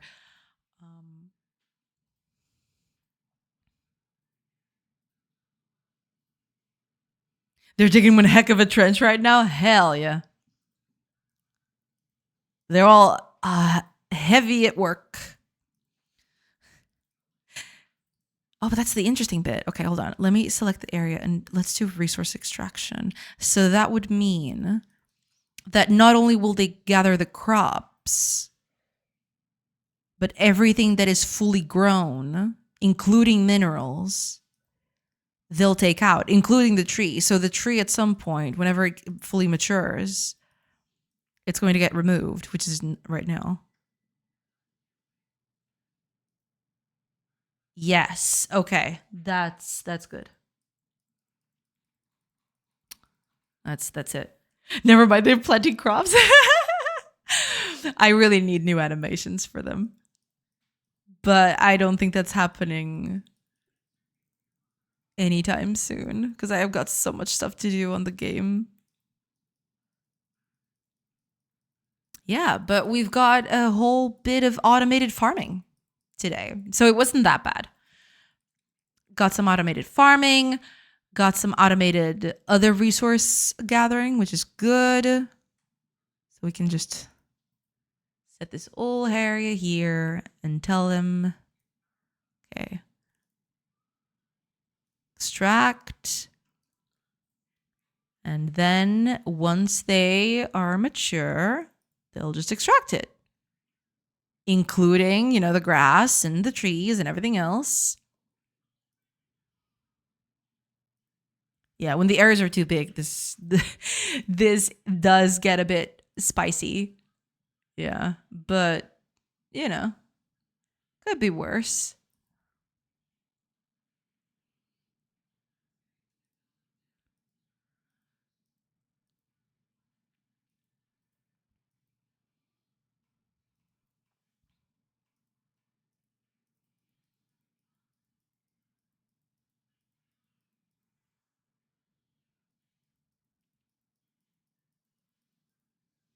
There. Okay, can I remove area? If I do this, it'll just delete it outright. And that should work. Oh, they shouldn't put that there. There's a tree in there. Uh-oh.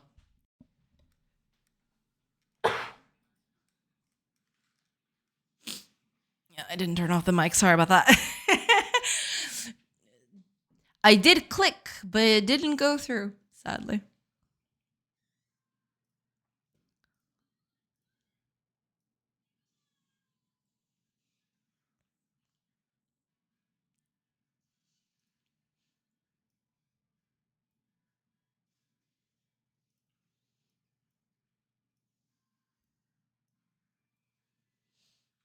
Scary loud noise. HP draining. I'm sorry. It was not my intention.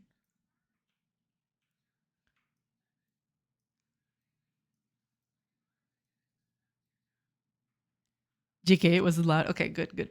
I do try to do it off to the side of the microphone, and the microphone doesn't pick as well on the sides, so hopefully, it wasn't that bad.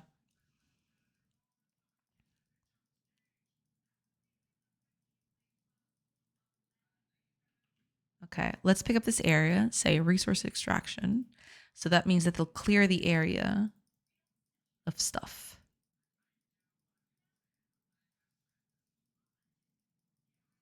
There we go. Oh, I didn't set floor there. There we go.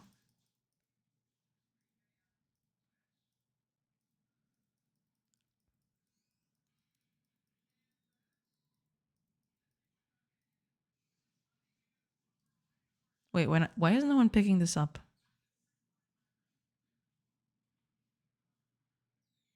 I'm confused. What? Was it because I added this? Huh.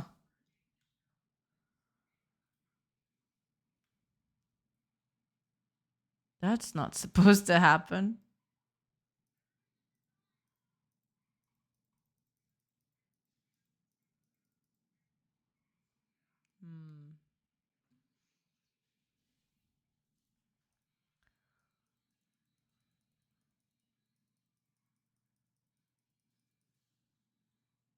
All right.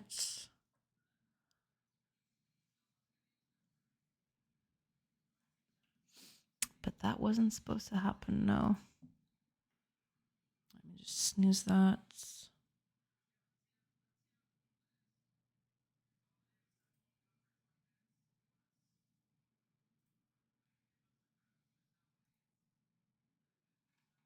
There you go.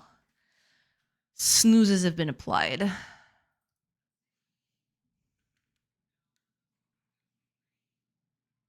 Am I not checking for that? Or am I testing it directly? Is that why? That's weird. The fact that they didn't carry it there?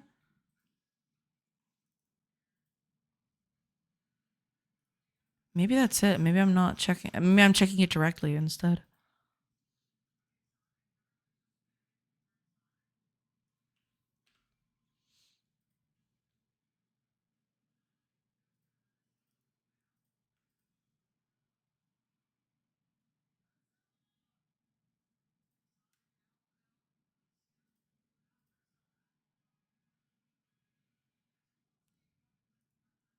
You need to find an area. Where are you doing that?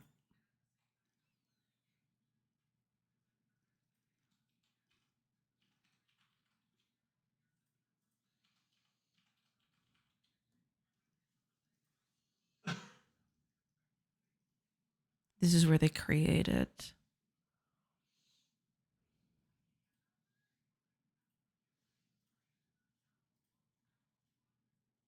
Yep, there it is. I knew it.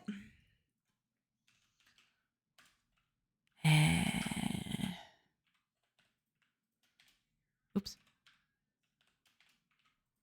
I knew it.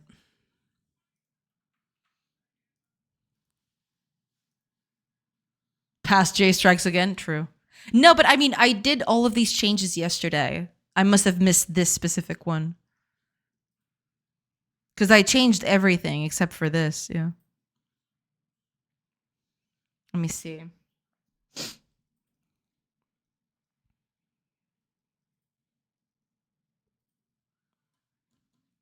Relatively recent past J then. Yeah. Relatively recent past me is sabotaging me at every turn. Okay, but at least I should fix that. Let me do a quick test. Someone gifted me a sub to you. That would be Taurus, I think. Welcome in, Chocobo. So here, take my gifters. No problem. But enjoy the gift.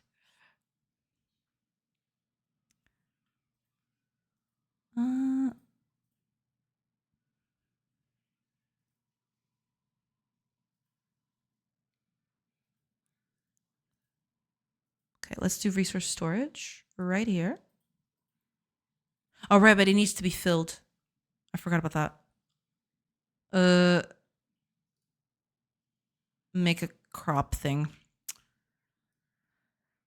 Okay, do that. Make it resource extraction.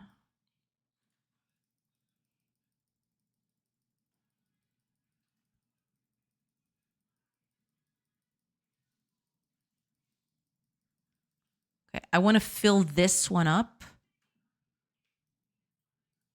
And I want this to start filling again.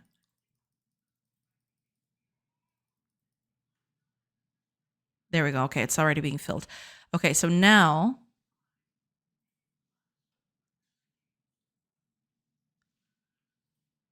Wait, actually, wait for it all to grow. I think that's a better idea.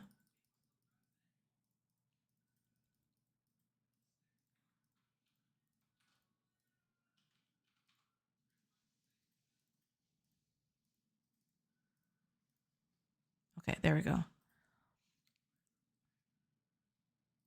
Mark it as resource extraction now.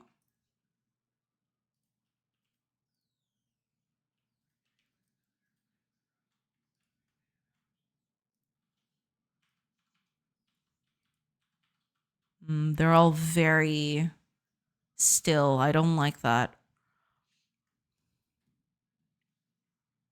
Did you update the code?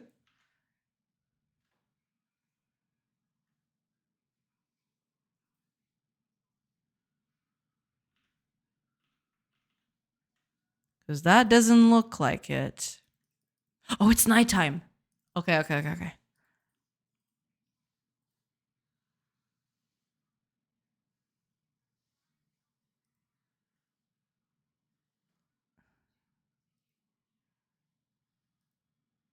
Okay, there we go. Okay, now it's working. Okay, that's okay, I think.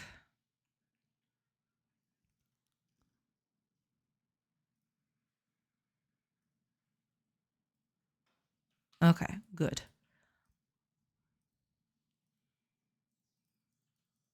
Yeah. All working according to plan.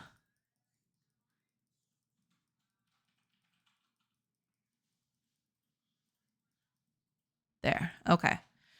We're good. We're golden. Yeah.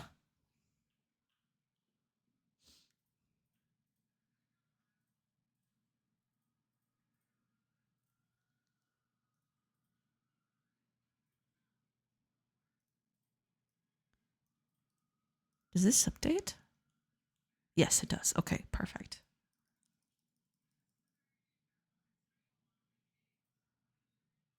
All right. That's good. That's exactly what we wanted. Why is that taking so long? That's very weird. It shouldn't take that long.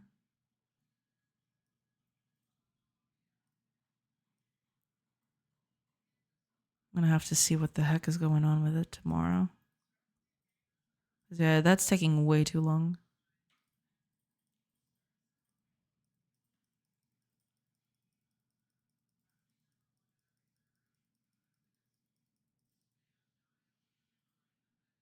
Who we?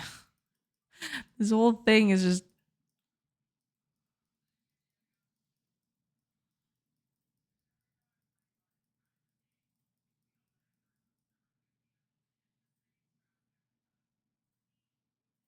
Okay.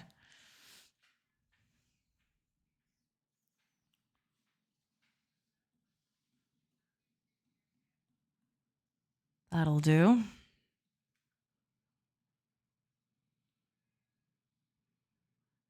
Kinda, sorta.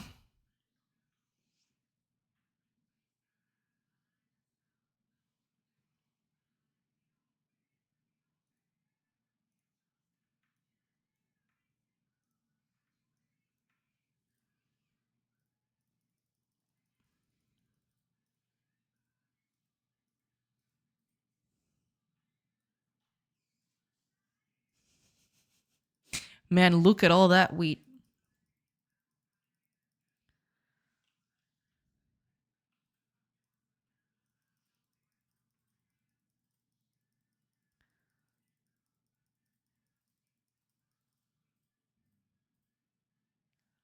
Look at all that wheat. That's crazy.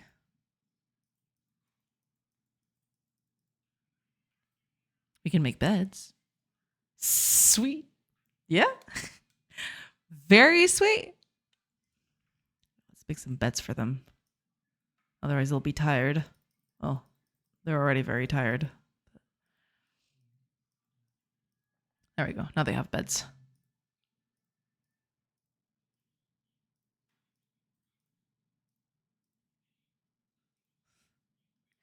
There's always someone hungry. Incredible. Yeah, but it's stuttering quite a bit still. It's because there's so many things happening all at once. I need to stagger these. I need to make them.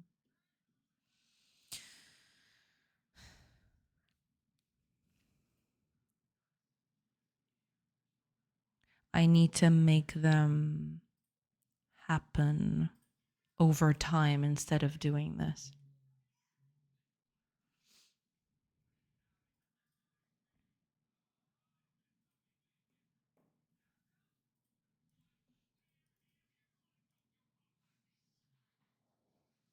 But the one thing I'm actually curious about is why placing all of these roads takes so long. It shouldn't take that long.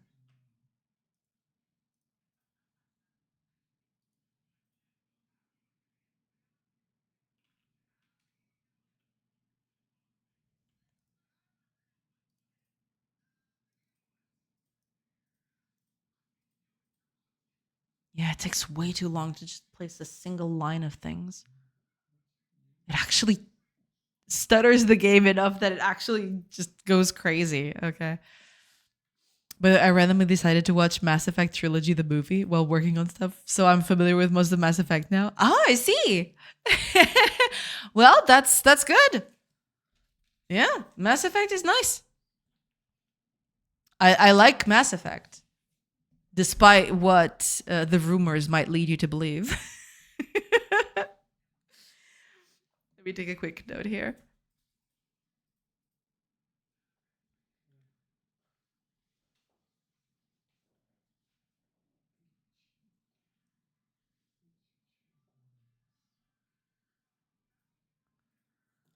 All I have to say is, damn it, Shepard. When you want the council to believe you, record a TikTok, see a Reaper, TikTok. Exactly.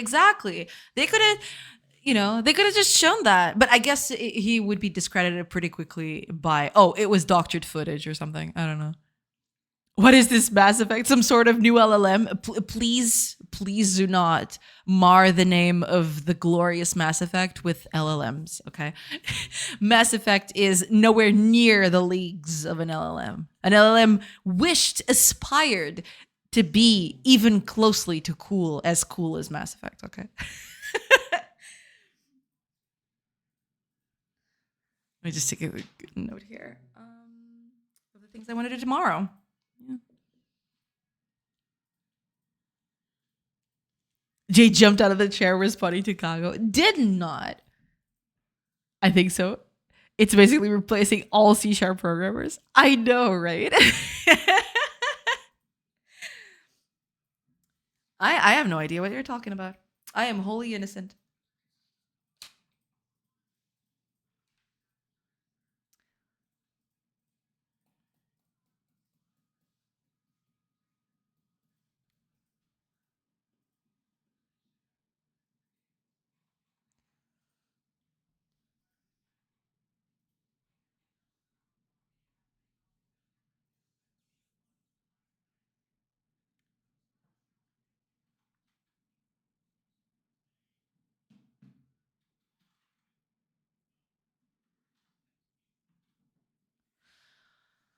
What's the other thing?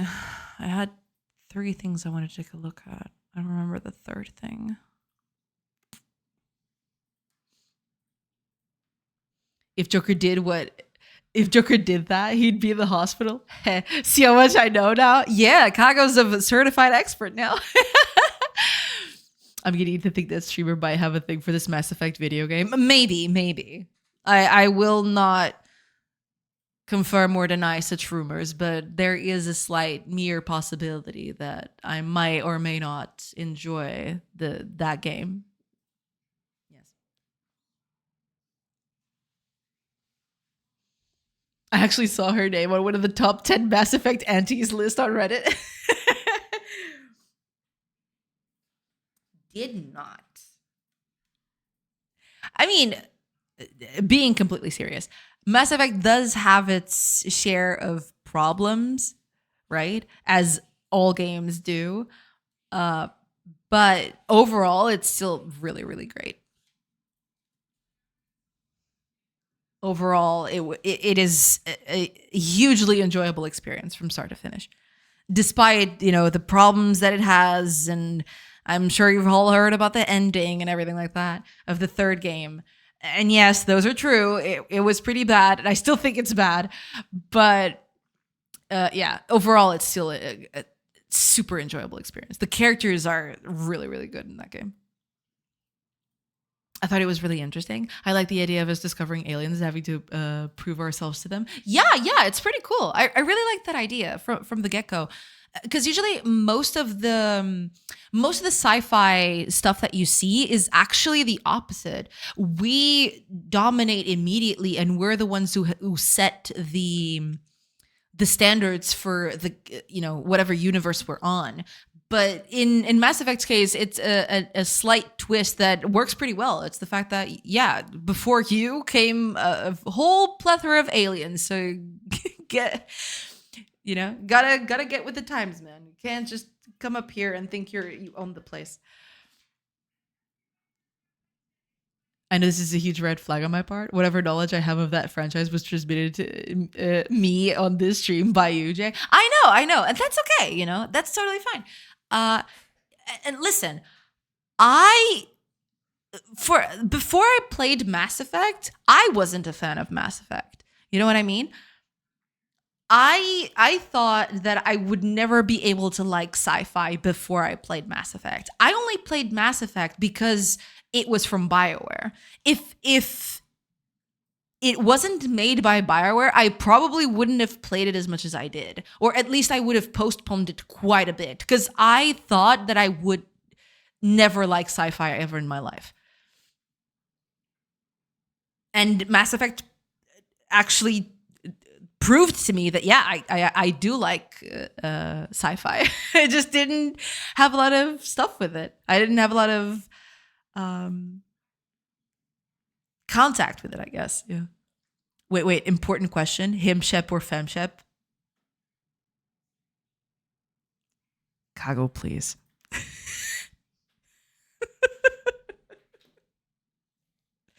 I think that one is obvious. But you let me know. You let me know which one you like the best. No judgment. No judgment for me. I like both, but I clearly have one that I like more. Easily like more. But I do like both. I saw Mass Effect as a cover shooter, and I didn't like that idea. Yeah, hiya, Push Toy. Welcome. I mean, it was the fact that I don't like games with guns all that much. You know what I mean? Give me a game where you can shoot lightning from your fingertips and cast fireballs as much as you like. Whenever it introduces guns, I instantly get a little ick, But I don't know. I think what won me over in Mass Effect was just the lore, the world building, and the characters. The characters are by far the best about Mass Effect. I was able to bypass my whole ick for playing with guns and sci-fi easily because the characters just immediately steal the whole show. And I say this, but at the time I played Mass Effect 1 and I liked it, but I only really cemented my love for Mass Effect in Mass Effect 2. Mass Effect 1 has great characters, don't get me wrong, but it feels like it's the start of something, right? It doesn't... The characters are there, but they feel like they're a vehicle for storytelling and not their own person, right? Mass Effect 2 nailed characters. It is just amazing. They made a cast of 12 characters that you recruit with a bunch of stuff. A bunch of different types, but they nailed the characters in that game. It was really, really good. For example, most of the characters I didn't like, or it's not that I didn't like, I just thought they were okay, but they were not groundbreaking, right? Most of the characters in Mass Effect 1, they're okay, but they're not that groundbreaking. And then Mass Effect 2 came along, and suddenly I had a 180, because they do bring back a lot of the characters from Mass Effect 1 to Mass Effect 2. And they managed to make those characters so much more likable, so much more, lively, I guess, and with so much more depth. It was night and day. Mass Effect 2 nailed characterization for me. Mass Effect 1 felt like an introduction to the world building more than the characters themselves. When Mass Effect 2 nailed the characterization. Characters, not even close. Not even close.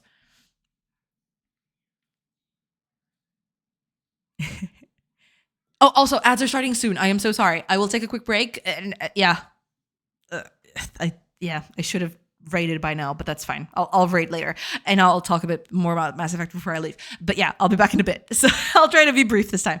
So catch you on the other side of those ads. See you in a bit, everybody. Pew pew pew pew pew. I failed the pew. Whatever. I'll be back.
All right, sorry about that, everybody. I'm back. Let me just catch up a chat. Oh god.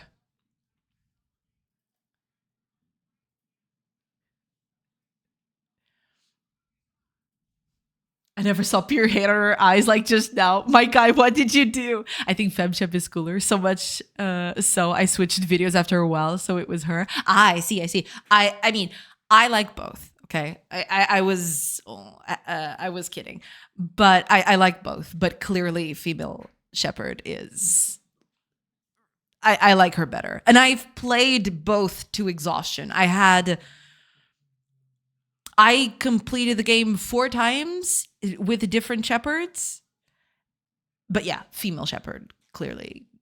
Yeah, not even close. I really, really like her more. I like both, but I like FemShep way, way more. Yeah. I feared for my life, as did I.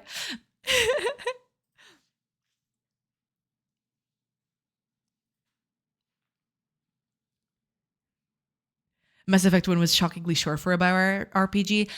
I think that's because Mass Effect 1 was supposed to be a proof of concept in a way. It felt like a proof of concept. It felt like an introduction to a world more than an RPG itself. At least from my point of view, right? I don't know if that's the thing, but that's certainly what it feels like.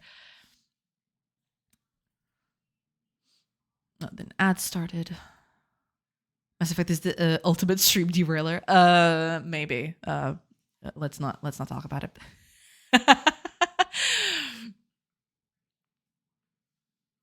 You are still here. Yeah, we started talking about Mass Effect, and yeah, we've had a Mass Effect on the stream. Exactly. Hi, Nuke Coder X. Welcome. Mass Effect reference. Hell yeah.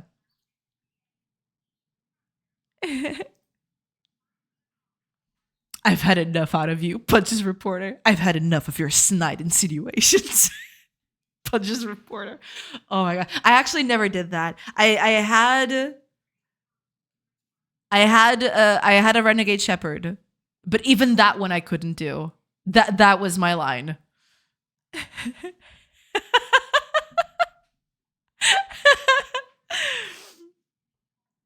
I wasn't expecting that. I thought you were an OG Shep fan.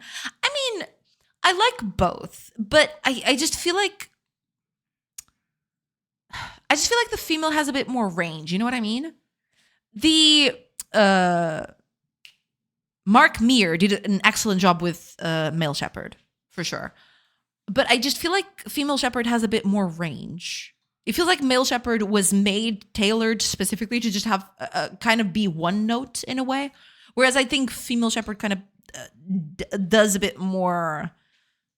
There's a bit more nuance to her performance, I feel. But I feel like that's kind of deliberate. I don't think that's a fault on Mark Meir at all.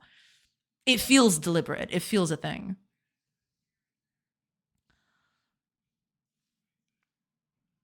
I played Mass Effect 1 like 3 times, and every time I got bored with the first hour. Yeah.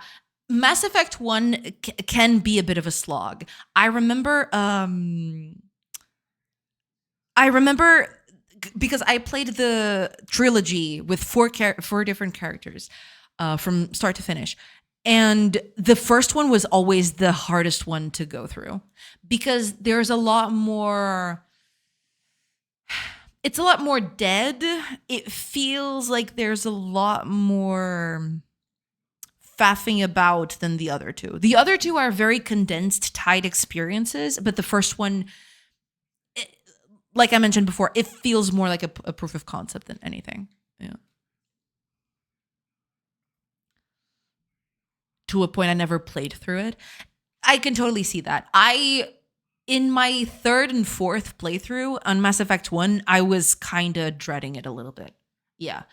Because it has its moments, of course, but the midpoint where you just have to explore, it's fun while you're doing certain things, but the whole bulk of it can be a bit tedious. I agree. Yeah.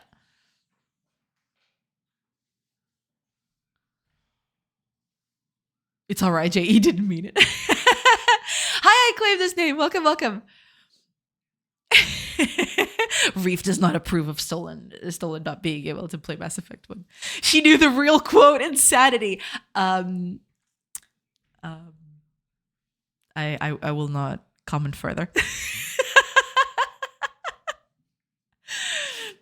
Oh, come on. FemShep is voiced by a legend. That is true. Jennifer Hale is an absolute legend. But Mark Muir does a pretty good job too. I feel like it's not like one does a better job than the other. It just feels like Mark Muir was given a different direction to take Shepard in. You know what I mean?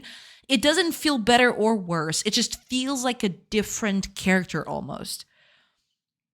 You know, it's kind of weird in that way. But also it makes it more interesting. Yeah. Woman Shepherd forever. I do like Jennifer Hill's performance a bit more, but I feel like it's deliberate. The difference in performance feels deliberate, for sure. Because I've seen Mark Muir on other things other than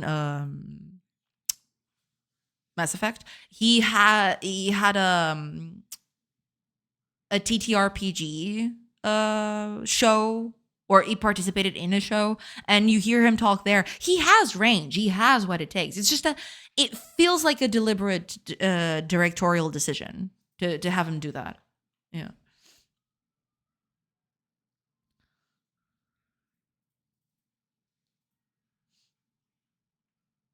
I didn't know it was Jennifer Hale. Yeah, it's Jennifer Hale.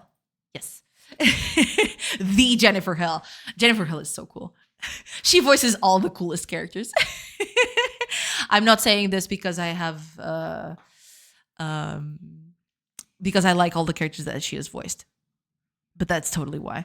No, I'm just kidding. No, but yeah, Jennifer Hale is super cool. Yeah. FemShep has more personality, maybe. MaleShep is more of a blank slate. It does feel that way. Yeah, I think deep down, I believe that's the directorial decision they went with. Yeah, it does feel deliberate in that way. Yes, for sure. I would definitely agree with that. Yeah. I was seriously considering trying the collection for on stream, and it gave it a short off stream a few weeks ago, but it's just very, very slow. Yeah, Mass Effect 1 the first part, the beginning and the end are okay. There's a bit more, what's the word? It's a bit more exciting, right? But the mid section can be a huge slog if you don't know what you're doing. It can just feel like you're traversing dead planets and empty planets for hours and hours, and you're getting nothing done. So yeah, I totally understand that frustration, for sure.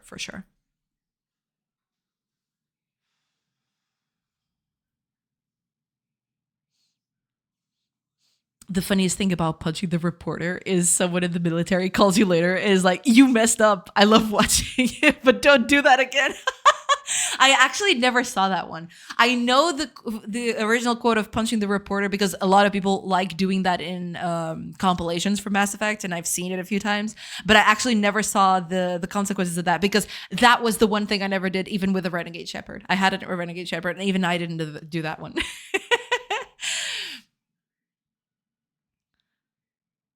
That's what caught my eye about FemShep. Her performance, it felt a bit more lively. It does. It has more range. It definitely has more range. Are you telling me the beginning is one of the fast parts? I don't mean fast. I mean, there's a few more exciting things happening.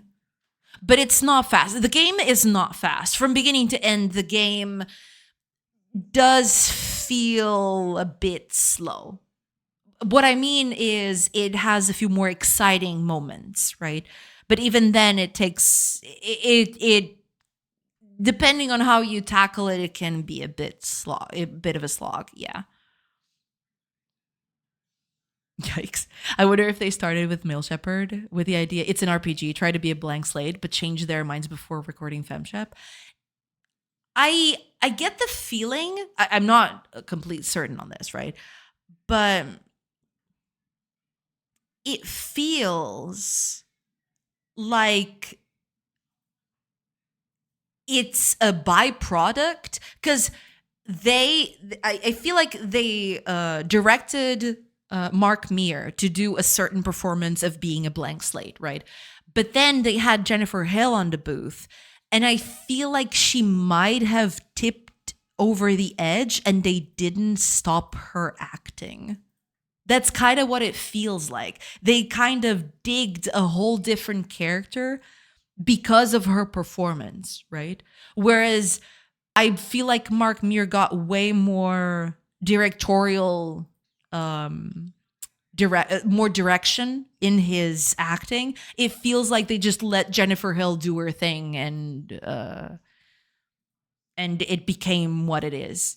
But that's what I think happened. I have no idea of knowing if that's true, but it certainly feels like it. If I had to put stock into anything, it would be that. Yeah. I know Mass Effect stuff that Jay doesn't. Who's the fan now? I'm a fake fan. I'm a fake fan. Y'all found me. That would make sense. I think that's what happened. That's what I feel like it might have happened, but I have no idea of confirming if that's true. Of course, it's just a gut feeling, but I might be totally off on that. Yeah.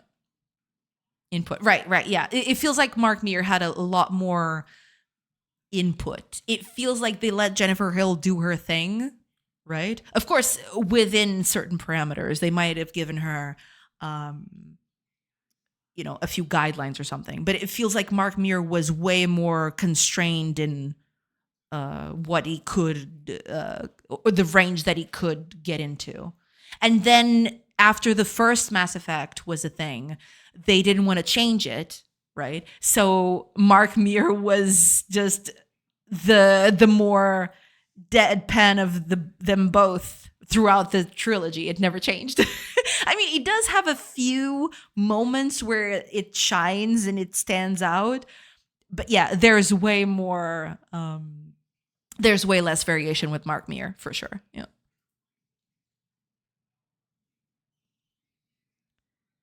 Who's to say if both actors got the same constraints, but he just worked the material differently? Yeah, that's probably what happened too. Yeah.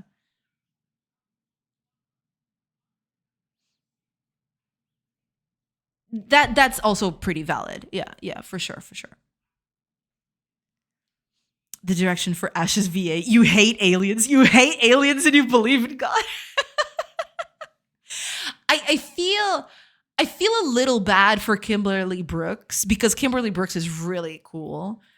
But Ashley never really comes into the limelight until probably Mass Effect 3.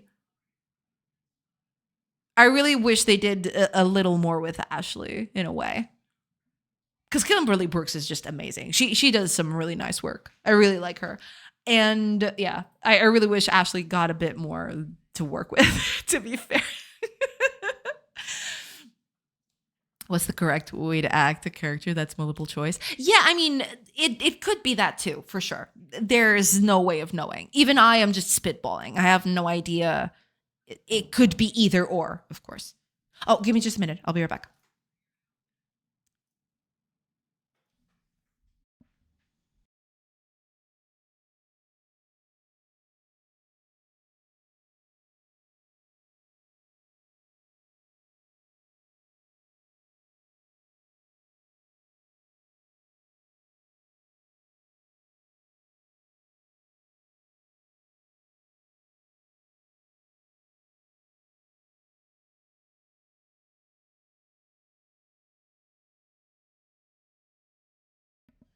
Okay, sorry about that.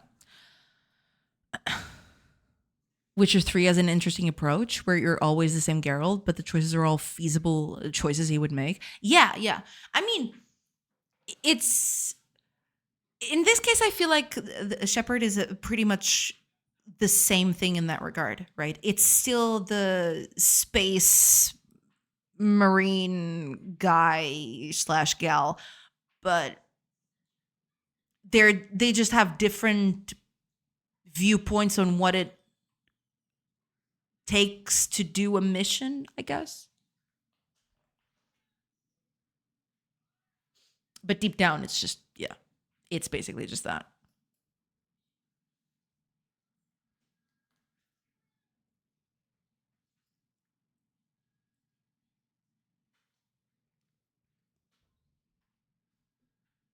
But yeah, Mass Effect. Mass Effect is cool. I like Mass Effect.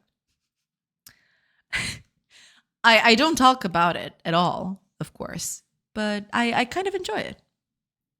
Sort of, kind of.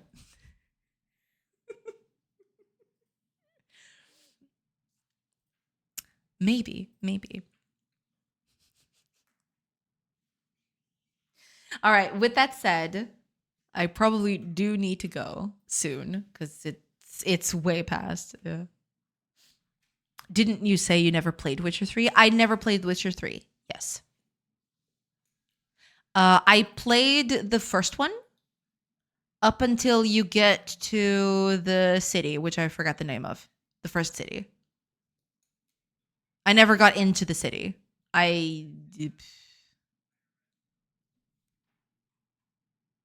don't remember the name. But anyway. I would love for you to get into the Halo universe, Jay. I've seen it a few times. I never got into it because it was always on consoles, and I never had those consoles, so I never got into that.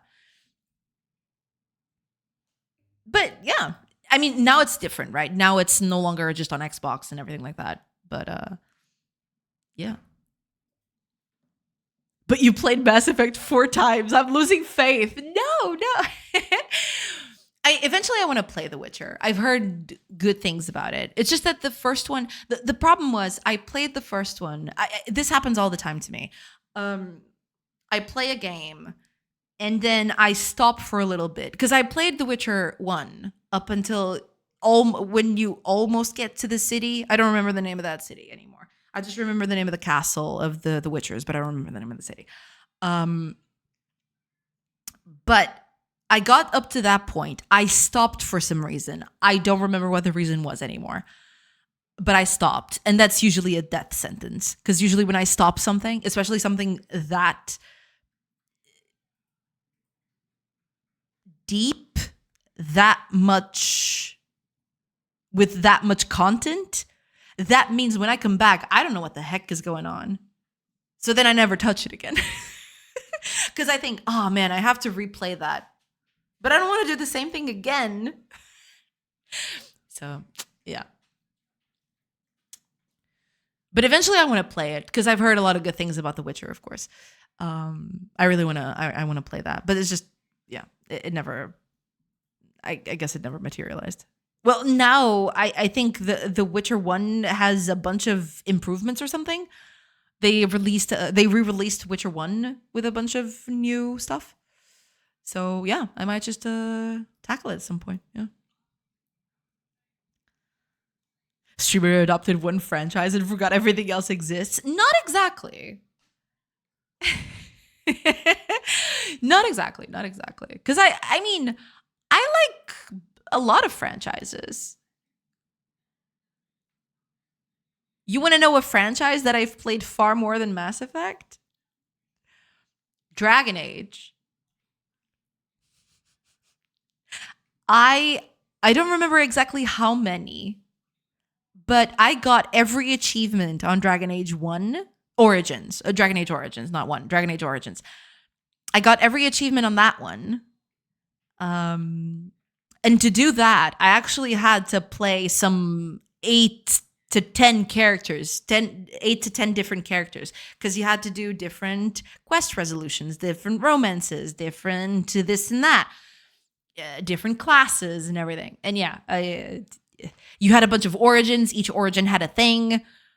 And it wasn't even today, I am just absolutely flabbergasted. How the hell did I do that? Because I didn't just play the game once and then sped through it. Oh, no, precious. I played through the game, start to finish, everything. I redid all the quests. I revisited I opened every barrel, every chest, everything on the whole 8 playthroughs. To this day, I have no idea how I had that patience. If it were today, I would have never done that.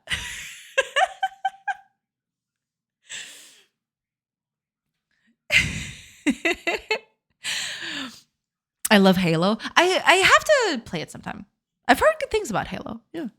Plus, the music's pretty good. I've heard the Halo music, and Halo's music is pretty good. Yeah. Witcher 1 is legendarily weird. Yeah, it does. does feel a little weird sometimes. That is true. Yeah. That's only true amongst RPGs. Yeah. Cyberpunk 2077, although it had a very dubious launch, is also a solid game. I have to try that one. That's also one that's on my list. Yeah. Gotta go. No problem, Stolen. No problem. I have to go too. So, I have to rate someone because it's getting to dinner time and I'm here. Yeah. Hi, worst chat. Welcome. I always come in as you are leaving. Oh, I'm sorry. I'm so sorry about that. That's all I had to hear to know that she has an Alistair poster in the other room. Okay. Real talk right now. I think Alistair was my first video game crush. And I crushed hard, dude. I crushed real hard. Yeah. It was. I remember up until that point, I thought, ew, game romances. That's icky. I don't do those. Those suck. It's virtual people. I'll never do that. And then Alistair came along and it proved me wrong. And I had to eat my own words. So there you go. Yeah. Witcher 1 is cool. Witcher 3 is a whole other cool. Witcher 2 is meh. I see. No, I've heard a lot of good things about Witcher 3. I'll have to play it. It's on my bucket list. Yeah. Damn the work thing. I'm sorry, worst shot. Did I call it or what? Yeah, you totally read through me. I am an open book. Kago read me like an open book. It is true. My first gamer crush was the original Nintendo Zelda. Interesting. Yeah, that's cool. There's a pool boy in Dragon Age. It's kind of different. But yeah. But yeah, I crushed hard on Alistair. Alistair is just. It felt like he was tailor-made to make me suffer.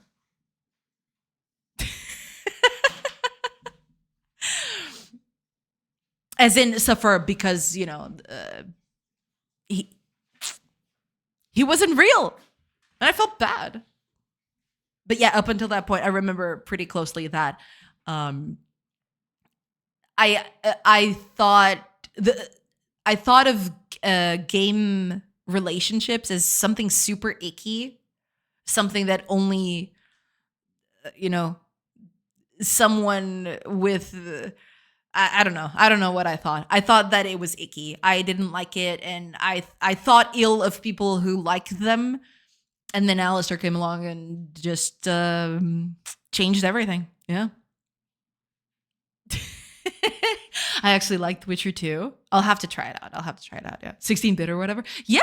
But that's totally fine. Yeah. That's cool. I can't play 1 though. I don't even understand it. Oh man. I played it for a little bit. But yeah, I never finished it. I'll have to play it sometime. Yeah. All right. With that, I do need to go because it's way past dinner time.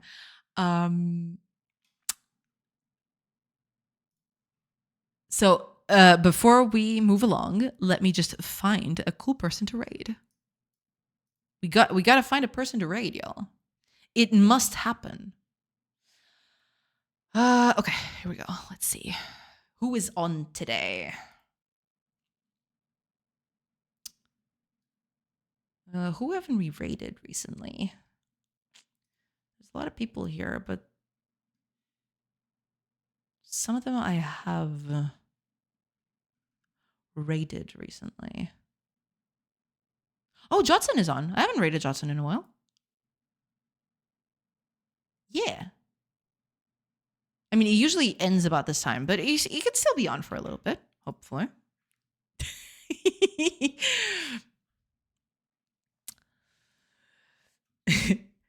Took me a few years to see why Halo resonated so much with me. The silent hero that keeps saving the woman that he could never have. Aww.